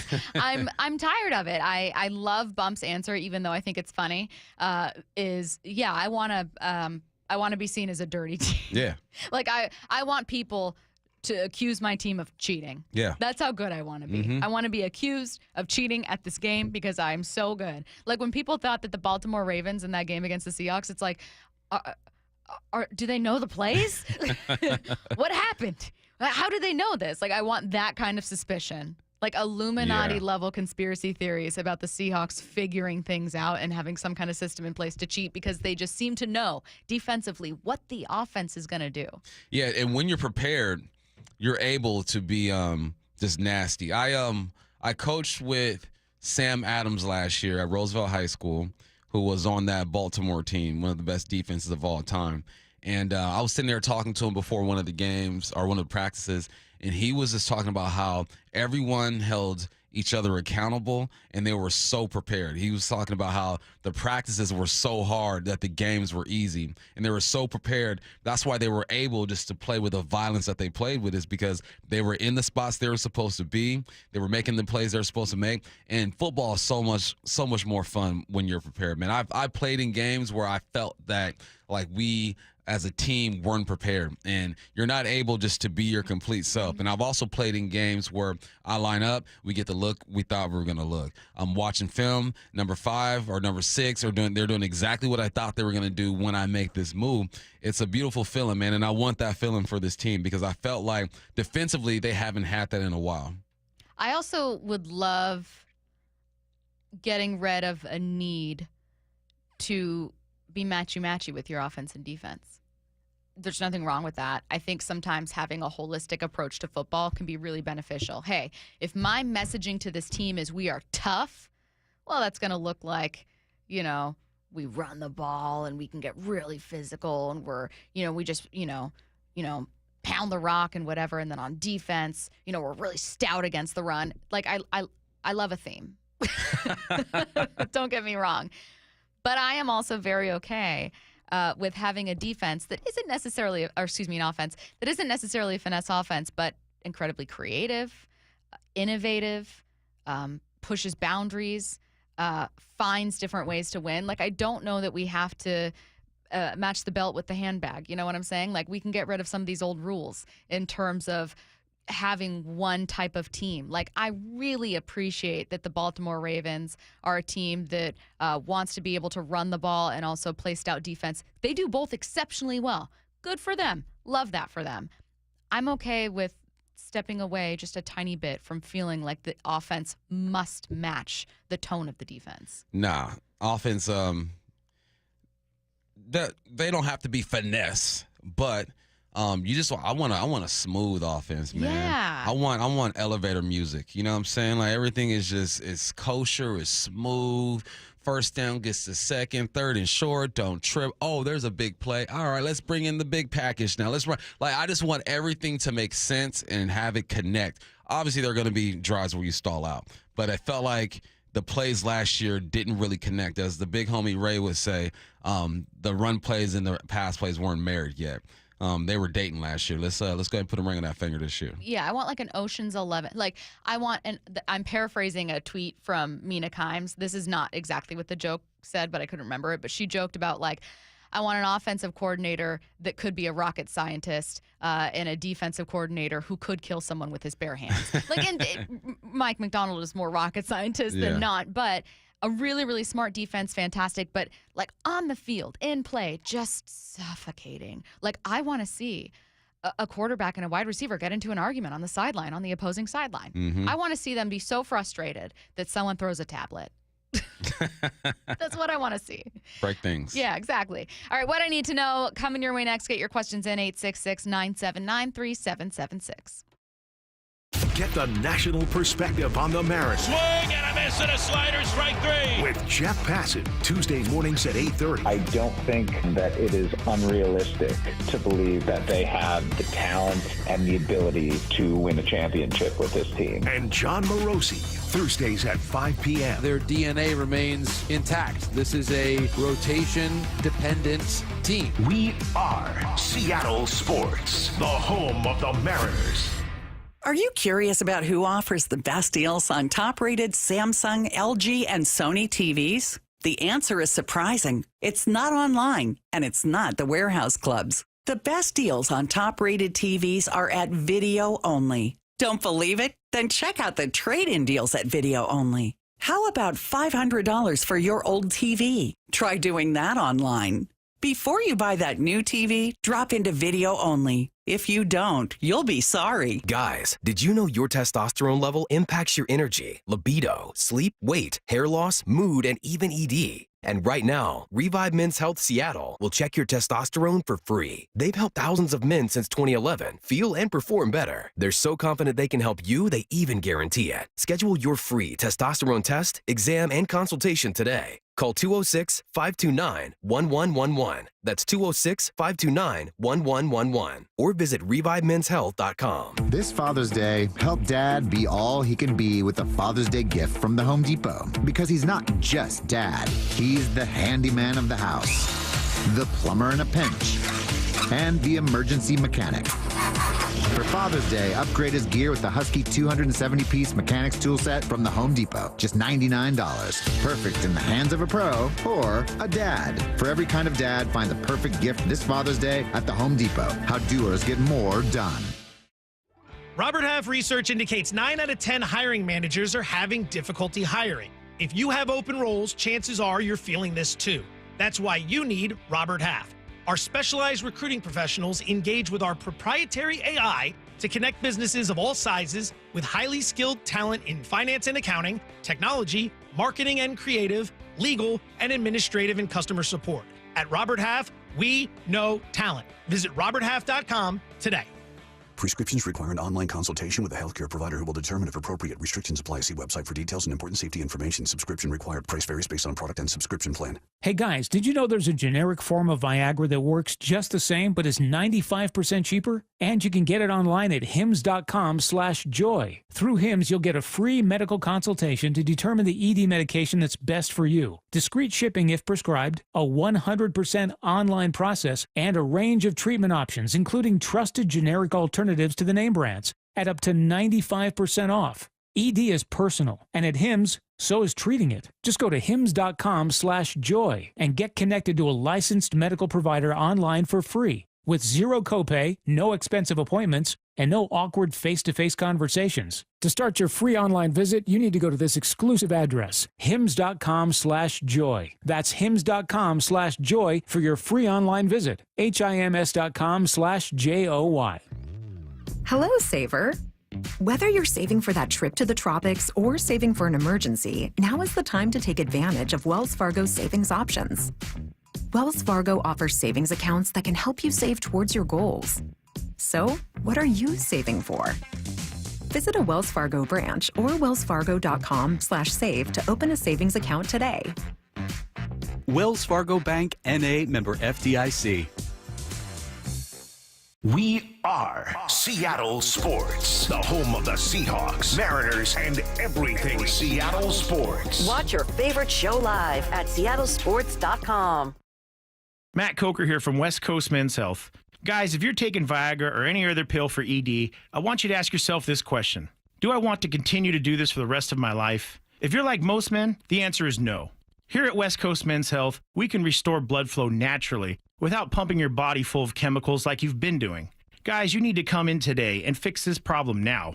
Why are you putting this off? Viagra's not going to magically start working next week, and you don't want to use shots or go under the knife. Call us today and speak with our clinic manager. Ask him any question you like, how it works, the science behind it, and even the cost. Change your life today like the thousands of men who already have. If you're tired of dealing with ED or Peyronie's disease, then call West Coast Men's Health. With clinics in Redmond and Tacoma, call 206-519-6541. That's 206-519-6541. 206-519-6541. Online at westcoastmenshealth.com. Hey, it's Mike Salk here, and if you're getting ready for a fun night out, you know Snoqualmie Casino is just the place to go and have a good time. They got Adam Carolla coming up Saturday, July 13th. You know Adam Carolla, comedian, actor, radio personality, television host, author, currently hosts the Adam Carolla Show, the Guinness Book of World Records for most downloaded podcast. And beforehand, go to Falls Buffet, back open, serving all your favorites. It is Seattle's closest casino, only 30 minutes from downtown, and online at snocasino.com. Seattle's closest Snoqualmie Casino. Shane Company loves Seattle so much, we decided to open another jewelry store in the area.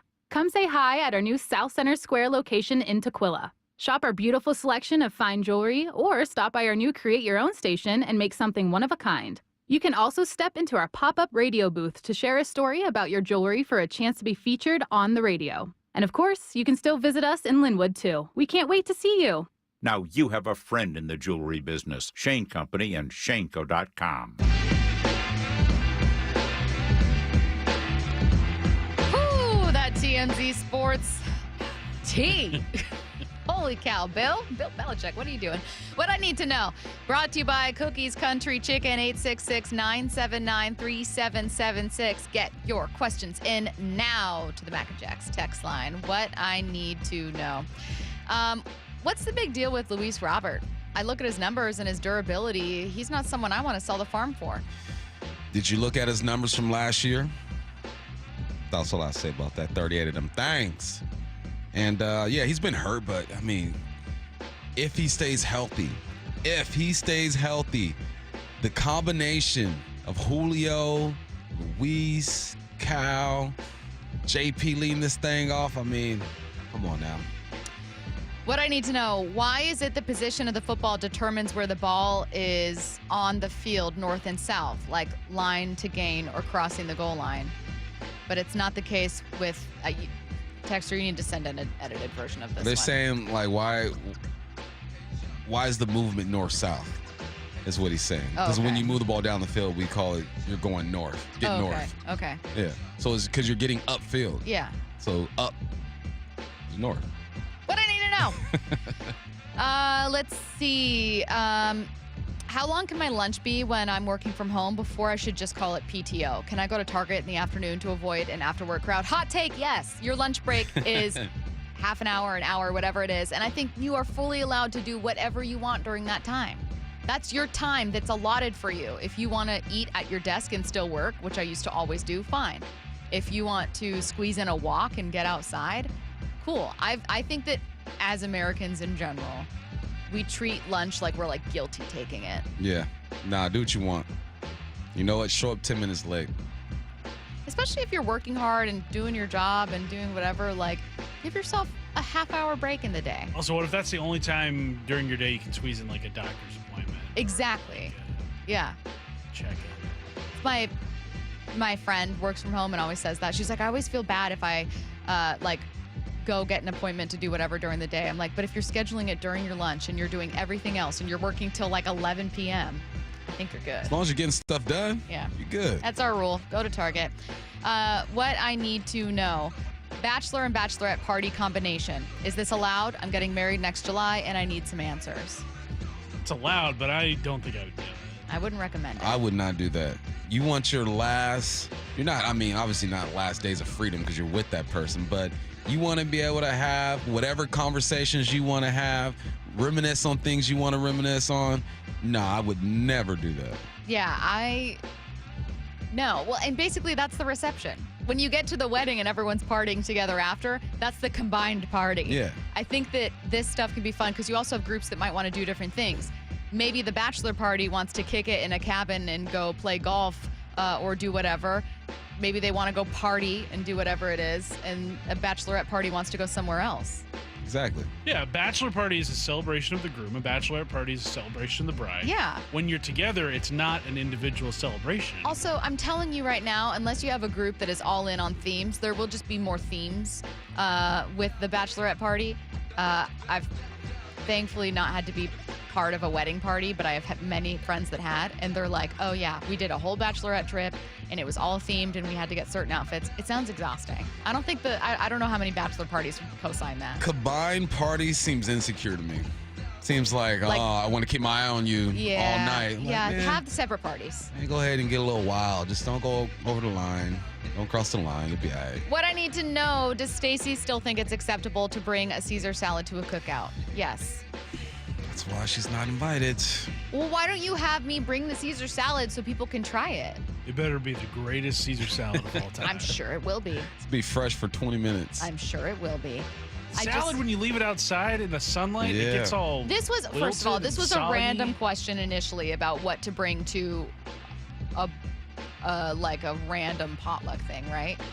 It wasn't even about like, okay, you're going to cookout. What are you bringing? It was like, what do I bring that's easy? And I was thinking, oh, Caesar salad is always there as an option. No. Caesar salads are good. They are good. Had one yesterday. See? Not at a cookout. Well, I don't know what to bring.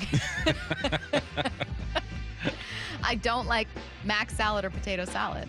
I refuse to make it. It's not about what you want. I don't want to make You're that. feeding other people. Yeah, but I need to know it's good, so I want to be able to have faith in my dish. I want to be able to love the dish Look, that this I is what you bring. do. And I love Caesar You go to salad. Safeway, you buy you some pre-made potato salad, and you throw it in a dish from the house. No one will know. But I need to know, who will have a better NFL season, Russell Wilson or Aaron Rodgers? Aaron Rodgers. Yeah. Mm-hmm. I would love for it to be Russell Wilson. I just have very little faith that'll actually happen. Part of it is not just him, it's the teams that they're on and the patience that each team is going to respectfully have for that quarterback, right? Aaron Rodgers isn't getting benched for anyone. No. Russell would be. Let's see. What I need to know. Will you always pick up money that you see on the street, or is there a threshold that you'd recognize? Like you'd pick up $1 but would walk past any. Who's picking up coins on the street? I'm not. Well, who carries coins anymore? I mean, I have change. I like toss it into my bag if I pay in cash, but I would never in my life pick up a penny or a dime on the street. Really? See a penny, pick it up all day long. You have good luck. If you saw a dime on the street, you'd pick it up? Sure. Why? So I'm 10 cents richer. I'll never use that dime for anything. The change I have in my wallet The is only probably stayed there change for that I keep years. is like changing a cup holder in my car. I will pick up $1. I'll pick up $1. I'll pick up $1, 1,000%. Yeah, If I see $1 sitting on the change, yeah. sidewalk, I won't pick up change. And then it might be like wet or dirty. You gotta like really dig into Money the is the sidewalk. dirtiest thing in the world, man. Yeah, it is. What I need to know. Bump. This is for you. What Hall of Fame quarterback are you catching a touchdown from, and what route? Hall of Famer. Of course, I'm going Tom Brady. I mean, he's not a Hall of Famer yet, but he will be. And I'm gonna do a little a corner route from the slot, back of the end zone. Boom. What would be your second choice? Like, would there be a deeper route in there? Like, would you go Stafford, Favre? Stafford isn't Hall of Fame. But Nah, I'd probably go. I grew up liking Steve Young.